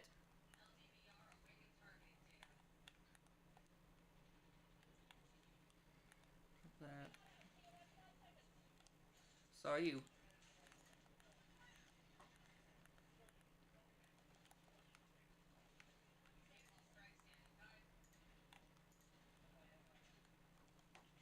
Shit.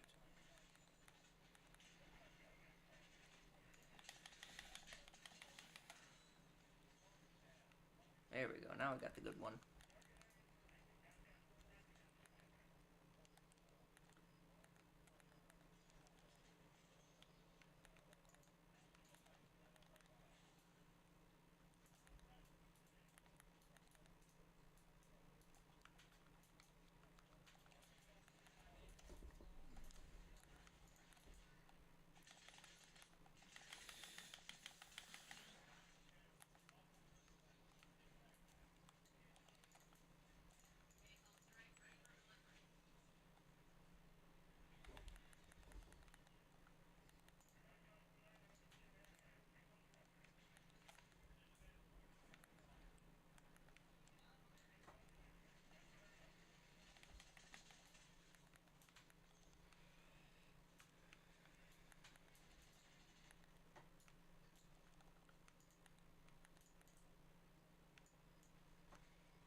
Ugh.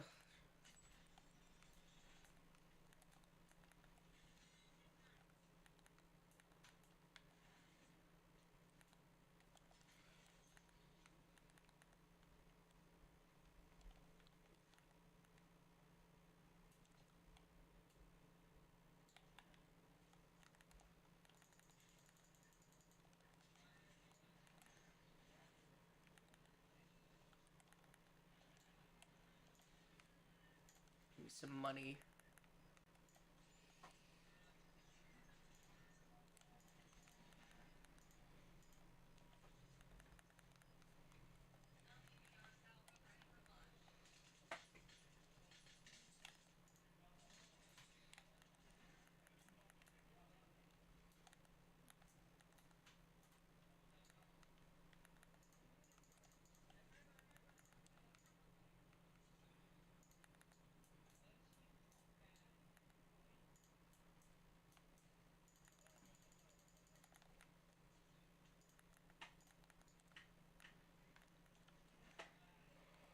Here you are. Oh, it's that guy.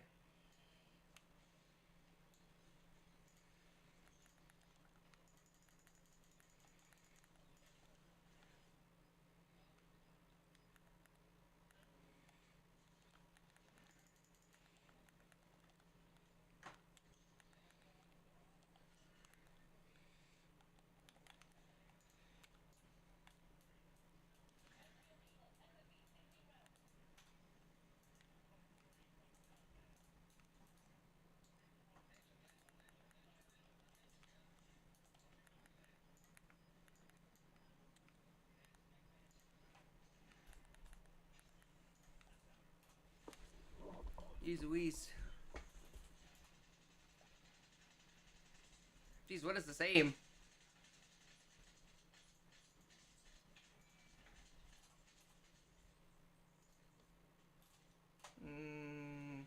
Seems a bit too...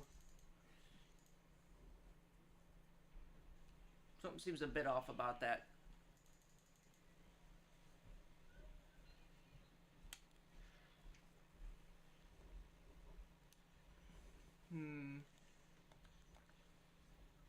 Something seemed a bit off about that.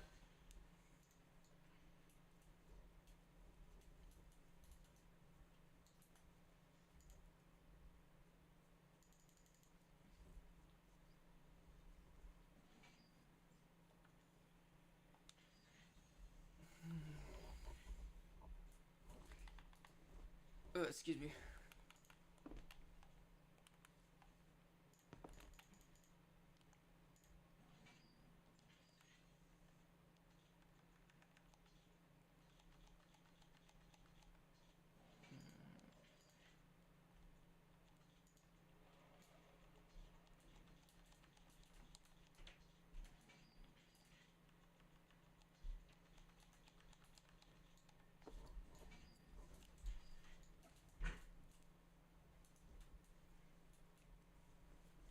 Hui. Hui. There you are.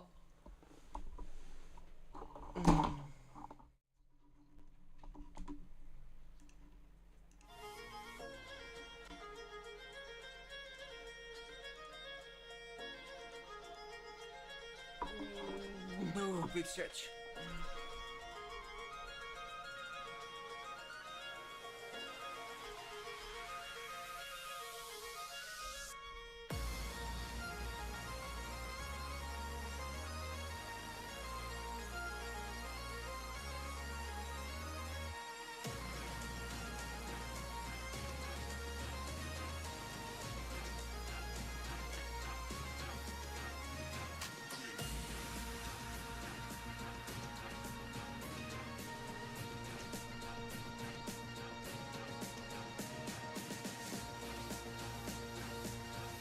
This is why I can't wait to leave, Sarah. This is why I can't wait to leave. This was in our town, by the way. That's in our town.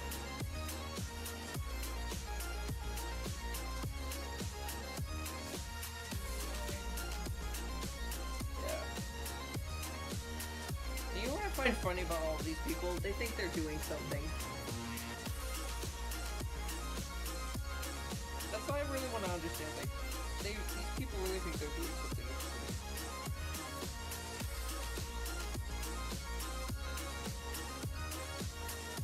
I still love the fact that people like this think they're doing something when they could do so much more than just stand on the side of the road and hold a sign up and think that does something.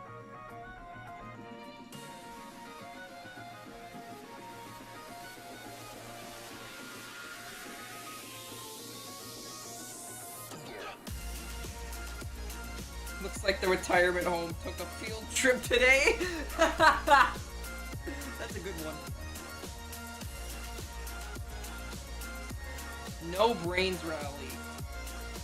Yes.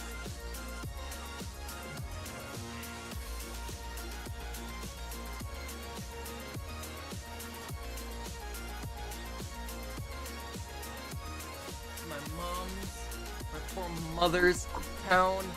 For her job, I feel so bad for her. Poor people. What the hell is that thing?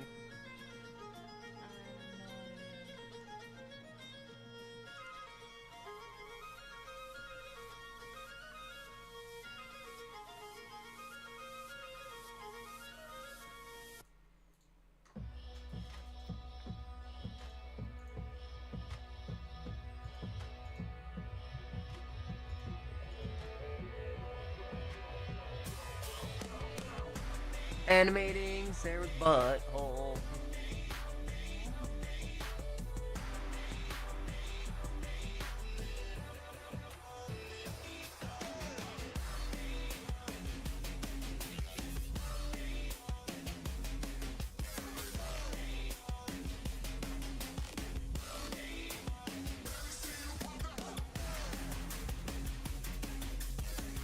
Oh god, what the hell? This is weird.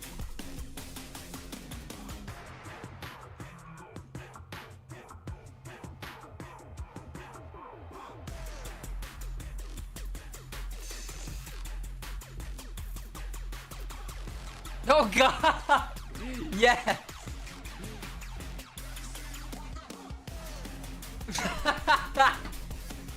AI. You like it? What the fuck?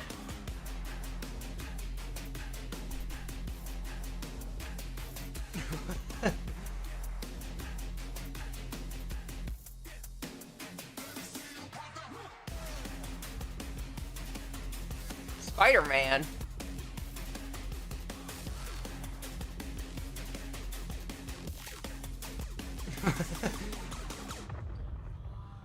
What, you like watching this? What the fuck is that?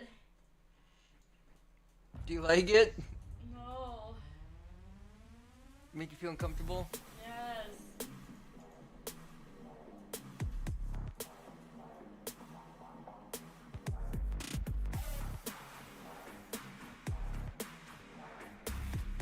Oh no! I don't think you want to see that one, Sarah. You don't want to see this one. Why? Because yes. And then it was a spider.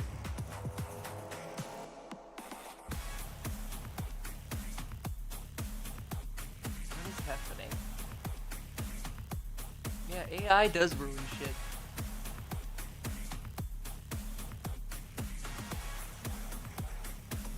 I wonder why it keeps changing the faces. And why does a train need to eat a burger?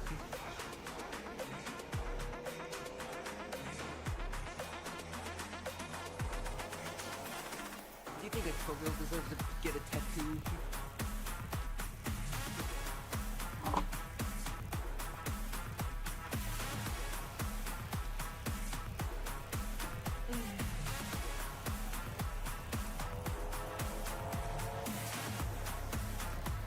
Yeah, 12-year-old knows who they are. You know what I do? You know what I was at 12-year-old? What was 12-year-old? Confused.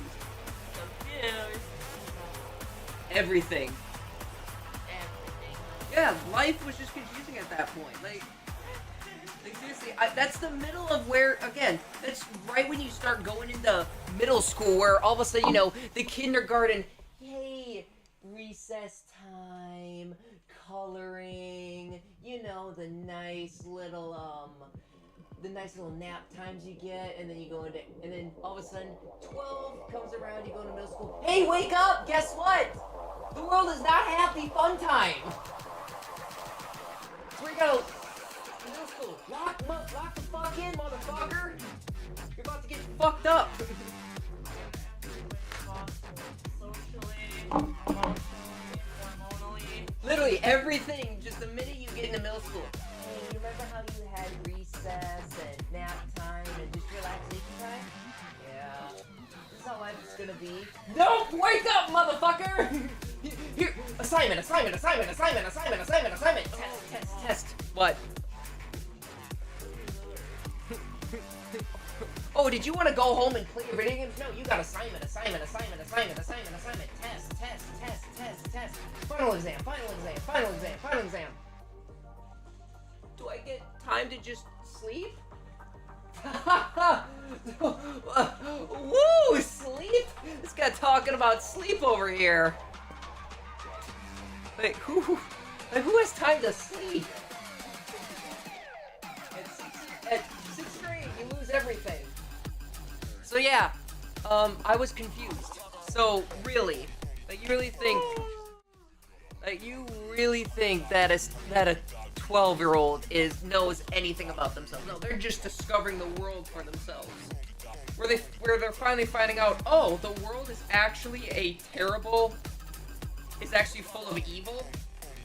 That's when the evil truly starts coming out.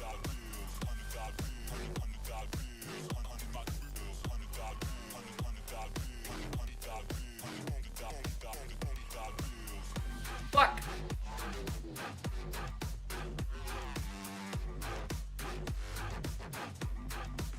Ow!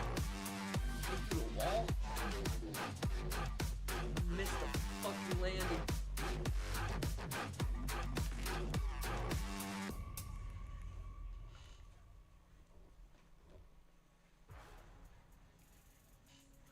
it could start with a woman too. Let's not forget, violence is both men and female.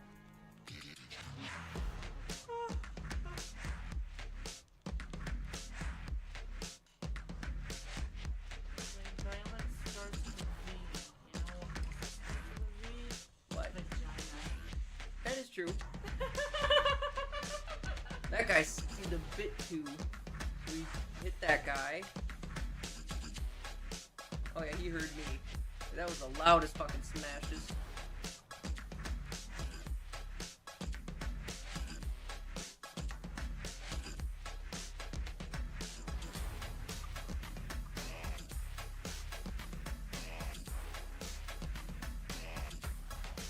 Shotgun.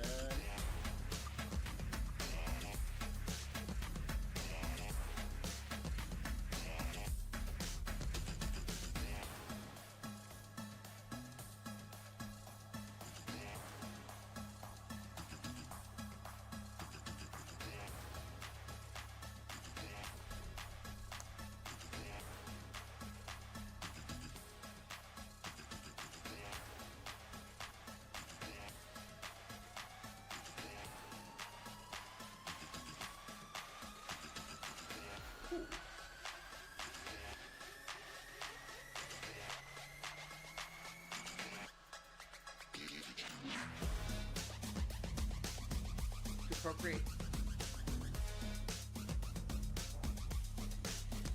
Oh, jeez Louise.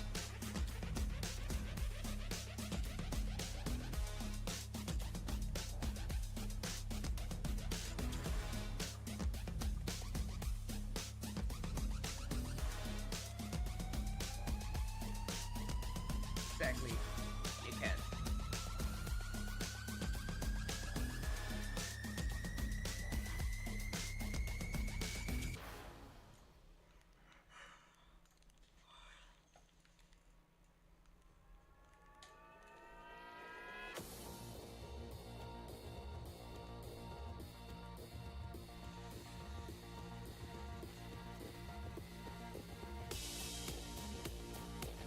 Who's that?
Took my gun. Let's go.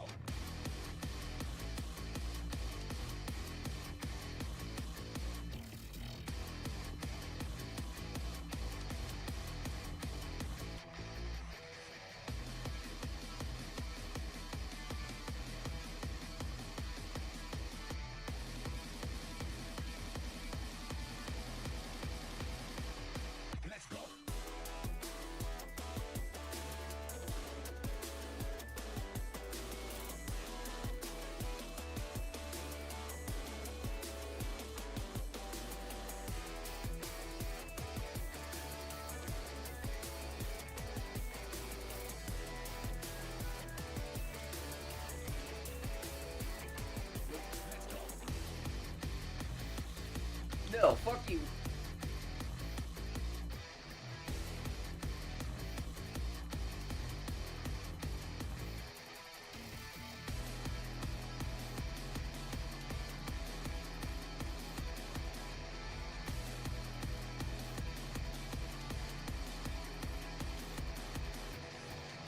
Fuck you, David Blaine.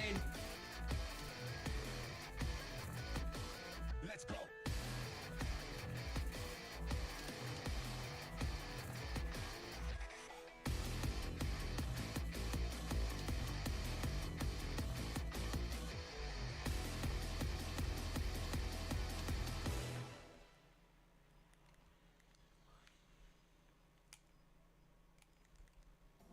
Yeah, I got the power. I got the power. I got unlimited power. Yeah, I got the power. I got unlimited power. I got the power. I got unlimited power. It's running the game. We are not playing the same. I was just going insane. From red to blue, from blue to red, the nigga from red from overhead. We're playing.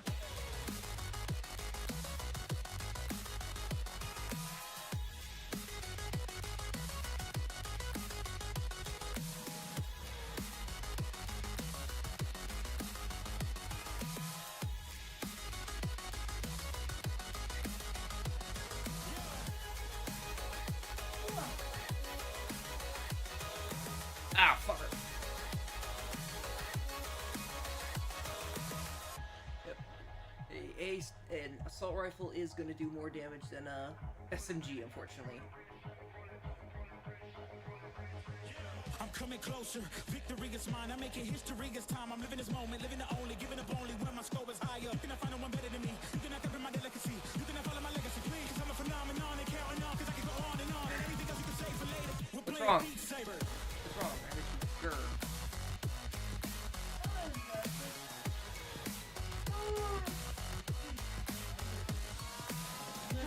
See, anything I feel. Yeah, there's you slightly tired and you're just tired of everything right now. I got the power. I got unlimited power. I got the power. I got unlimited power. Since the beginning and I keep on winning and I keep on swinging for hours. I was running the game. We are not playing the same. I was just going insane. From red to blue, from blue to red, the nigga from red from overhead. We're playing. We're playing. We're playing.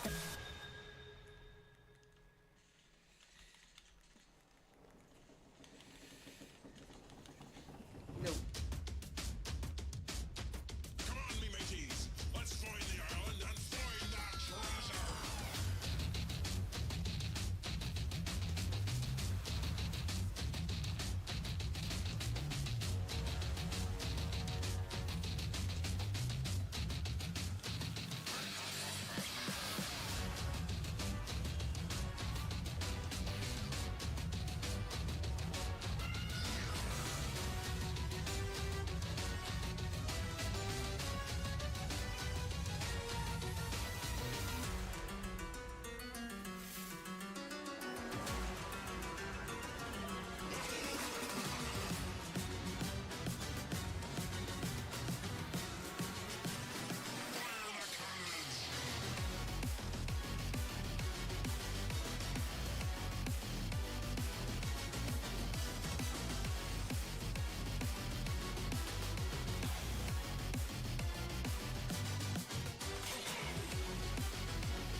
Oh my jeez.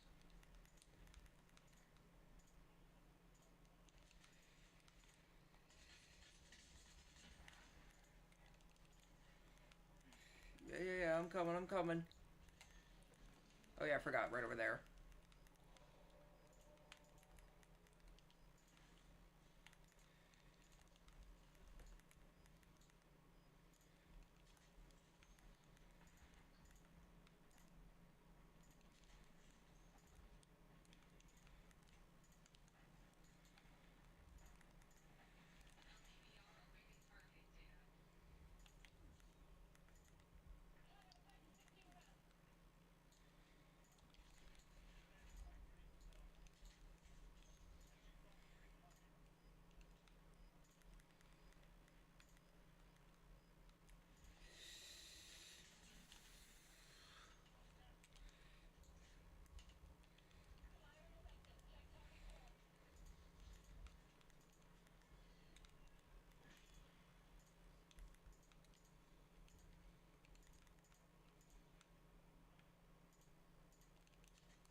quickly leave.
In-N-Out burger.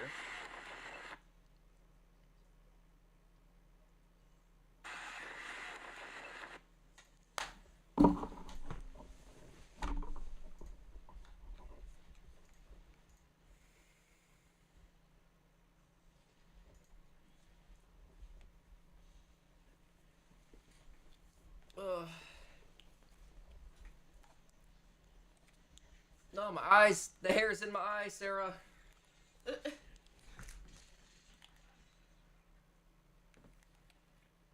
thinking of maybe going to get a haircut. How's that sound? Yeah, maybe you're due for a haircut. Well, then again, I tend to usually get a haircut at spring, but, you know, I'd rather wait for, you know, when spring is actually here, you know, when we have, you know, back-to-back 50 days and not, you know, 50, 20, 30, 70, 80, 40, 50, 30. You know what I mean? Isn't that right, Bubba? I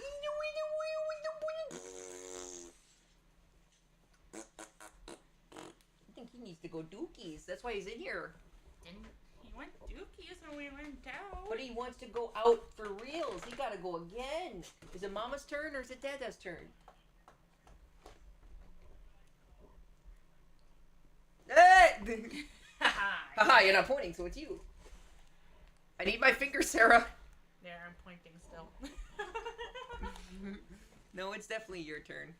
I mean, you took off today, so you have to woman the house. Who's the baby? Who's the baby? Don't worry, baby. Let me just finish this game up since Mama's clearly a bit more busy than I am. Because clearly Mama is way more busy than I am. Writing a story. What? Is that a towel? What towel? Oh, it's a towel on a backpack. Backpack towel. Towel pack.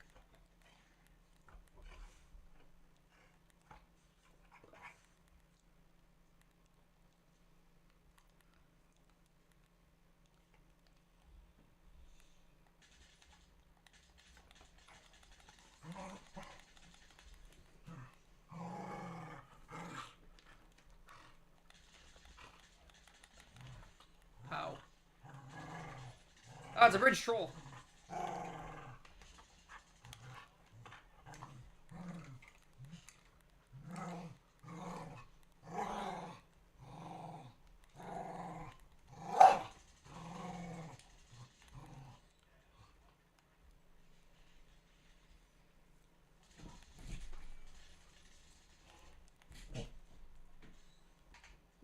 was that?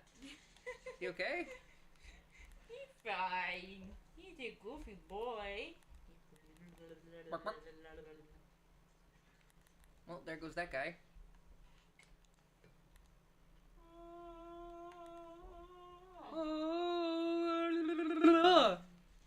The thing goes. Fuck. Fuck what? Dead. Yes.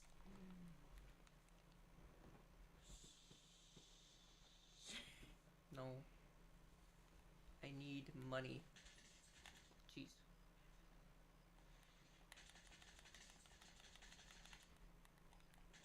Stop running.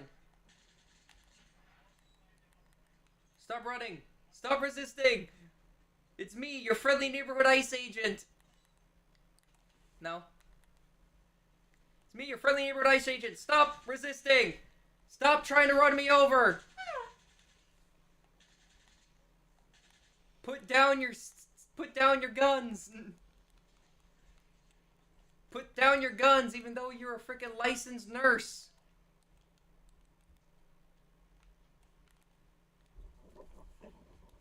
Hello. Put down your gun, even though you're a licensed nurse.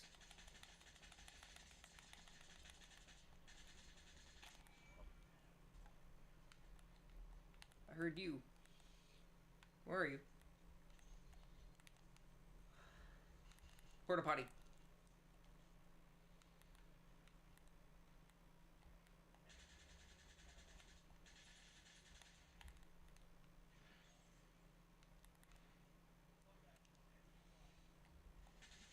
Oh shit, I can't see! Some bullshit. So since when do we have a 9 bang in the game?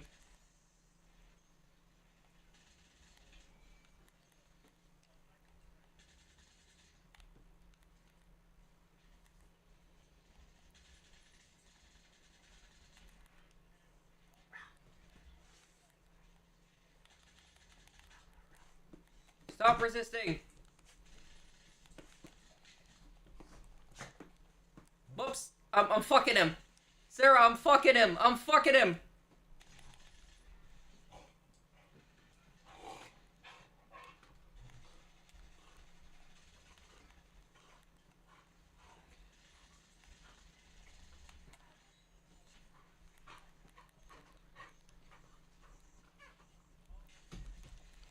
No, there's a guy on the rooftop.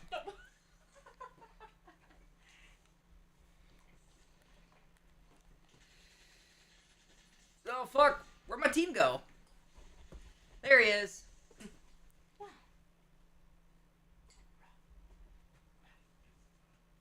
the fuck? Like, where the fuck did my teammate go, man? Just fucking up and just nowhere and everywhere at the same time. And now he's dead.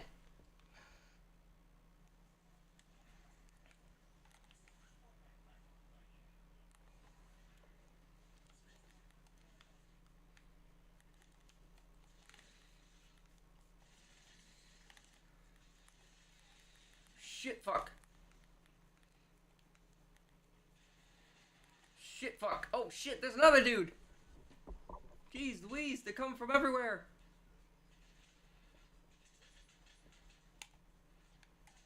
On the bowling alley, man. Jeez Louise. People can't shoot. Wish we would just go out as a family after this game. Just kill him. I gotta go to the bowling alley. I don't want to go to the bowling alley. The bowling alley is not a good place to go. But bowling alley it is.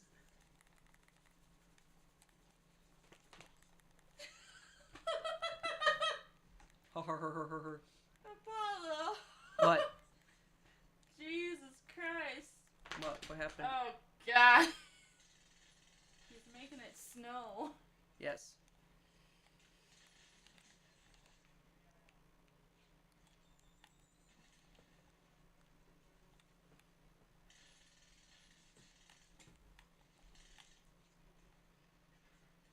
Jeez Louise. What the hell? Oh yeah, I forgot. There's a way up on top of there.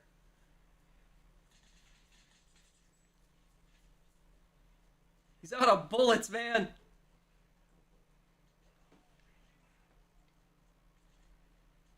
Jeez, you're still on that one too?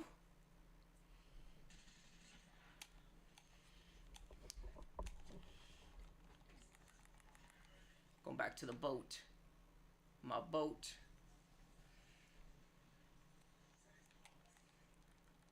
Come on. Okay, just don't get up on there. Glad I didn't get all of these looted yet. Hell yeah.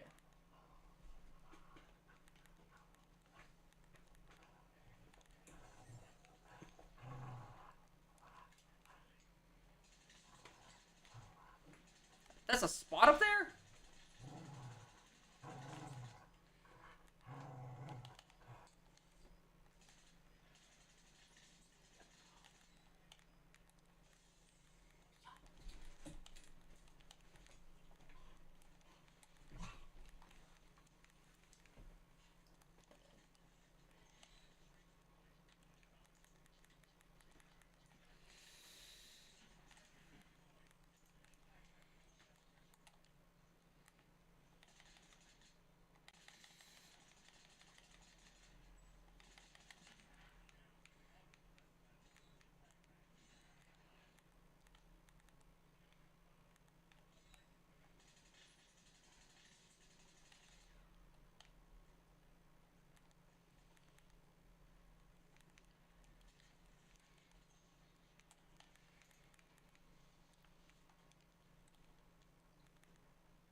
Dude, really? Damn! Yeah! Fuck yeah! That peak, I was like, oh, what do I do? What do I do? And then just, oh, there he is. Hi, buddy. Bam. Oh. Sorry, I couldn't revive you, though. Oh, that was a beautiful snipe. Beautiful snipe. Oh.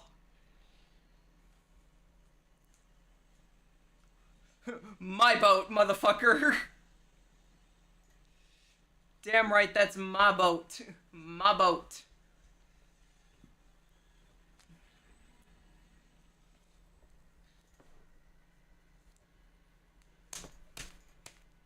It's my boat. Hell yeah. My boat. I need to do something, actually. Alrighty. I think it's time to dookie-doo. No, yes, yes, no, no, yes.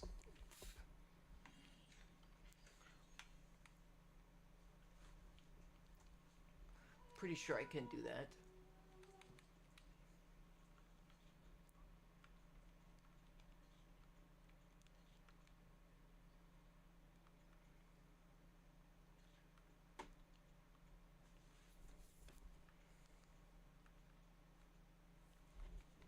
Voice chat, there it is.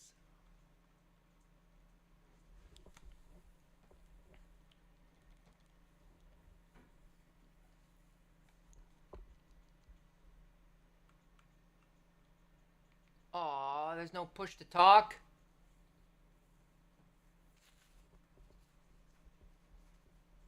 Damn it, man.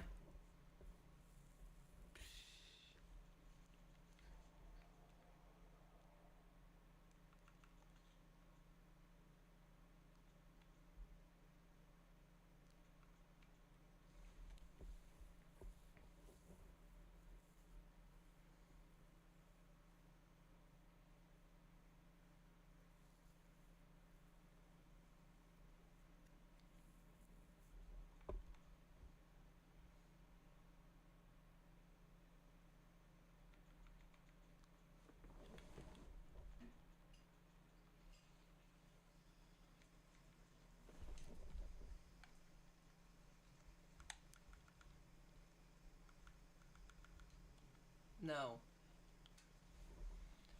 Dang it, man. I was hoping I could do push to talk. I want pushy to talkie. Luckily, we do have a system here.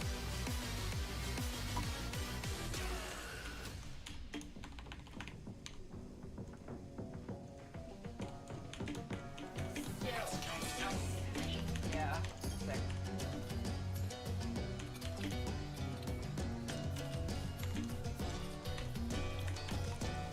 Need a question.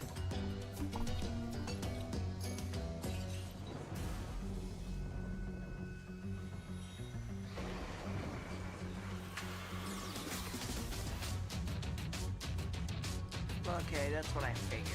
Damn it, man. I can only push to talk. If that's why you need to stop doing stupid shit, Bubba. Seriously, cough. I can't push to talk, dang it. Either talk to all or talk to none.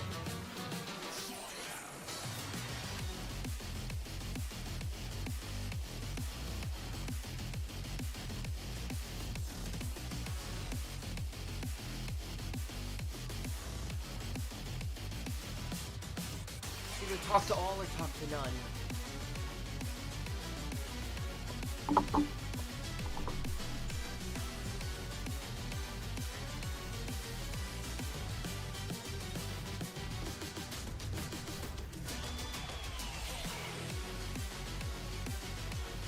We'll figure that out. So give me a minute, everyone. I will be right back. I gotta take the doggo out to shit with my... I will whip a ball. Dick. How dare you? Look at him angry. Kick. All my life been looking for true love, a real one. You be mine and I'll be yours, and nothing more. Tomorrow the sun will rise and I'll be there for you. I will draw my soul in your eyes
them actually succeed and get him out of office, and we're just sitting there like, well, okay, you did it.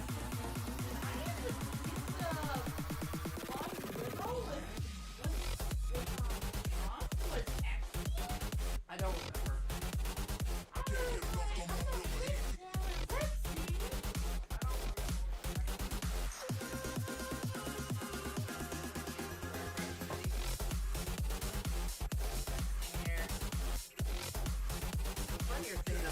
Funnier thing that I'm all off of is the fact that I kind of want to see it just to see how bad the world will get. I'm even popping up in the search here. Weird. I'm not gonna search it up then. I know what I heard. Oh, you know what you heard? You heard about that with Jolly Great, Holiday, Master King, Sonya will be.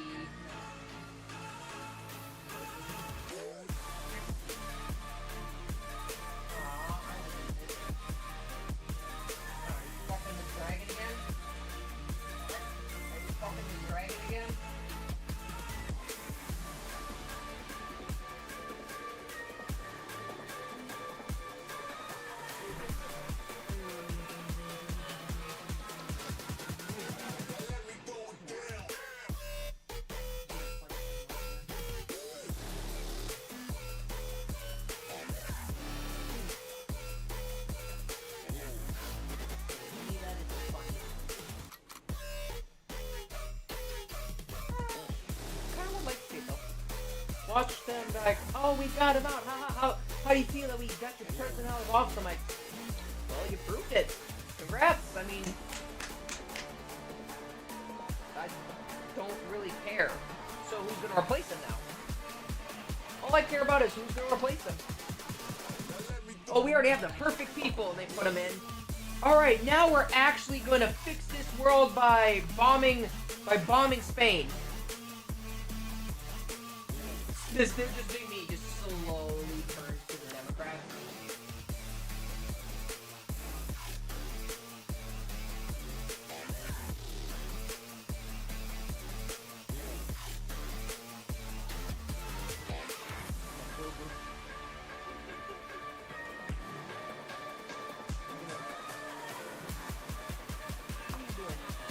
Hey. They put someone in there, and then they're like, all right, as my first ex-president, we're now bombing every other place that Trump's involved. Just slowly turn to them. Or even worse, gets us all a bunch of people arrested and in jail. I just slowly turn to Democrats like, and you call us the Nazis? There's like, yes, you are the Nazis.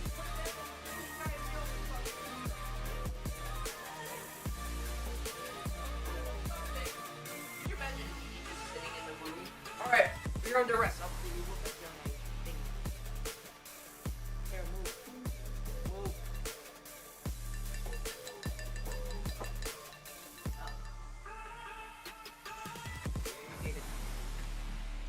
Could you imagine just me sitting in a freaking interrogation room? Like, you did something wrong. Okay, what did I do wrong? Hang on, let's go get the files. What did you do wrong? This is the cleanest motherfucker there is! Like, couple speeding tickets, but he paid them off! Well, we gotta acquit him on something. We can't acquit him on Trump, because then that violates the First Amendment. It's just me sitting there just...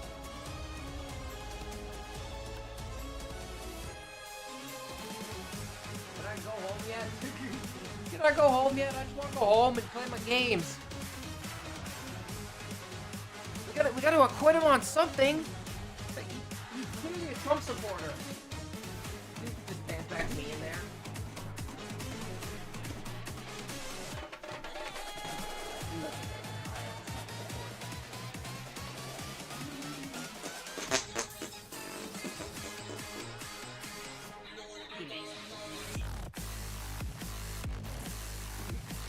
Be funny, just me sitting in there, literally the most innocent man as possible, and they're like just trying to figure out how to get me into jail.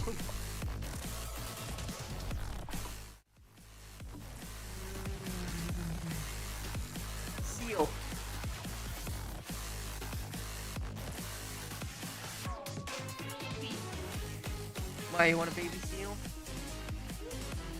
You like it? Why not?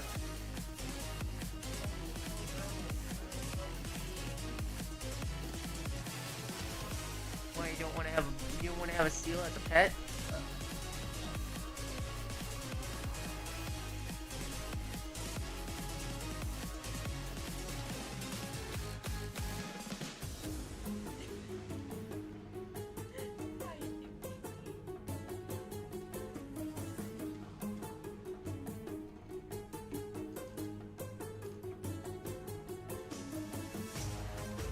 Animating your Minecraft ideas.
Oh no. Skeleton with regeneration potion?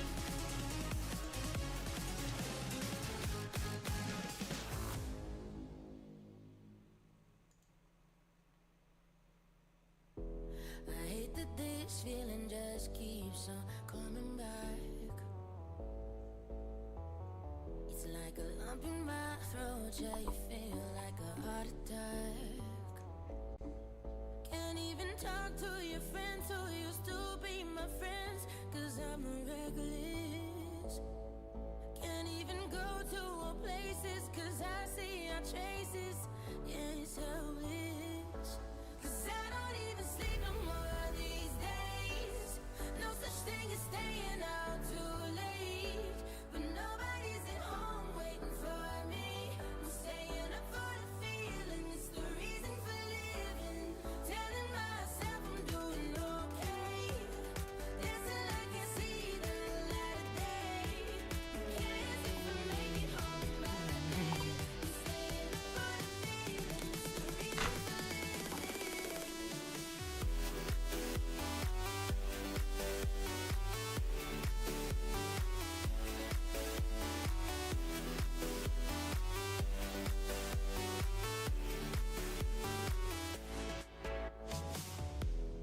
I pass the day sleeping into the afternoon, just to erase every single thought of you. Can't even throw out these photos and memories that we were just making. And every shot that I take is a piece of you I'm still erasing. 'Cause I don't even sleep no more these days. No such thing as staying out too late. What? But nobody's at home waiting for me. I'm staying up for the feeling. It's the reason for living. Telling myself I'm doing okay. Dancing like I see the light of day.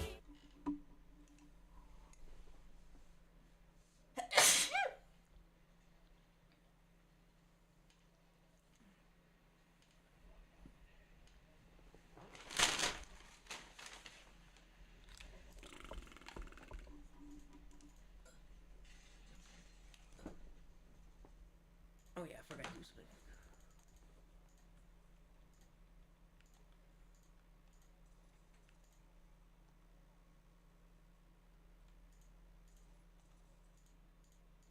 There we go. Then I can still fuck.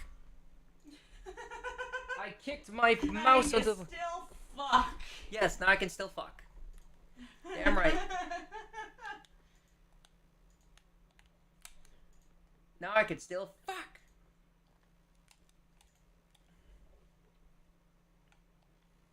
At least I'm pretty sure it's still recording my voice. Let me just easily switch in and out. Oh God! I got 2 black men on my team. Black fishermen.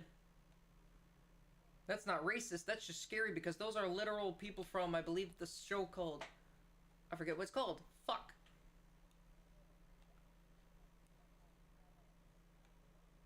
Yeah, baby. One.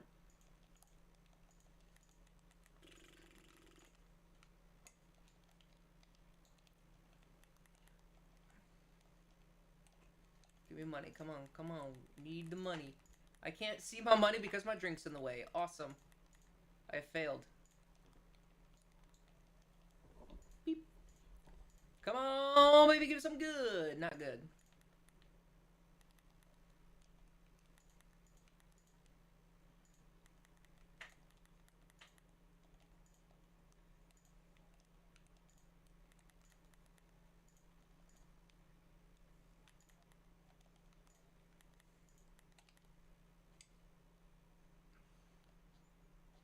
Money, money, money, money. Money, money.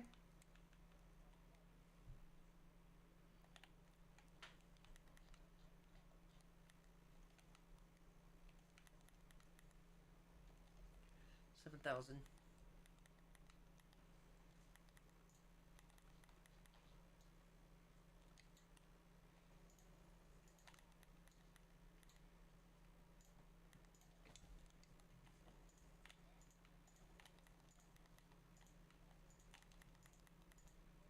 Huh.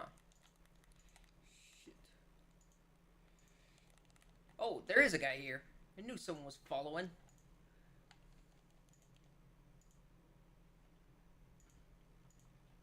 So that guy was being chased. That's what happened. That makes more sense. Oh, and he's AFK. Yeah, that one's on you, man. That one was straight on you.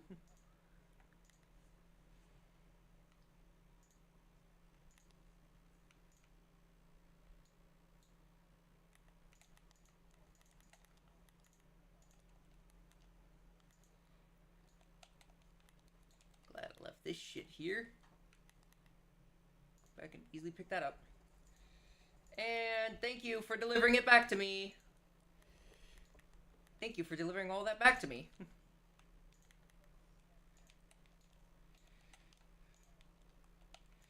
It's funny, I'm just gonna take all this shit. Well, I do need that gun.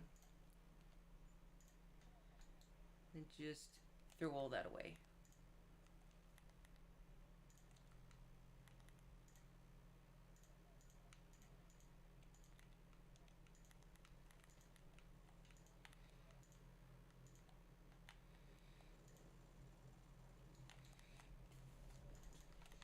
Fuck, Snoop Dogg.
That one sucked.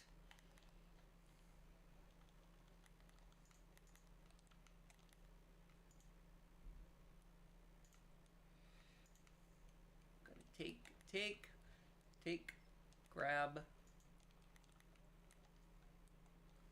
Oh no, the HOA, Sarah. The HOA? Yeah.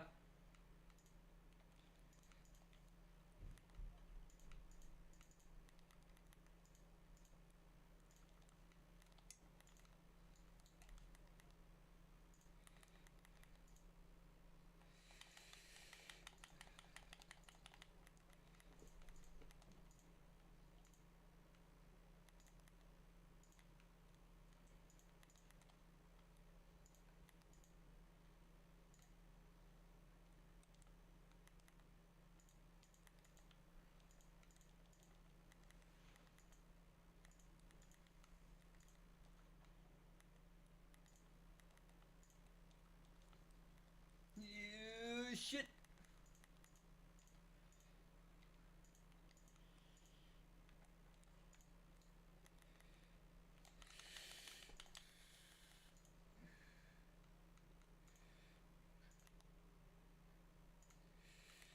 Shit.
Mm-hmm.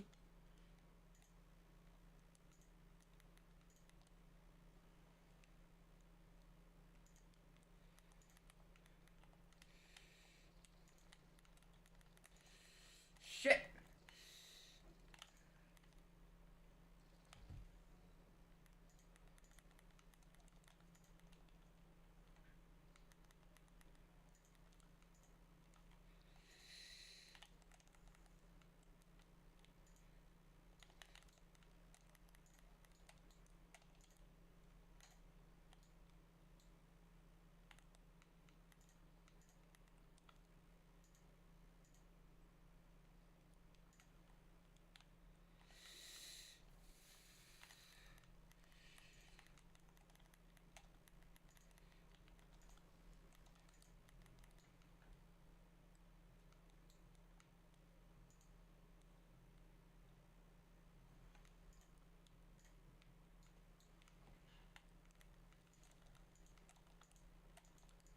Hit that windows don't work.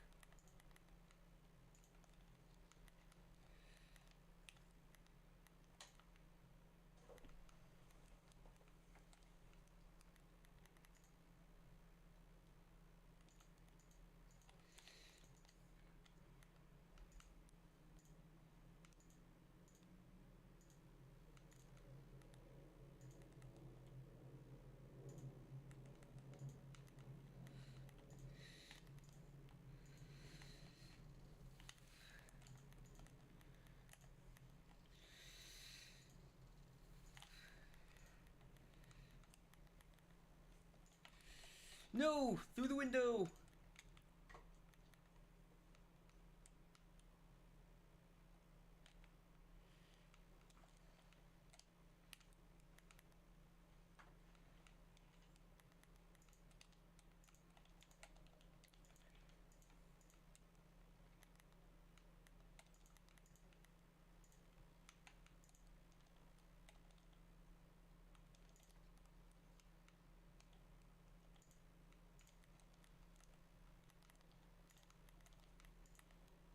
Slowly pulling it in and out in a roundabout. And we out of here. Now they can continue to run around and figure out where I am. Yay!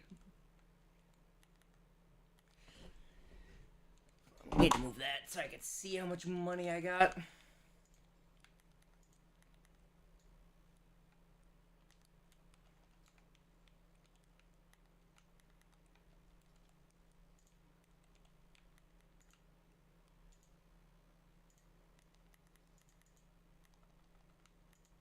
Are you fucking serious, man?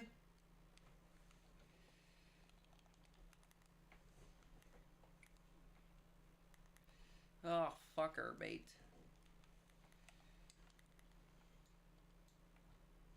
Just fucking die, man.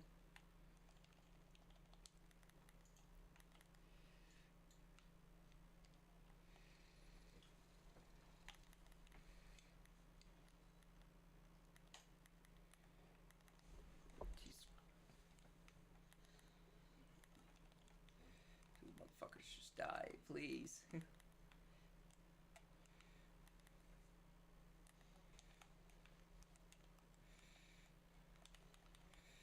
There we go. Jesus.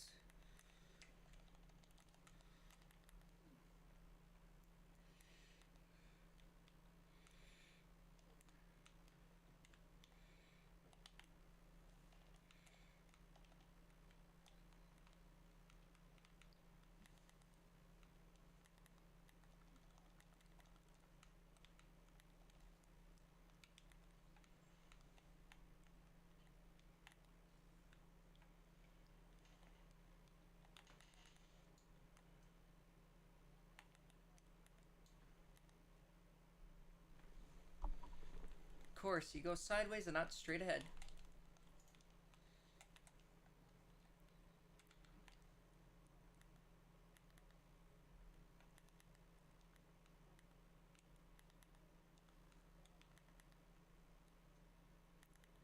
That's a dumbass idea.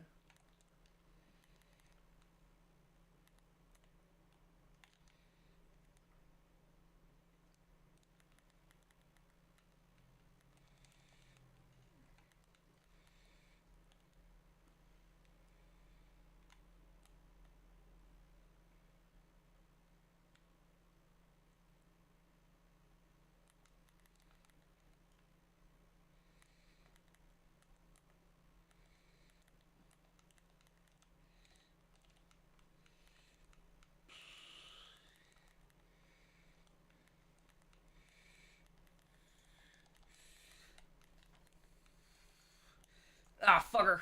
Dang it. Got it, though. Got my friend back.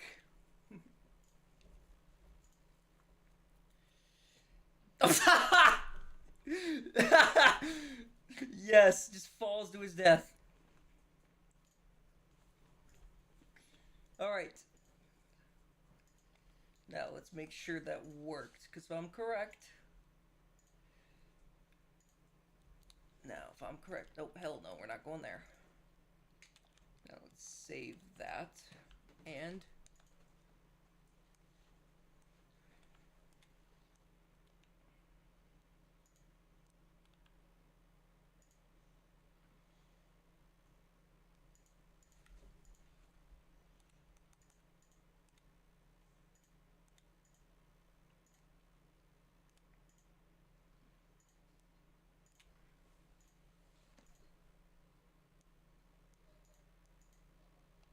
Okay, yeah, exactly what I thought. It's a tough back and forth now.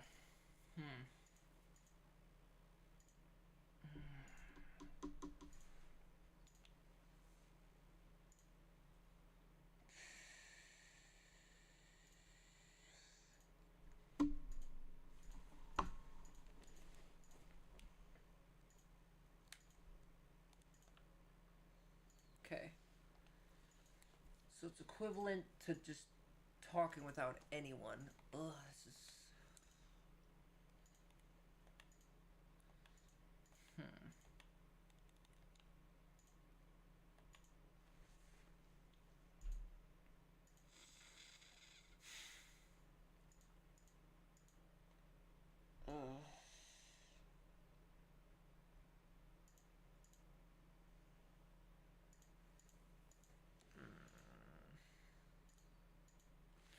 Don't want to mute myself because that's just gonna bring a lot of problems for my edits. Because a lot of my videos I don't have. A lot of my videos I don't have voice in it. Doesn't help that I'm a quiet person either.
Don't know.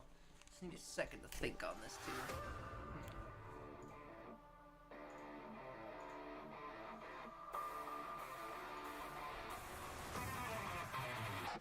Hands up.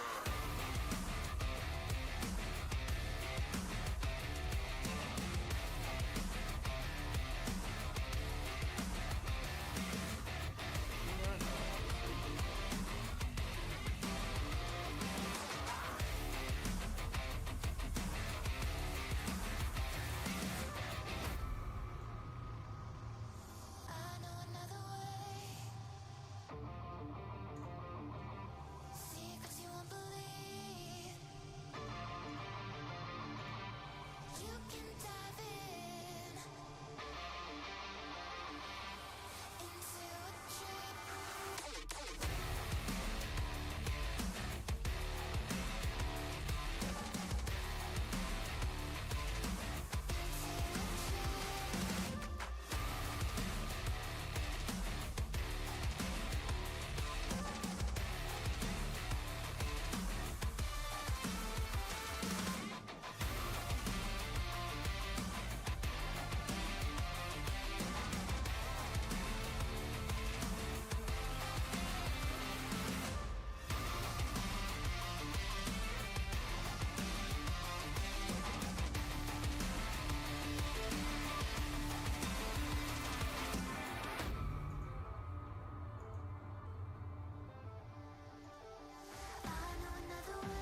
a red flag warning. You know that, Sarah? Yeah, I did. Oh, that's interesting.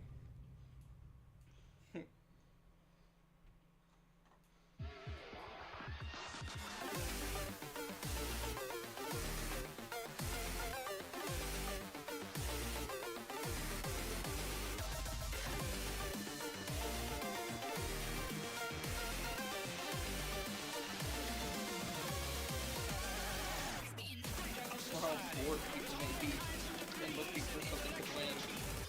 Or how bored people are just looking for something to do, so they just play the victim.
Done with this protest, is my question.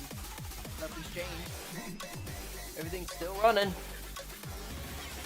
There it is. Alright, let's continue.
Alrighty.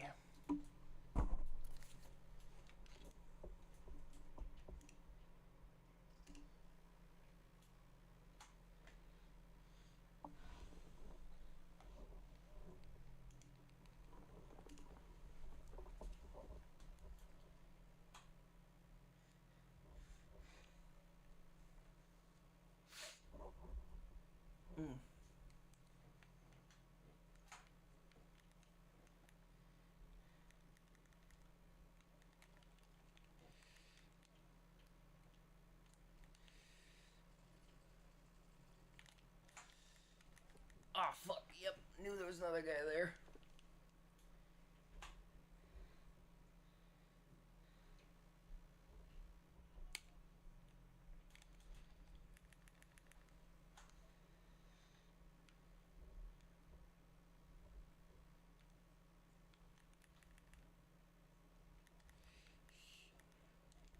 Oh, fuck off. Let me up.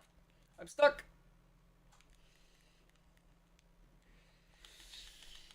Oh, fuck.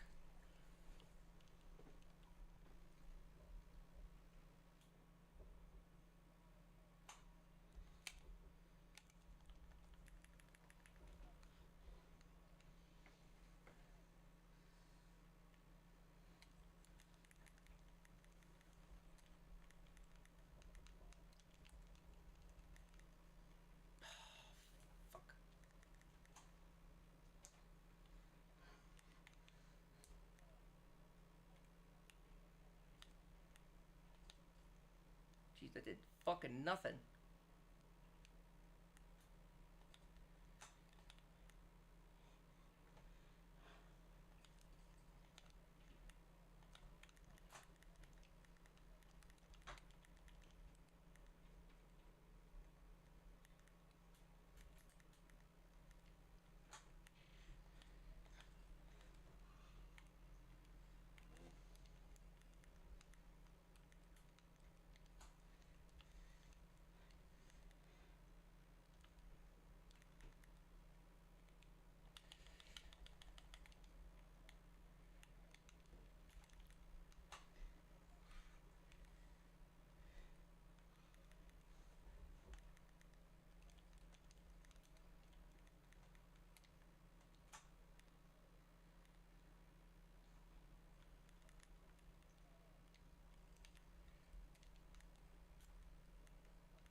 Oh, fuck.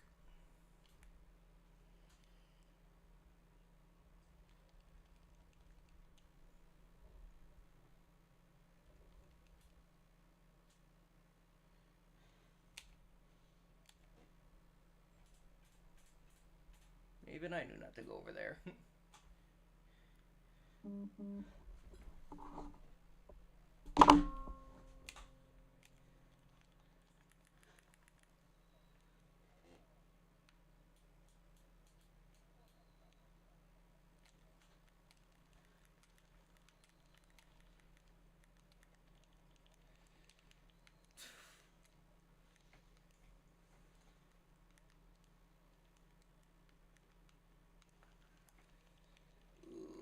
fuck.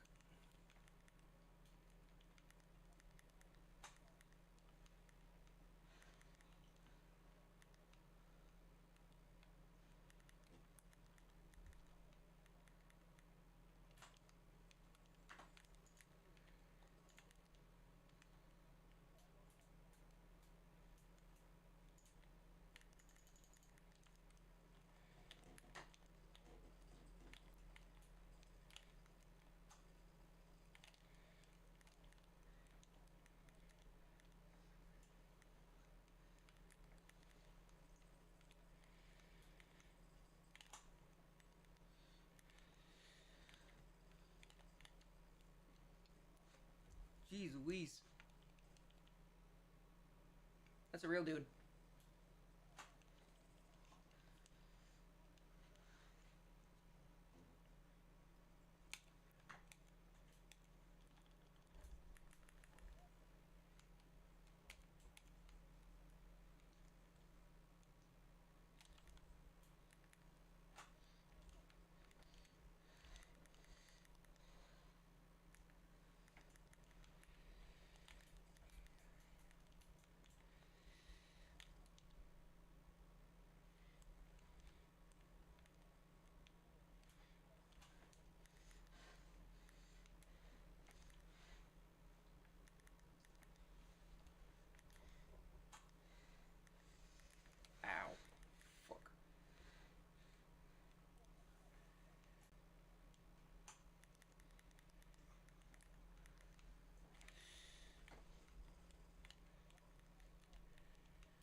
do one game where you drop more than 40 kills.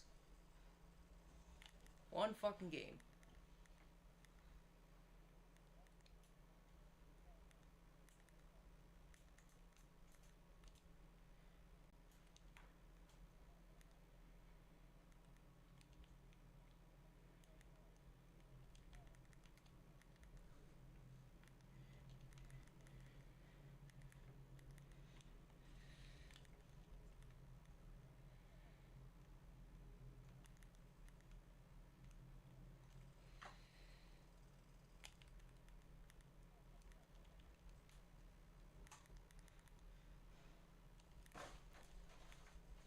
Knew he was following.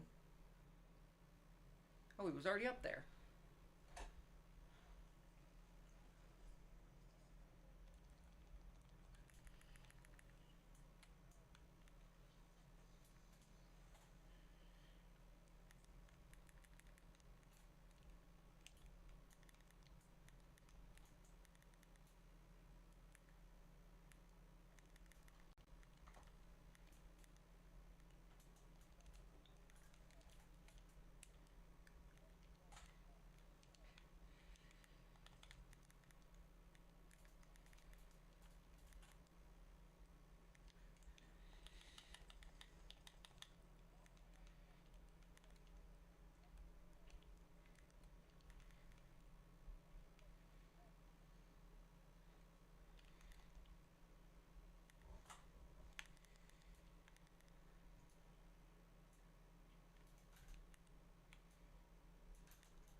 Interesting how that fucking works like that.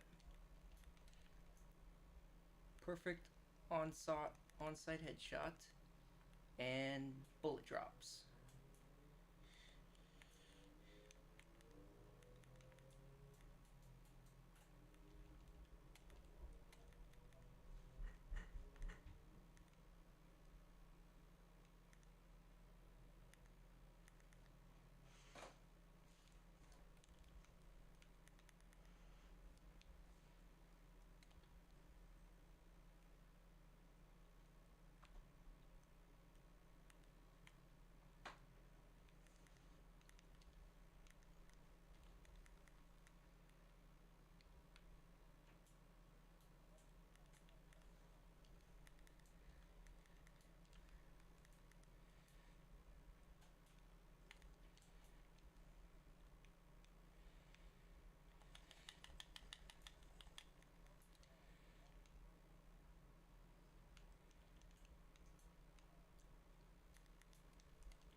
Oh, NFL.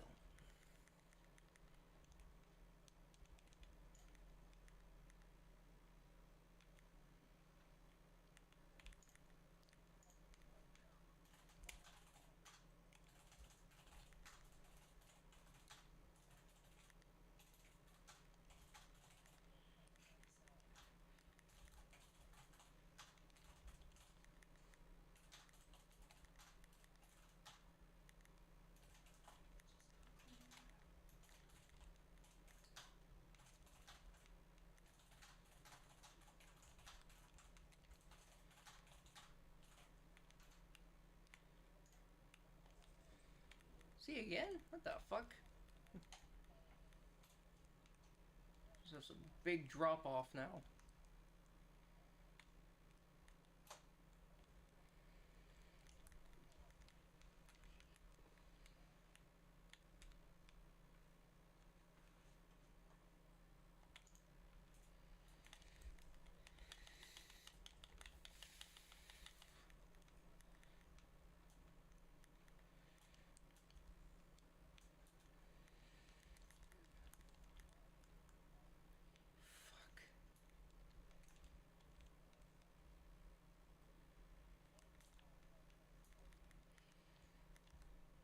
Little fuck.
What?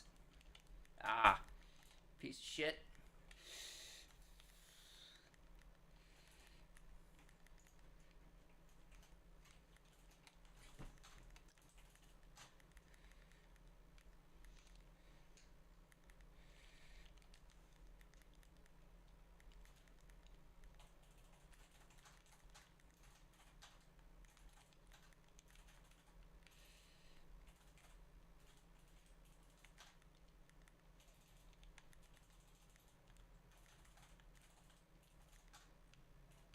Knew it.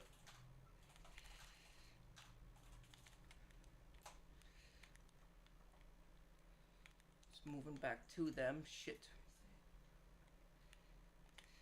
Downed. Sure I am. Sure I am. Sure I am. Join my stream and you'll see otherwise. Oh, hello, he's in the storm. He's trying to buy back.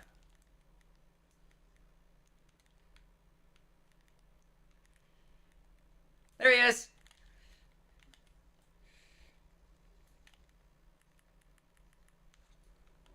Cheating in casuals.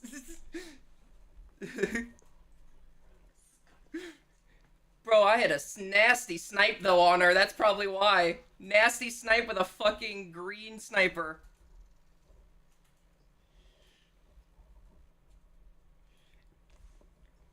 Jeez, I'm just here to get my camel challenges done. Sorry you got a sweat in casuals.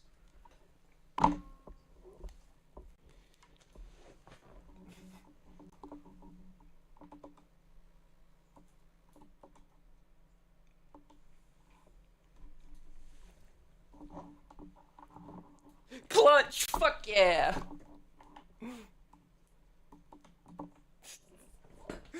Oh, bro. You're cheating in casuals, bitch. I haven't cheated in... How many years has it been? Holy shit, it has been a while. Holy crap. I haven't cheated in so many years. Thank you, Jesus, for the repentance.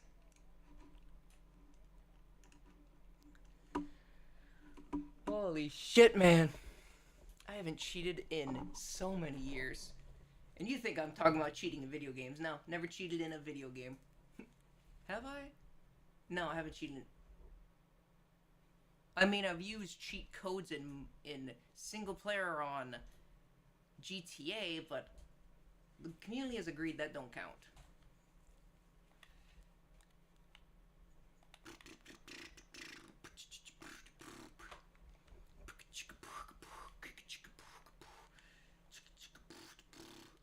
Did I get this done yet? Always the one more. Always the one fucking more. And Sarah's just sitting over there. Wiggle, wiggle, wiggle my itchy balls, balls, balls. I gotta take a piss. So I will be right back.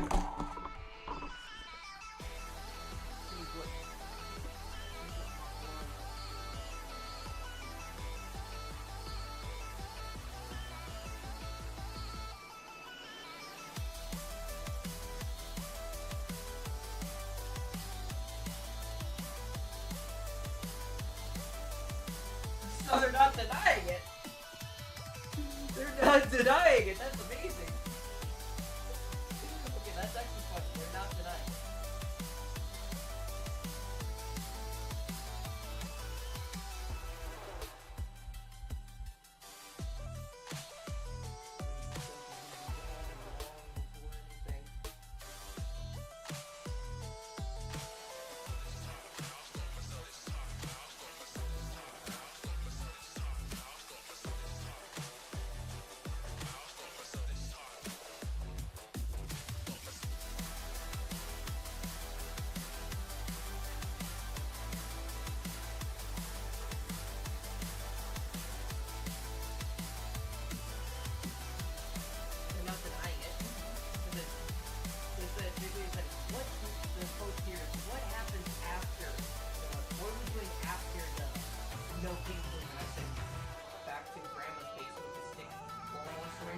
Other.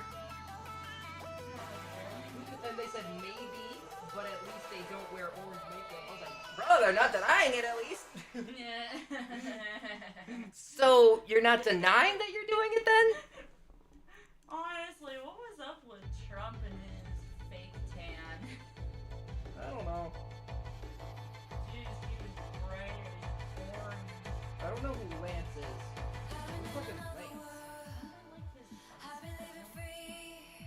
Oh no, J.D. Vance is the vice president. I don't know who the fuck Lance is. Probably. No, I can't see the B and the L are far away on the keyboard. Yeah, unless you got the fattest ass fucking hands. And you're suffering correct? That'd be funny, like, bro might be playing too much D&D. This one, you're suffering badly. MAGA is a mental illness. No, Trump deranged syndrome is. Trump deranged syndrome is. Trans is a mental illness. I mean, I am suffering from a mental illness. That's clear. At least mine's more manageable than whatever the fuck you guys want. You're so obsessed with trans people. Why is that?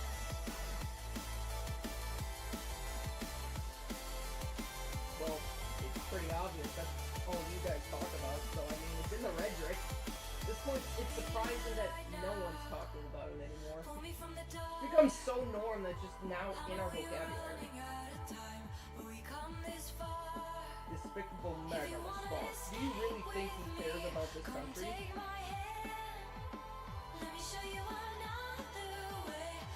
Honestly, as a 5-year-old, I knew the government seemed a bit fishy from the beginning. Why do we elect people to govern us? As a 5-year-old, I understood the fundamentals of this is corruption. Something don't seem very good about these people.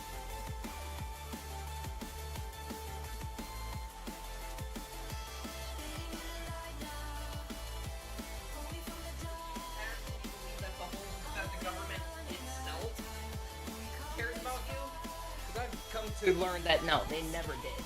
They never have and they never will. More perspective.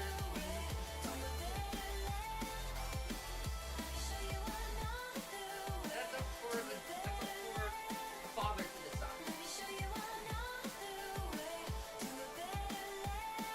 At least they're doing on that day, everything will make sense. So right now, the world just black center. I'm a living legend. You ain't heard yet, you not get the message. From the moment that I'm stepping in, I get a couple weapons, yeah, I turn to a beast when I'm rapping. I'm a living legend. You ain't heard yet, you not get the message. From the moment that I'm stepping in, I get a couple weapons, yeah, I turn to a beast when I'm rapping.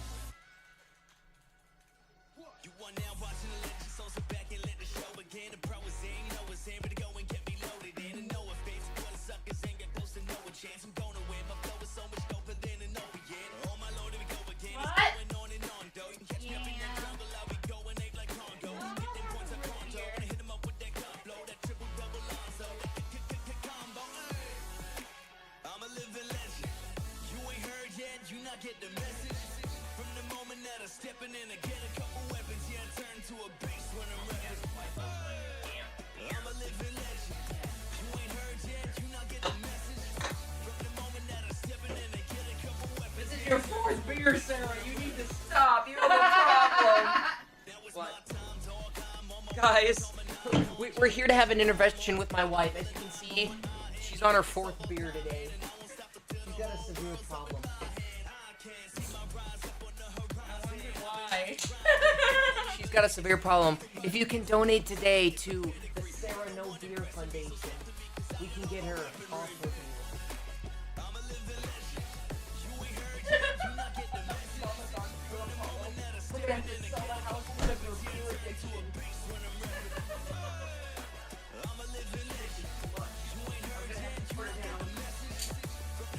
Sorry, Sarah. Look at the pretty dinosaur. Look at the pretty dinosaur, Sarah. Just look at the pretty swords. Sarah, just look at them. It's okay. You're going to a better place.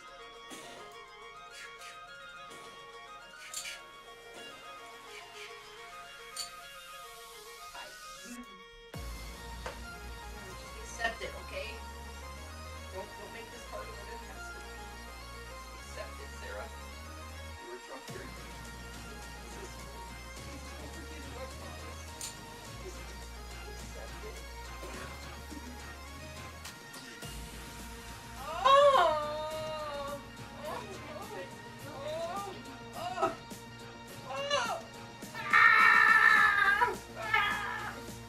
Yes, the extended barrel. Who wants this extended barrel? Oh god.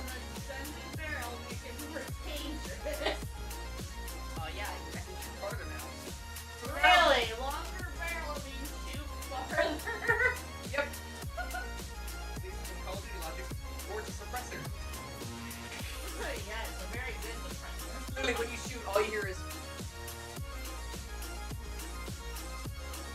All you hear is that explosion because literally the barrel is blown up.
gonna shoot your ball. I'm gonna count to 3 and I'm gonna shoot your ball.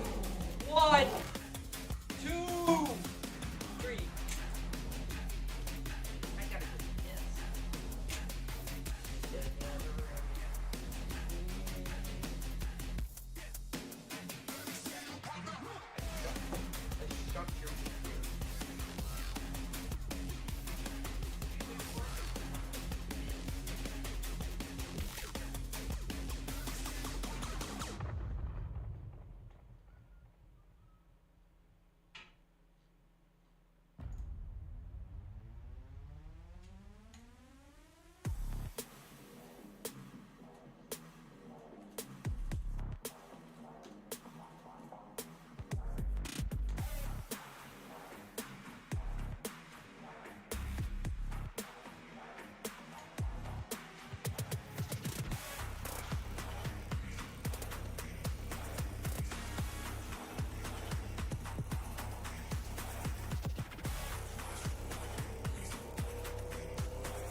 Google Doc shit?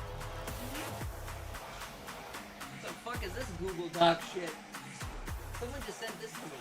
Delete this. What is that? I don't know.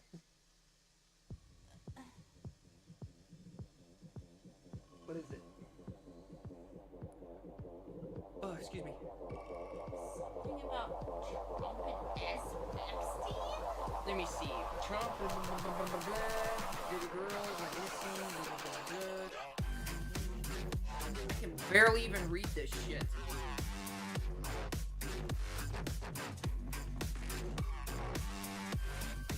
Oh, it says 14 out to cheese.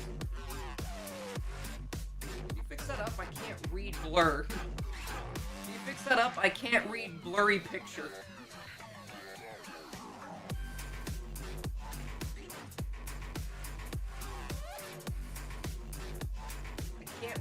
Blur. Jeez, Complete? See, claims to have video of high-profile something. Sex parties. Daring or dealing with cartels? Please. I can't even read this shit! He's even with a magnifying glass, I can't fucking read that!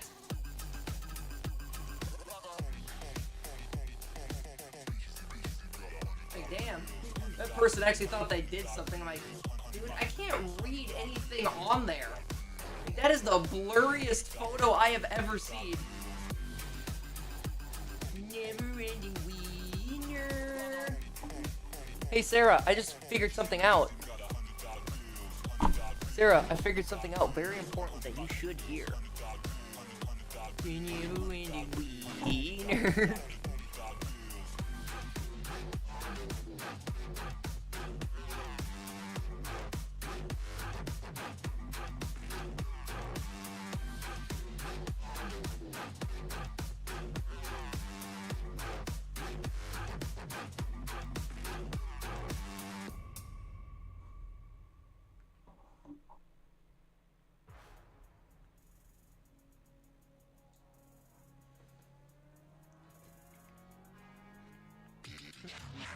That's the funniest part. I literally had a whole day off of work and still chose not to go to this stupid shit. Yeah, maybe I do need a haircut just looking at that. Damn. Look at that hair. That's going all the way down my neck.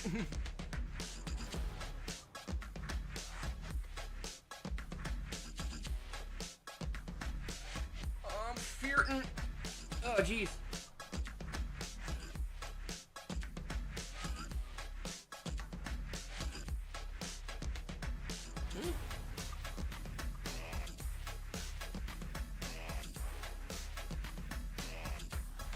Really? A clash? Let's hear this.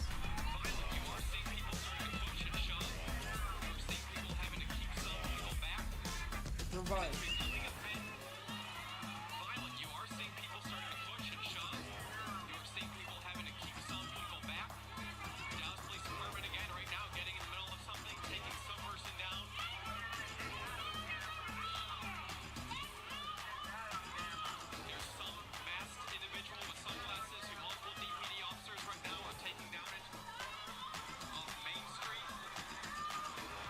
Yeah, I love this view.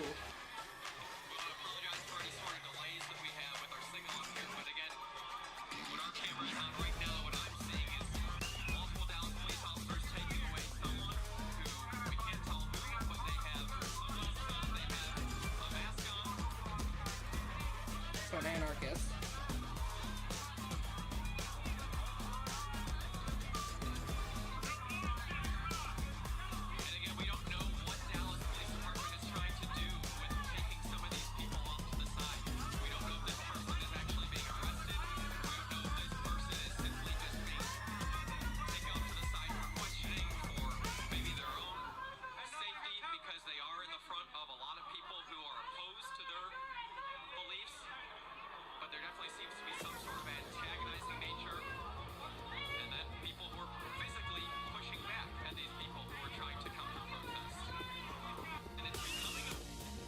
Okay, very interesting. Very interesting to know. They all have a certain look.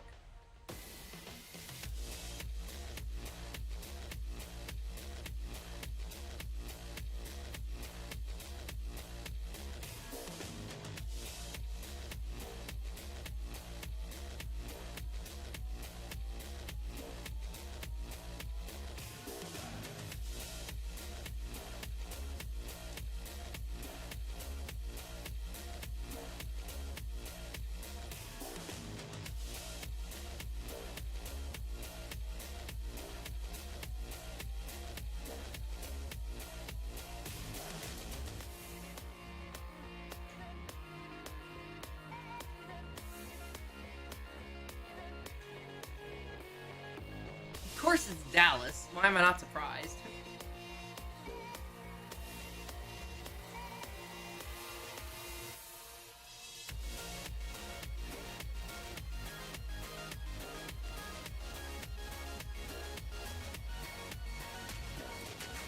No, not Bill Nye.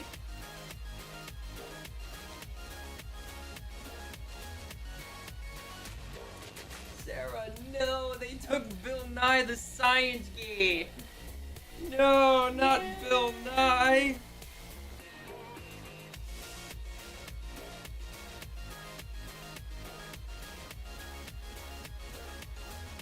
No, they took Science Guy. They took our. They took our childhood. No, they took Bill Nye the Science Guy from us. No, Bill Nye the Science Guy. I'm still not even though he's with the enemy. Oh, damn it! They're taking everything good, Sarah. Yeah. What are they gonna take next? Like shit, they've already taken our video games. They've already taken our already taken the rainbow. Now they taking Bill Nye the Science Guy. What's next? They're gonna take the magic gate, the magic school bus, and make it the magic queer bus. Oh god.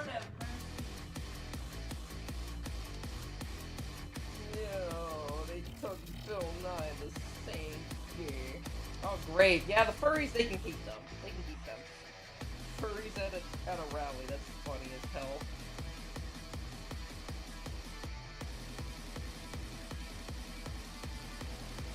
Oh man. Let's go. Oh, that sucks, bruh. Not the science guy. Anybody but the science guy, man. What the fuck am I looking at?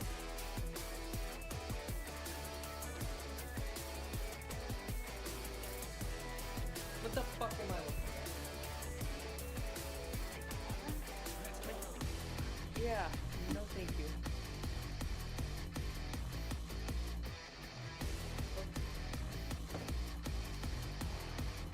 Rip to my childhood at this point. Jeez. Wonder what else they're gonna take from my childhood. You know they're gonna take Spider-Man.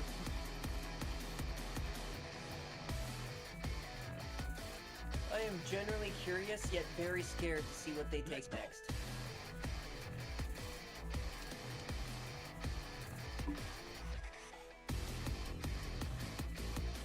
I have a feeling they're gonna take something way worse. They have to be.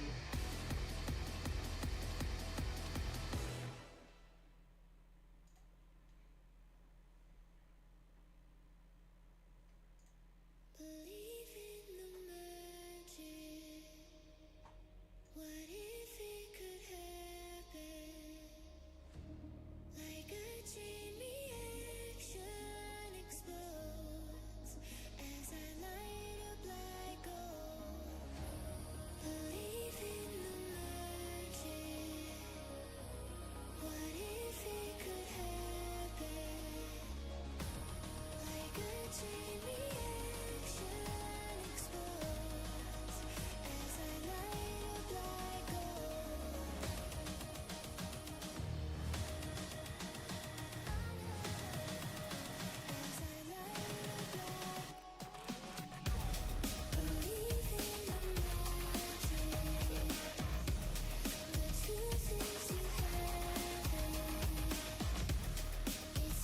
We will remember you, science guy.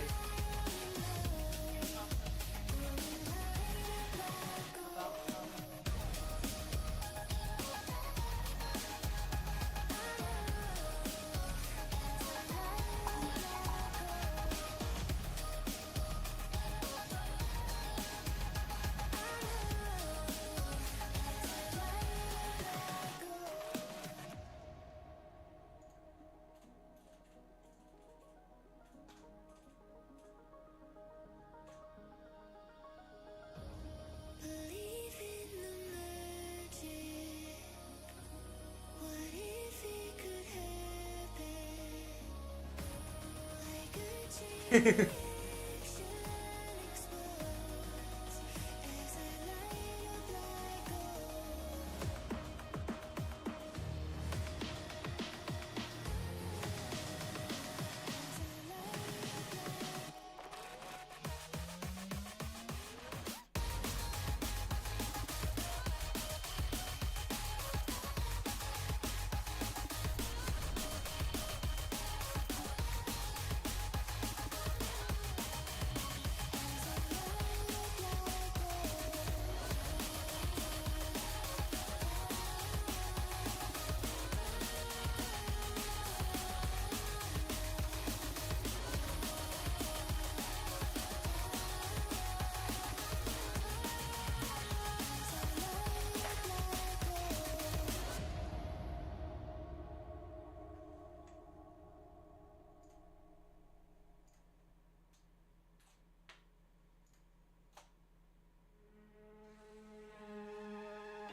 Look, it's Sarah's favorite animal.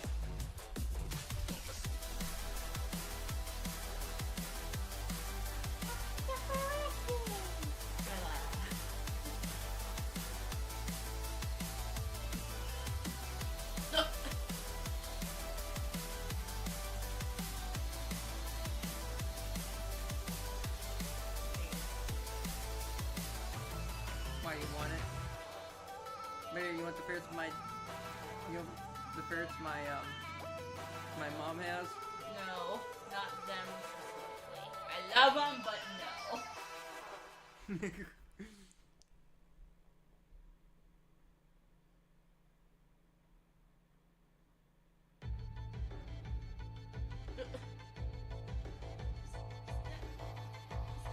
Mud water. I think so. Yep, it came in to shit in the shower. Yep, they always shit in corners. What is wrong with ferrets?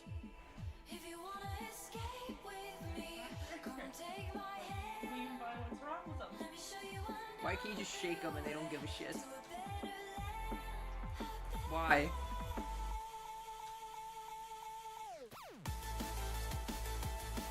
I bet you want to put them in a rice bucket and just let them freak out.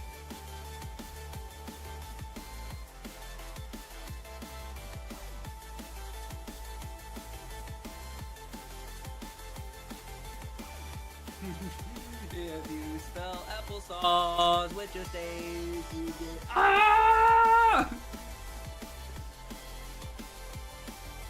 That looks like Sarah after I stick it in the wrong hole. Sarah, after I stick it in the wrong hole.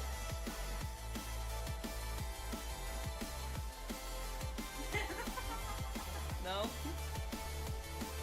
Ah!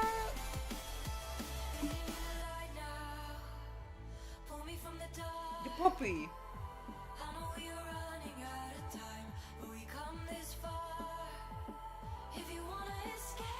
Oh.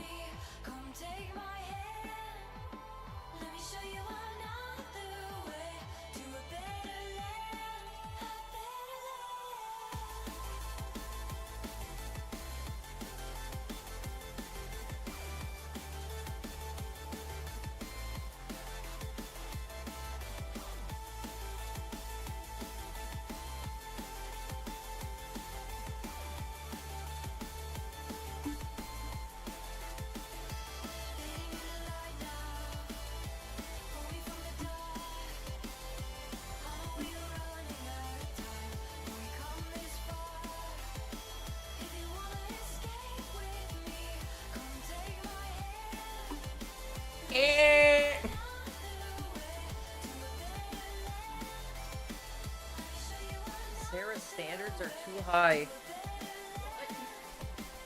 Oh, apparently Sarah's standards are too high.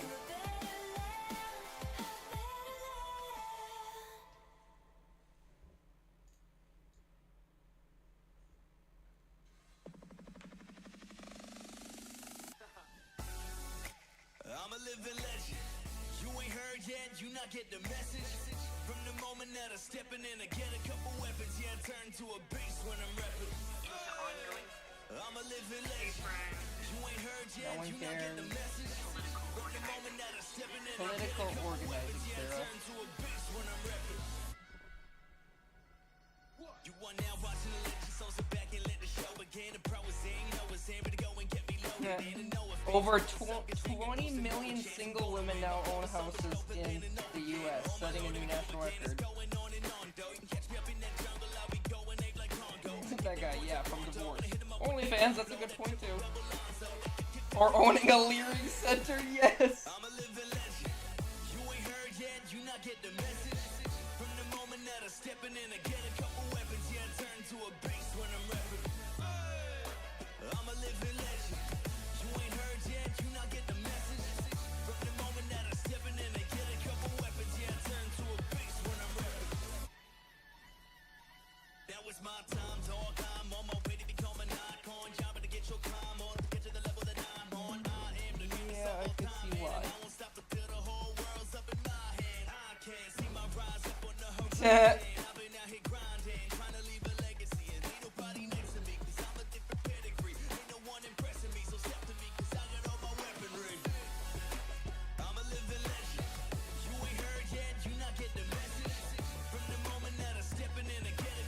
that guy just hit that nail on the head. How does that work? Hey, Sarah, you wanna hear this? You wanna hear this question? So, apparently, quote, 20 million women are currently owning more houses than men now at a record-breaking statistic. You want to hear what this guy said? Which is pretty funny.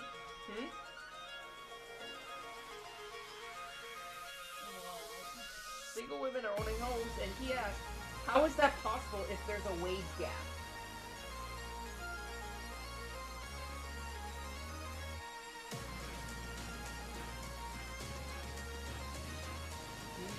How is that possible if there's a wage gap, Sarah? Over 20 million single women now own homes in the U.S., setting a new national record. And then the guy just hit the nail on the head. So, if there's a wage gap, and women are making 75 cents less than an average man to the dollar, how do 20 million women own more houses than a man? The math ain't mathin' now. If they earn less but have more, something don't add up. One of the statistics is lying at this point. Question is, which is lying? I really would like to know which is the lying statistic.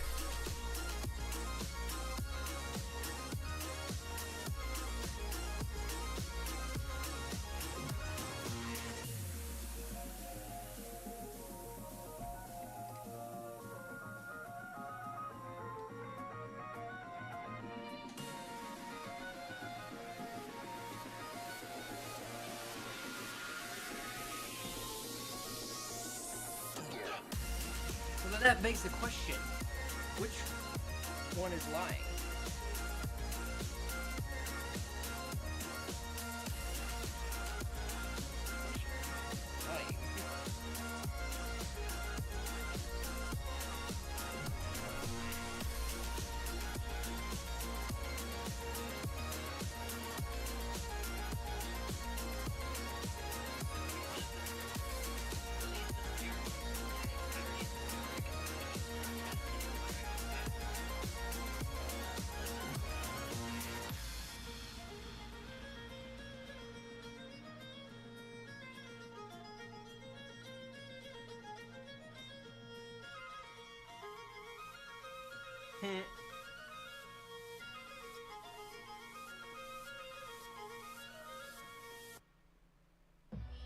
You okay, Sarah?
I think he just wants to be a white person very badly.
Can't wait for all this shit to finally blow over at some point in life.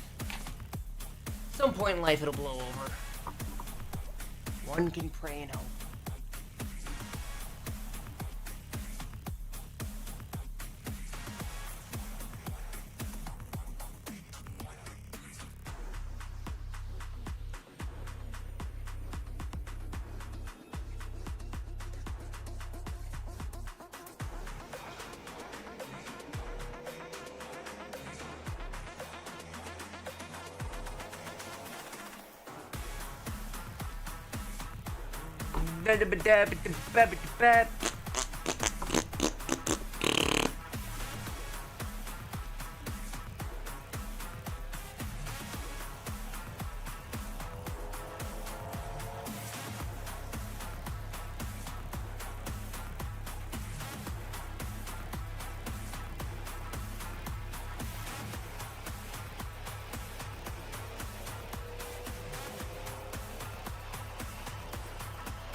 Oh man.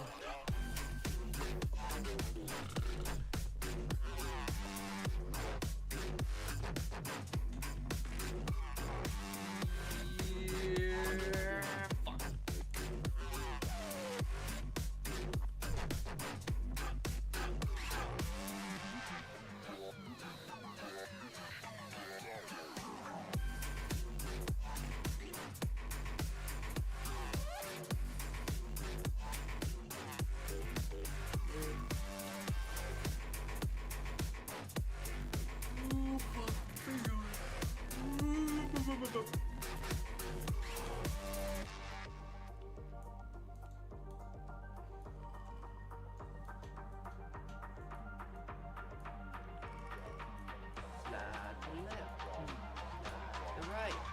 I'm fucking right.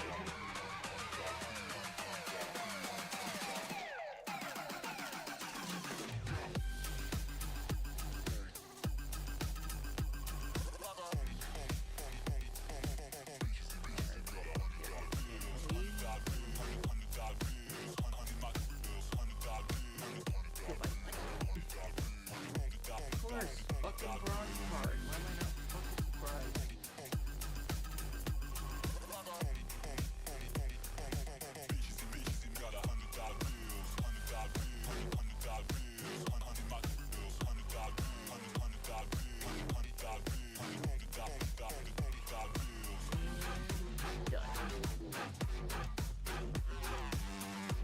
Quick, go on, give me, please. I need my shotty. Come on.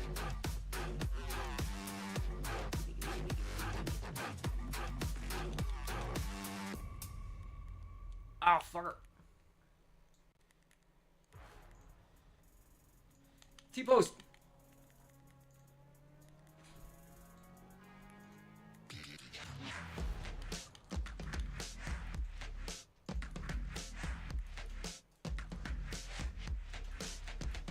Okay, Bubba? Oh, I thought I heard him just jump out and run away. Hello?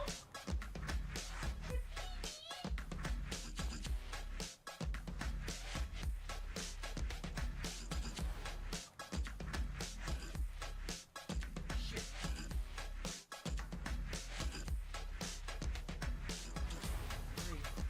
He's in the drink. Two people are in the drink.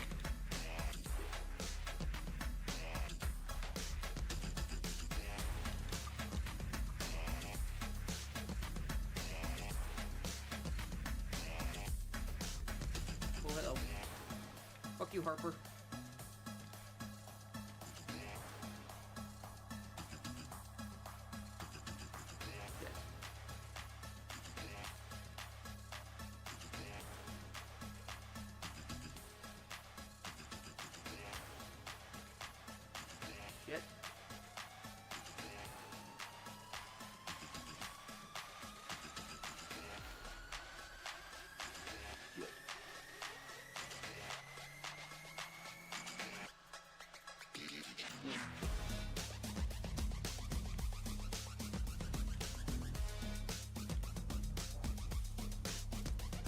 up here, you fucking bitch. Jeez. Fucking bot. Shit. Yep.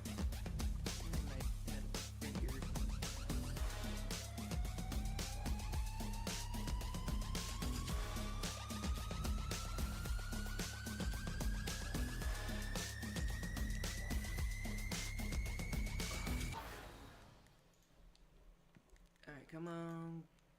Give me... There we go. Get your ass back in. Oh, hello. Keep that for later.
Over here?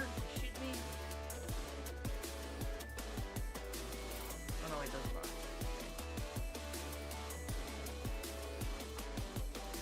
Oh, I know that fucking feeling. Oh yeah. That explains why you died. Yep, that explains it. Fought with a sniper. Shit, sorry, fuck. Sorry, picked up your cash. There you go. There's your cash.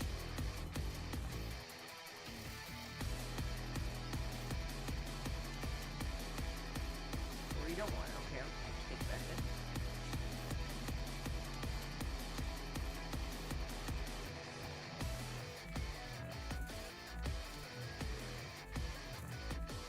Let's go.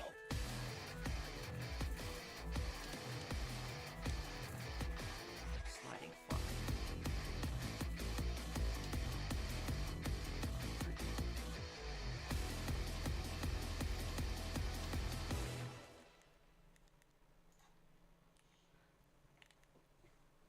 What the fuck? Oh god.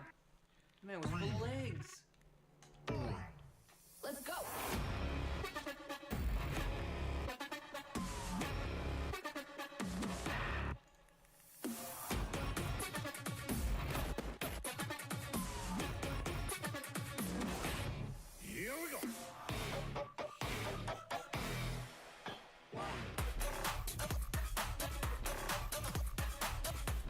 off my penis. Oh fuck, that's another guy. Yeah, that one. 2.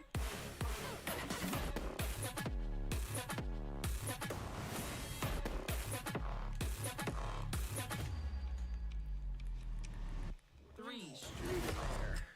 Oh, dude. Here we go.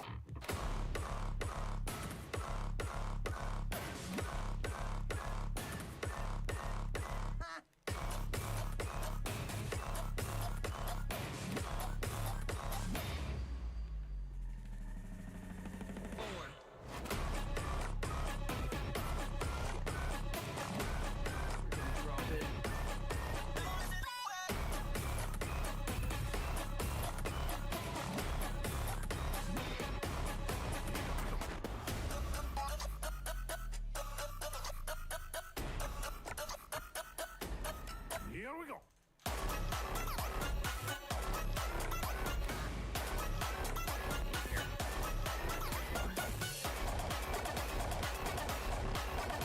Never mind, he died.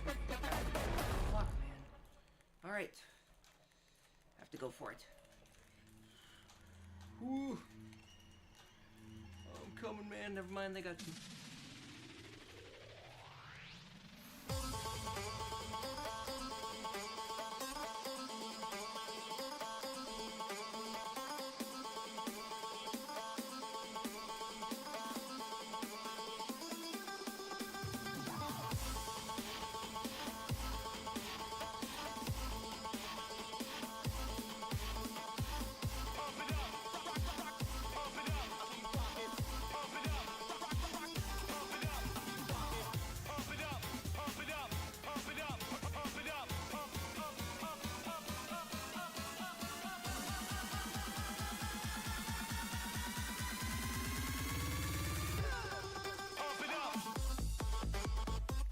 Alright, so he's... Oh boy. Fuck, man. Die, just die.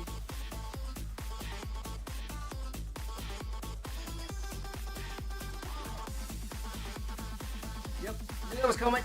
Got him though. He's reviving.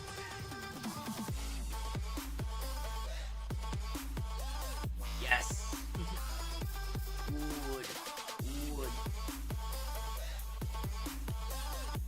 How are you still? There we go. I thought. Like...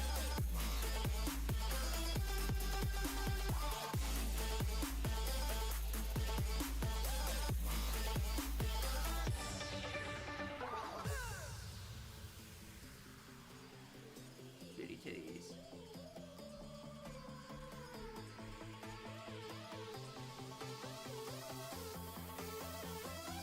Get it.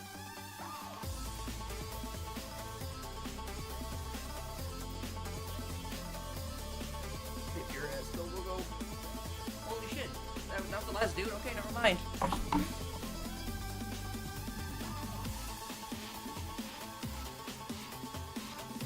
God, the fucking face mask on that thing is insane.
That is really frightening. How big is a truck?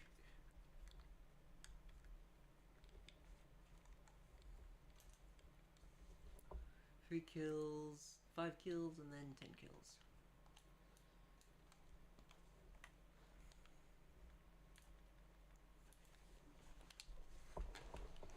You really are a fat bastard.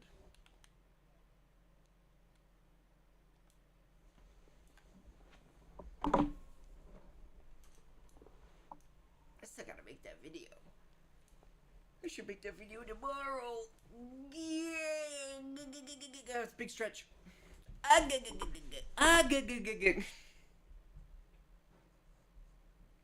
We've got to keep this momentum going and start organizing all the new people who gathered with us at more than 3,300 nationwide.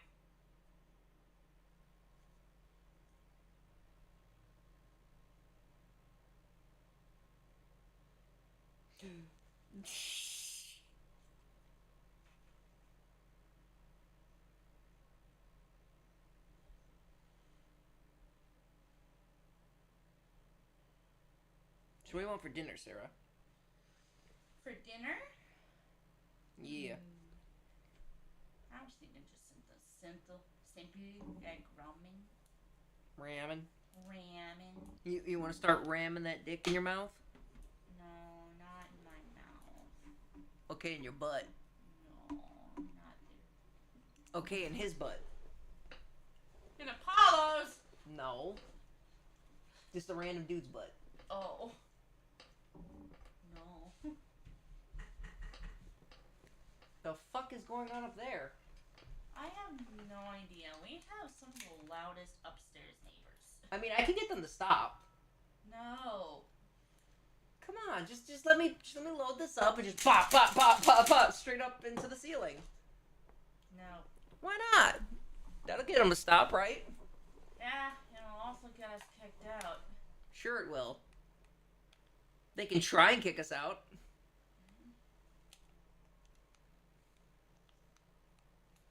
Oh, this is gonna suck so much ass. Why does Haven always have the worst circles? Awesome. Yeah, this is clearly... I'm gonna survive with this forever. Fuck. Alright, 2 snipers and a dream. Let's go.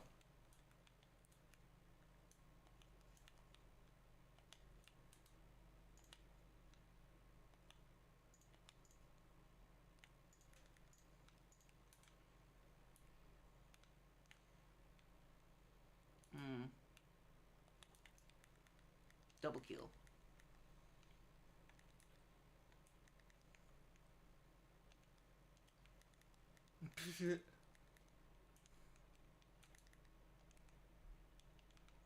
Bro, what are with these fucking snipers? Holy shit!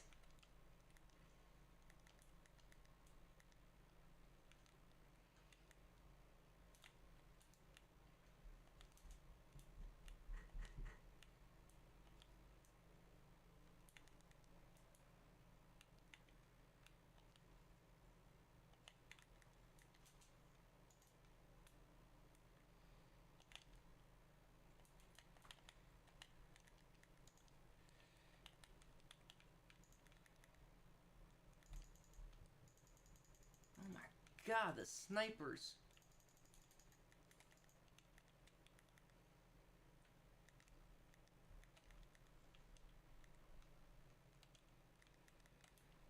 Boop, boop.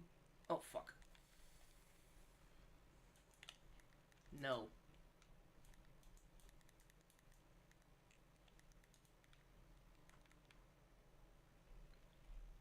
You can shoot through that? Okay.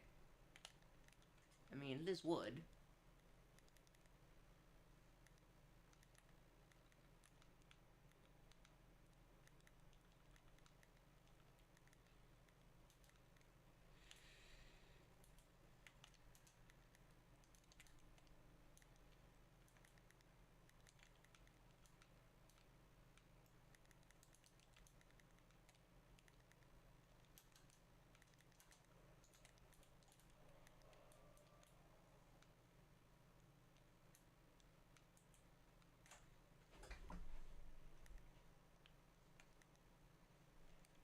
Ah, fuck. Ah, shit. Yep. I'm pretty sure that guy had a... Ugh. Gotta love when the internet fucking dies.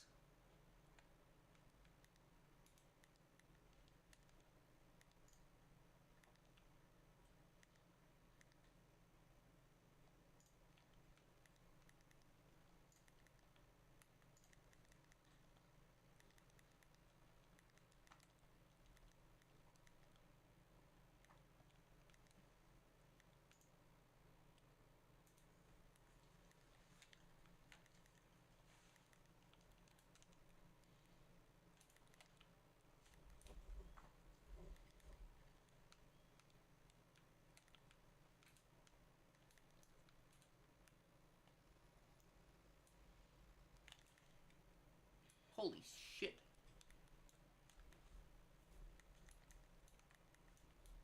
Enemy.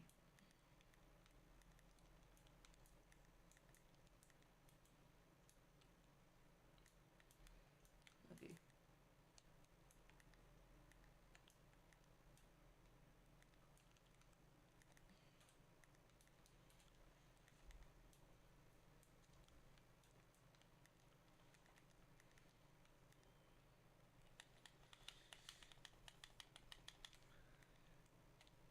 Got my butt cheeks. I don't know you like that.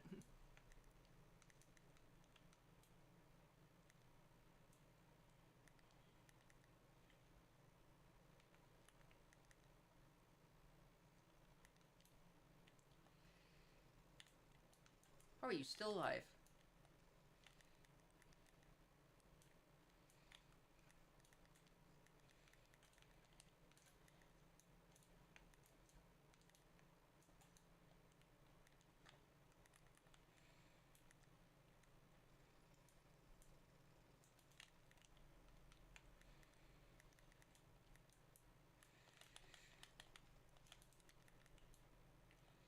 Fuck you, David Lame.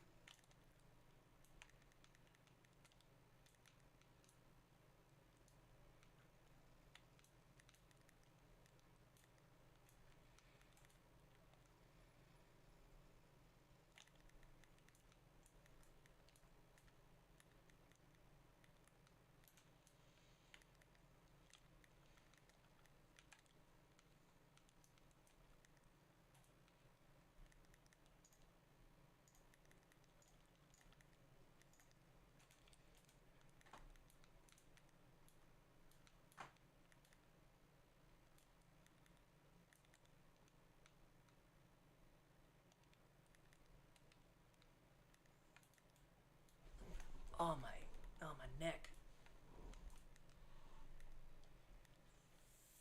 Fuck. Oh shit, fuck. Woo! Woohoo!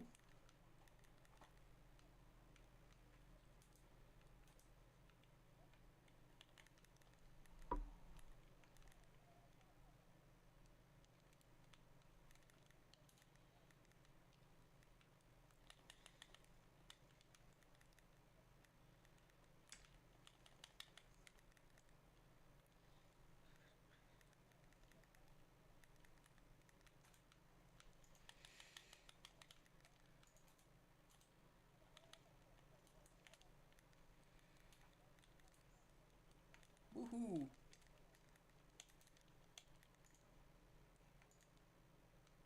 Gonna pull a Yui.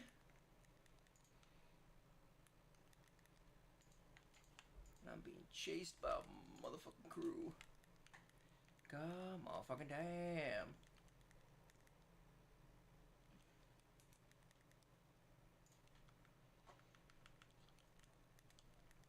I got pesos.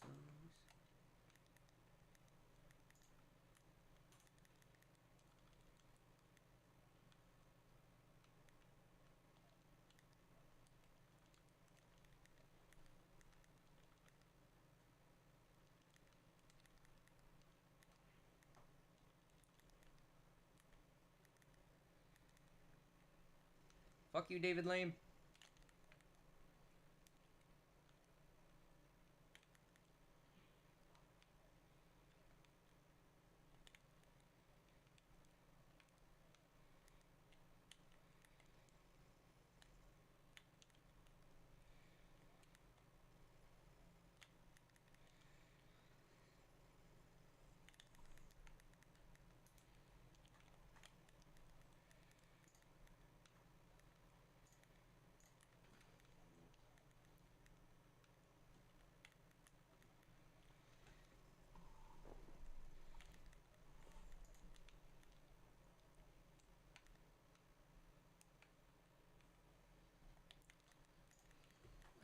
pesos.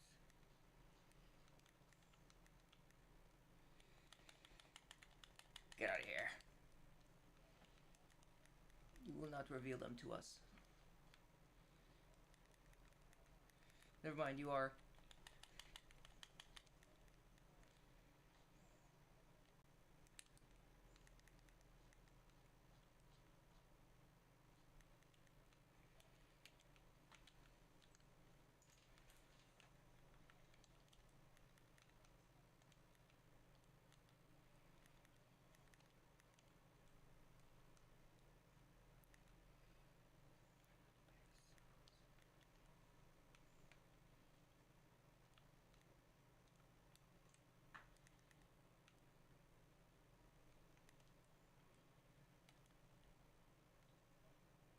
Oh, I see you.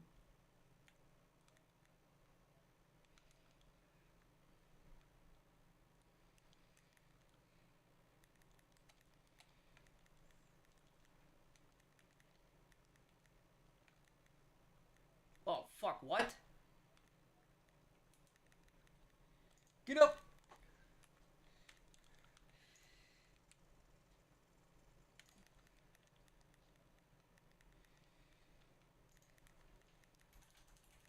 Hui!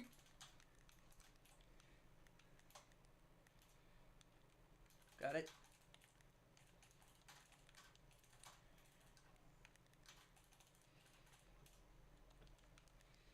Just to be sure, put that over there.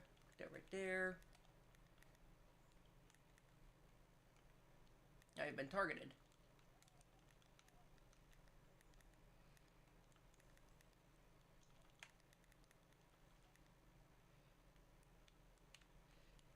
Understood. Yep, he's going over to the buy station. Hell yeah.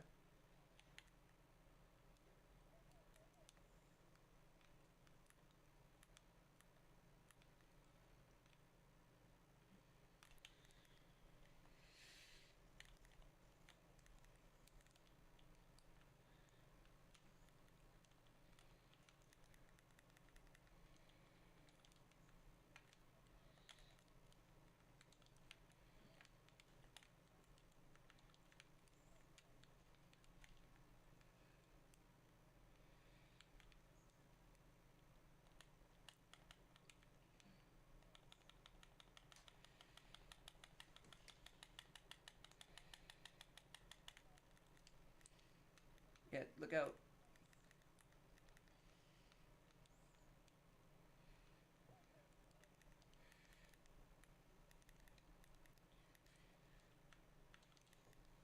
Fuck.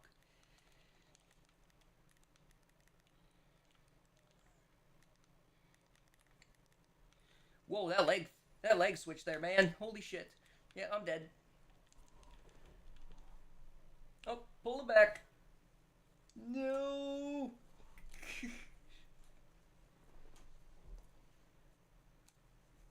Holy shit, that leg switch hit.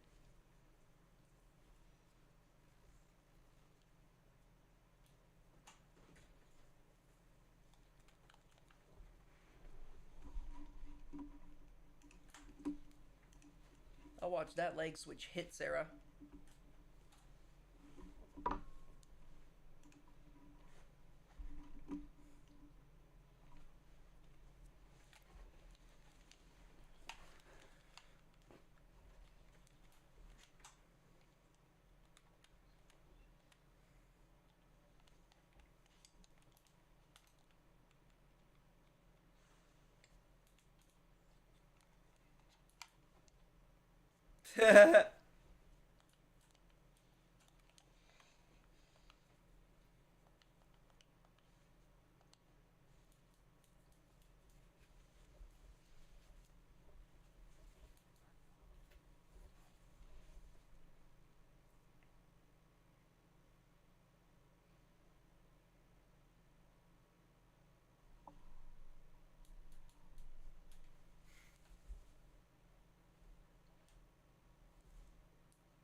I got pesos.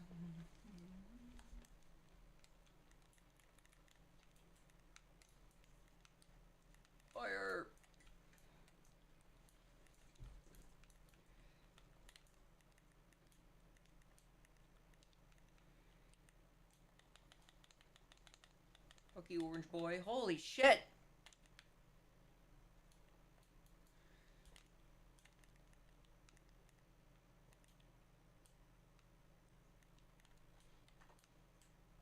There you are. Yeah.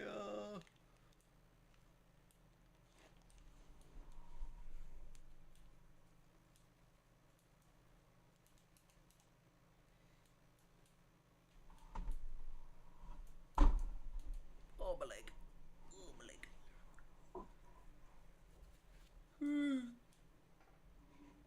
Good.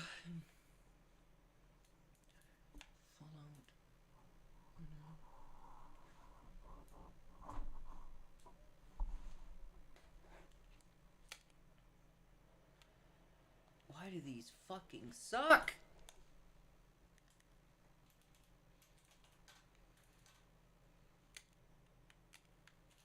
Even always fucking sucks.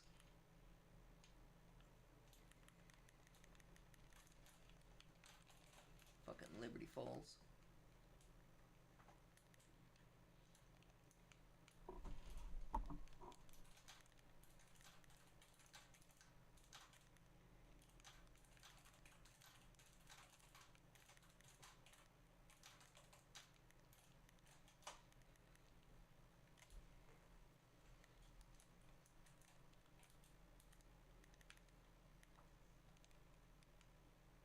It's normal.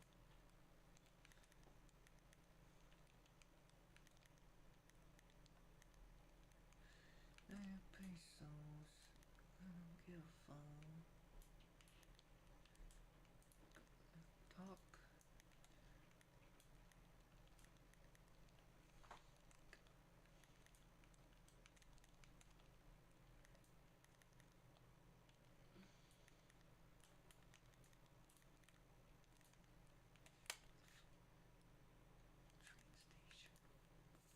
Feck. Ow, fucker. Oh.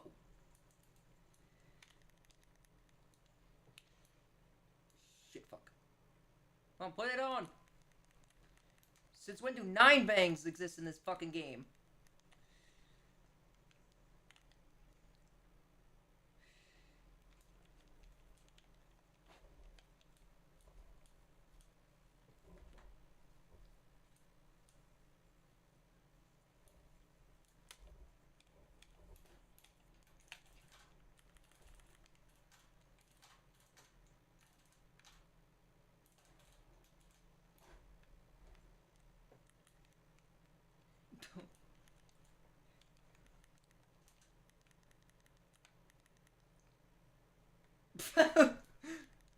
Okay, that is...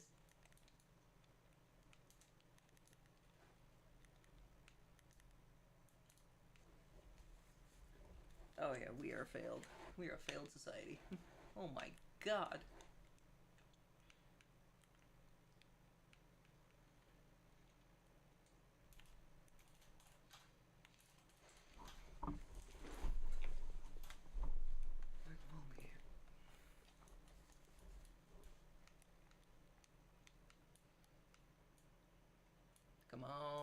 Come on, gimme, gimme, gimme.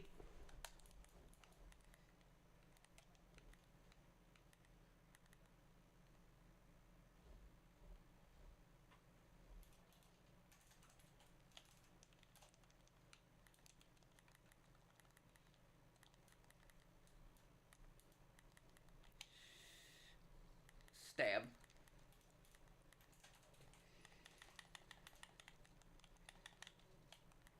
Oh, right, shit. Fuck, I forgot I need to slide.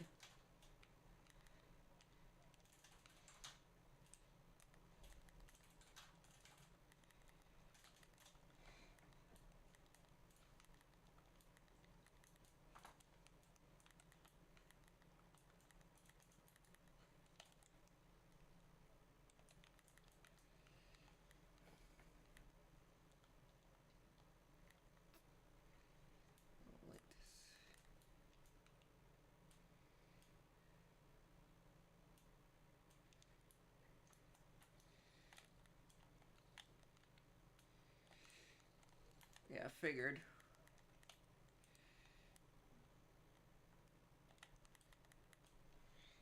he's in there. I killed him? Bullshit.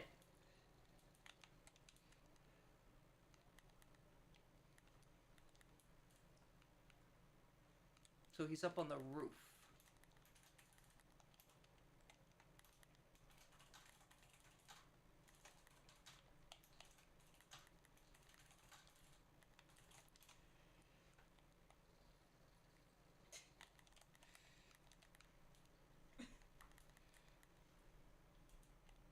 Yep, there he is.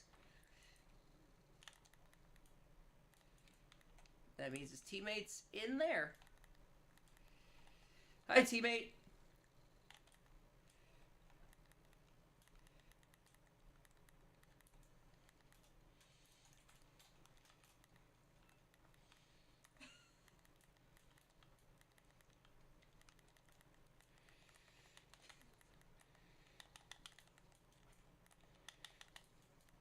Fuck you, David Lame. Alright.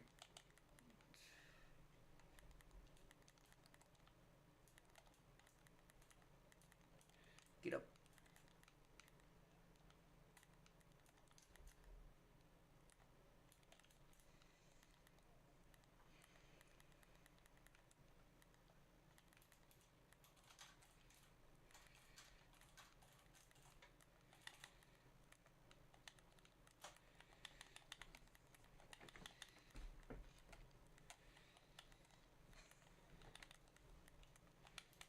Oh my god.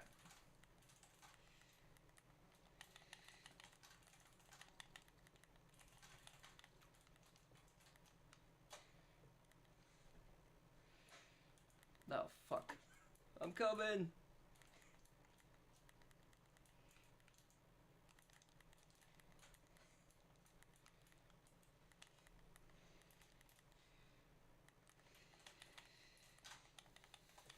Get off of my butt cheeks. I don't know you like that.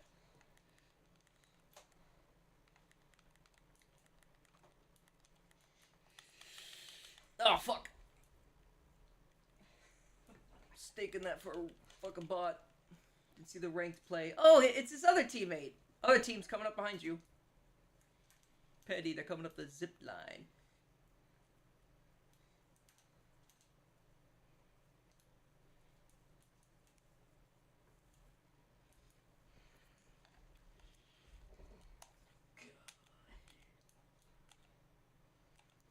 There they are.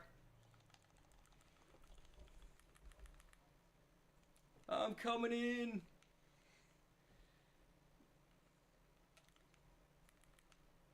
Fuck, fuck.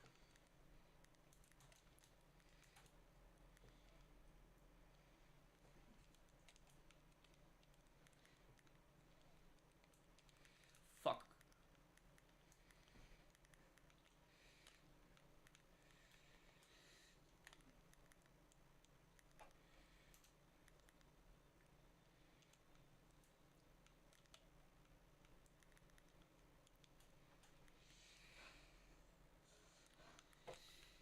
Ow, fuck, my parachute didn't deploy.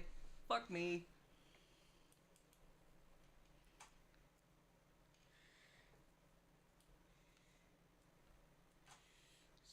Okay.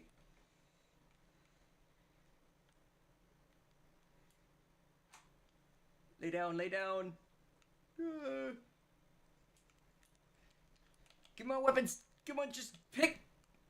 For fuck's sakes, pick them up. Stop being a crippled ass and pick them up. Jesus. Jason, I know you're a fucking retard, but goddamn.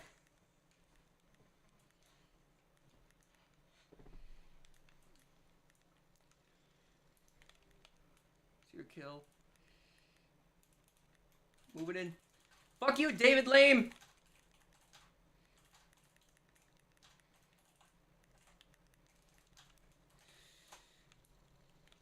Sorry, that was your kill. You can take it, shit.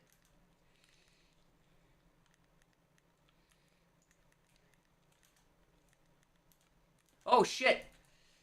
Someone save me! Thank you. It's your kill. You take your shit.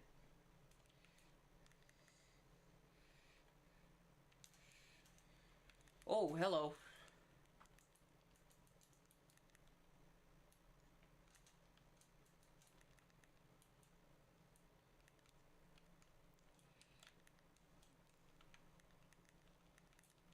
Oh, fuck, my eye itches!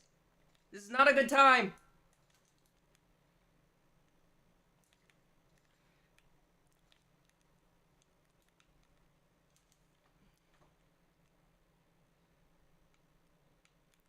Okay, so they're at the buy station. 1T buy station.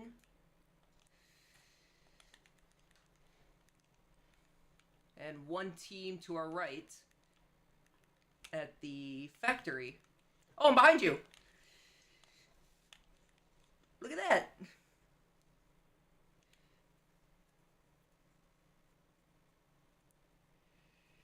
Take my money and use it well. Alright. Uh-huh. Oh yeah, I see all of them. Got one up on roof, two down in the building, straight doorway. Come on in! Come on in!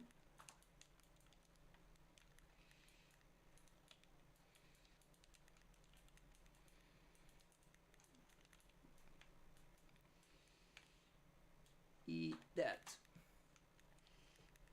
One more. Why not?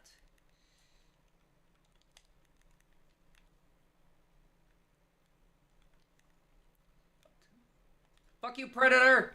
You won't touch my butthole! Got him.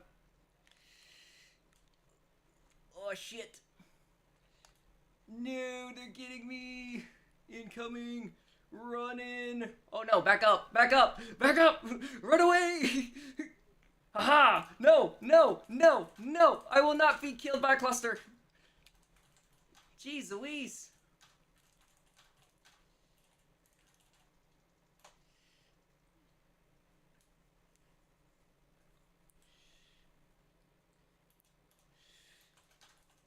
Fuck you, Maya.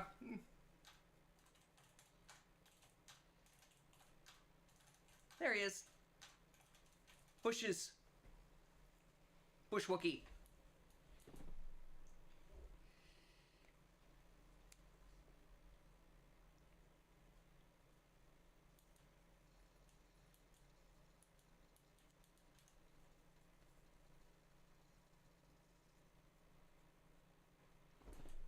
Pat. Oh God, what the fuck am I? Is that a monkey?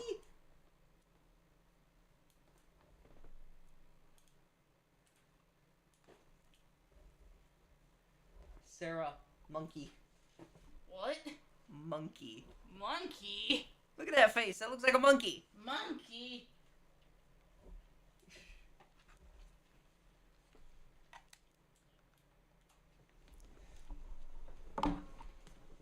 Hooey. Oh, fuck my ass cheeks.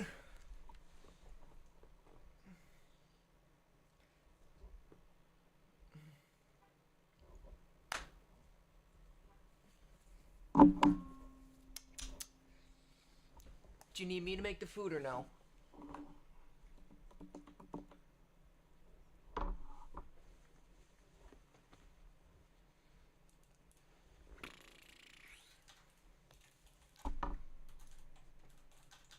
Oh, jeez. Whew. Is it hot in here or is it just me?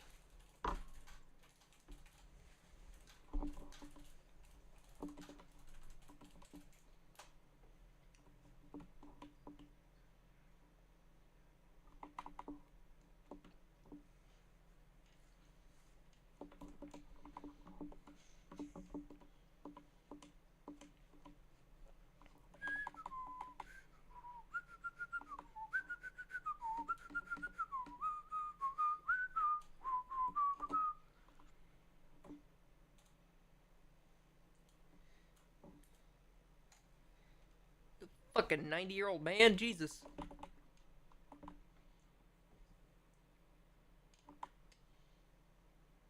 Four days left. Okay.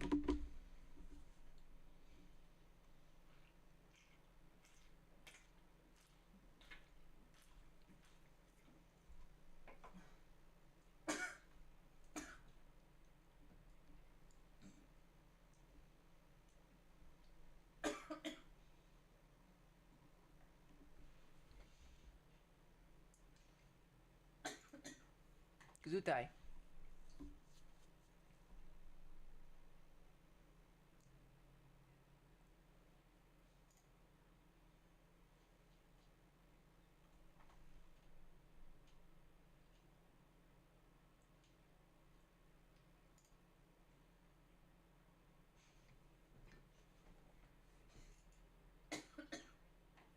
You okay? You dying over there?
Hell yeah. Get this man in the fucking... Dude, get this man in a fucking studio.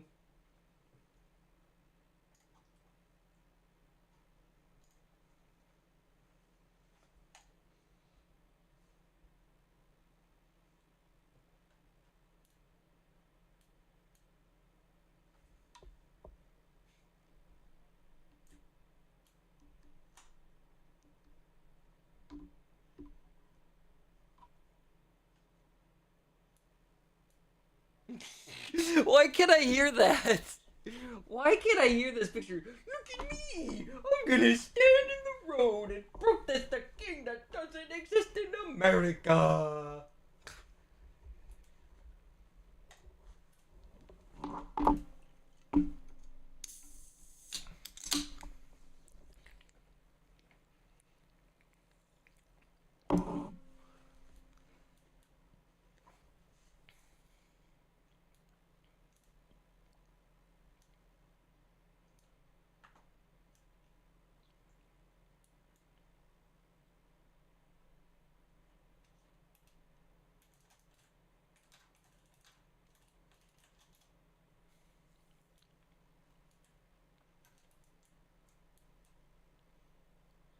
Oh, here it is. Here's what I was talking about.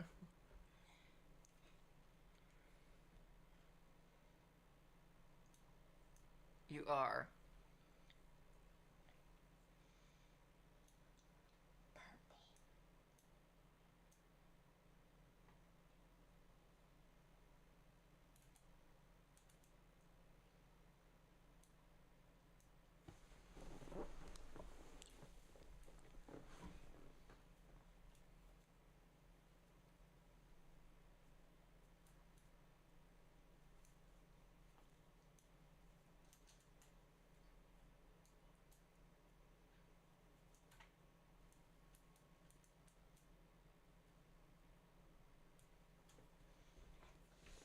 Push the button, push the button, push the button, push the button.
Oh, shit.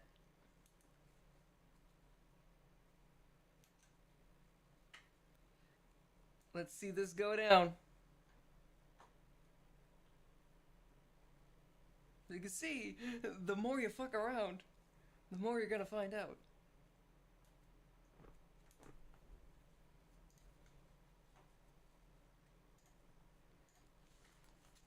That is resisting.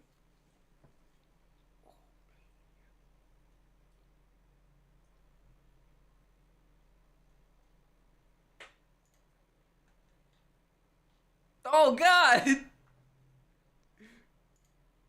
Oh god, I don't really want to show what I'm watching, but at the same time, oh my god!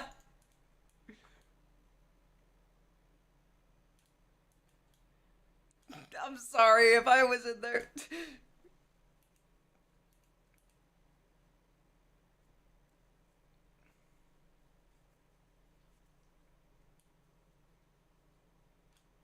The amount of people just watching, oh my god.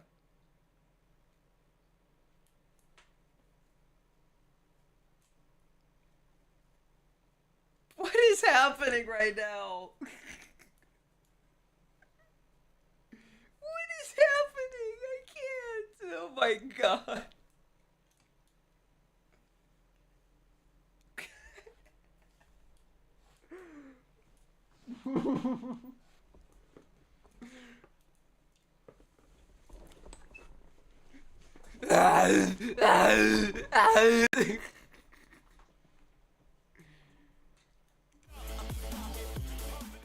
Sorry, I'm just watching something and it's literally, I don't even know how to describe it. I'm watching a transgender lawyer get fucking manhandled by 4 cops. Why do I find this funny?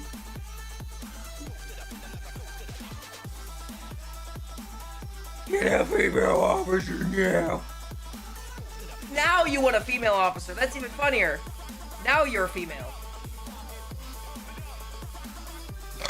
Oh, excuse me.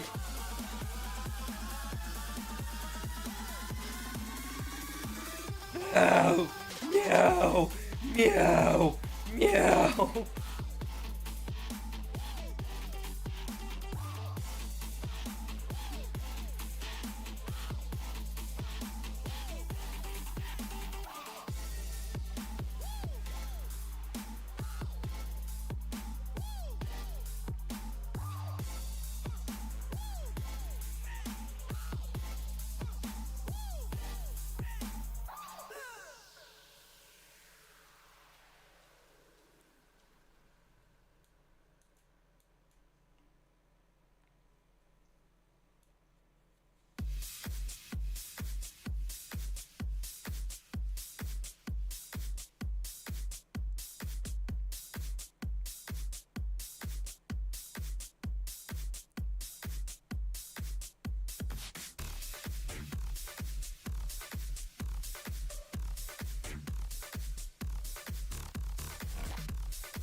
Oh, sorry. I'm trying to find some background noise.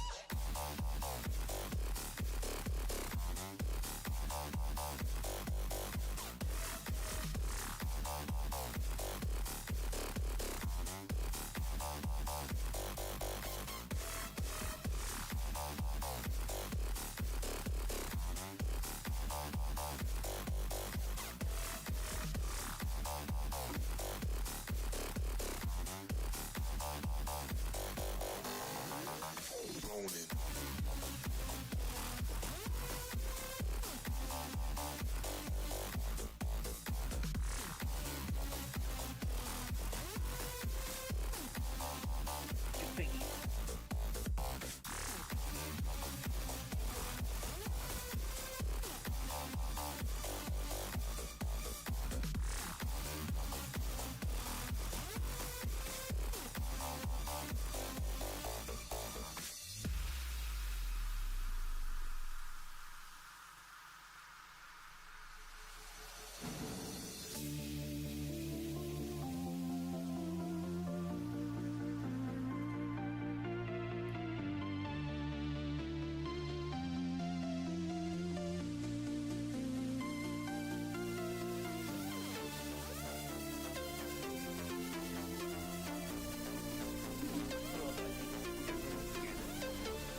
I'm about to tell you a truth that the devil wants no one to know. We're about to make him angry right now. One of Satan's biggest lies to Christians we're about to stomp right now. Isaiah 59 verse 1 says, "Listen, the Lord's arm is not too weak to save you, nor is his ear too deaf to hear your call." You're not too far gone. The devil likes to tell us, "No, you're too far, you've sinned too much, you've been telling him you're gonna stop, but you keep doing it." Nah, he doesn't want you. That's a lie. Stop listening to it. Jesus Christ will meet you where you are right now. He will help you overcome any addiction, any struggle, anything that's weighing you down. Every other religion says do. You know what Jesus says?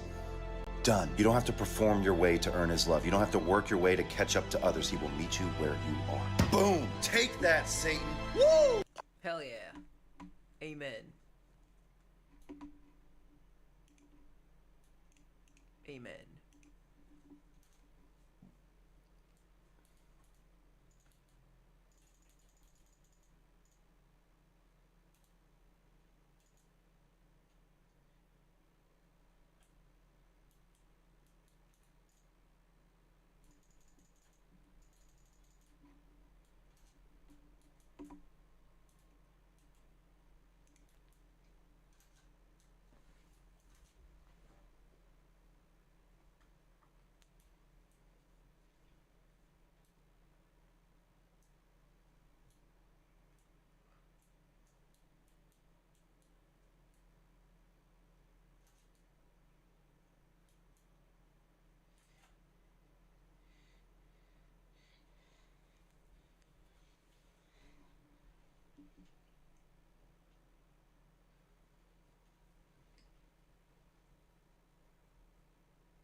Where's my baby? I need my baby pets.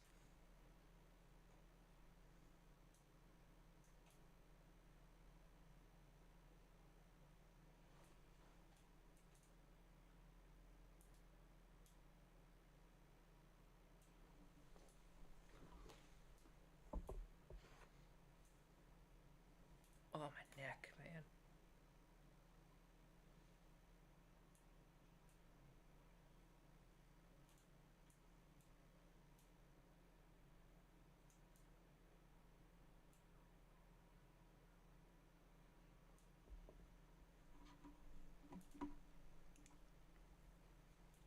Oh, fuck my head.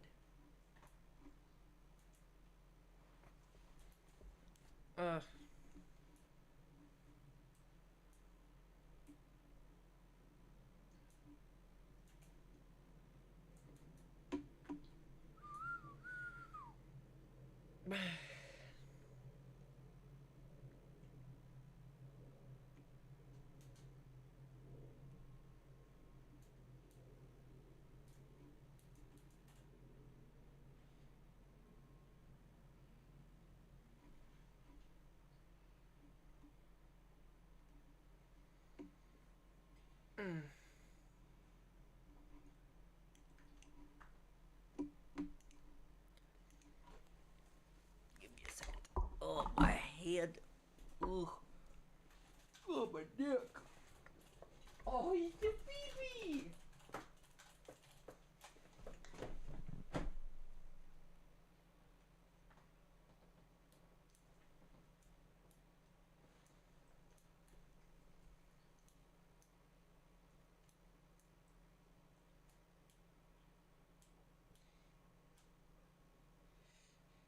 You want me to stop?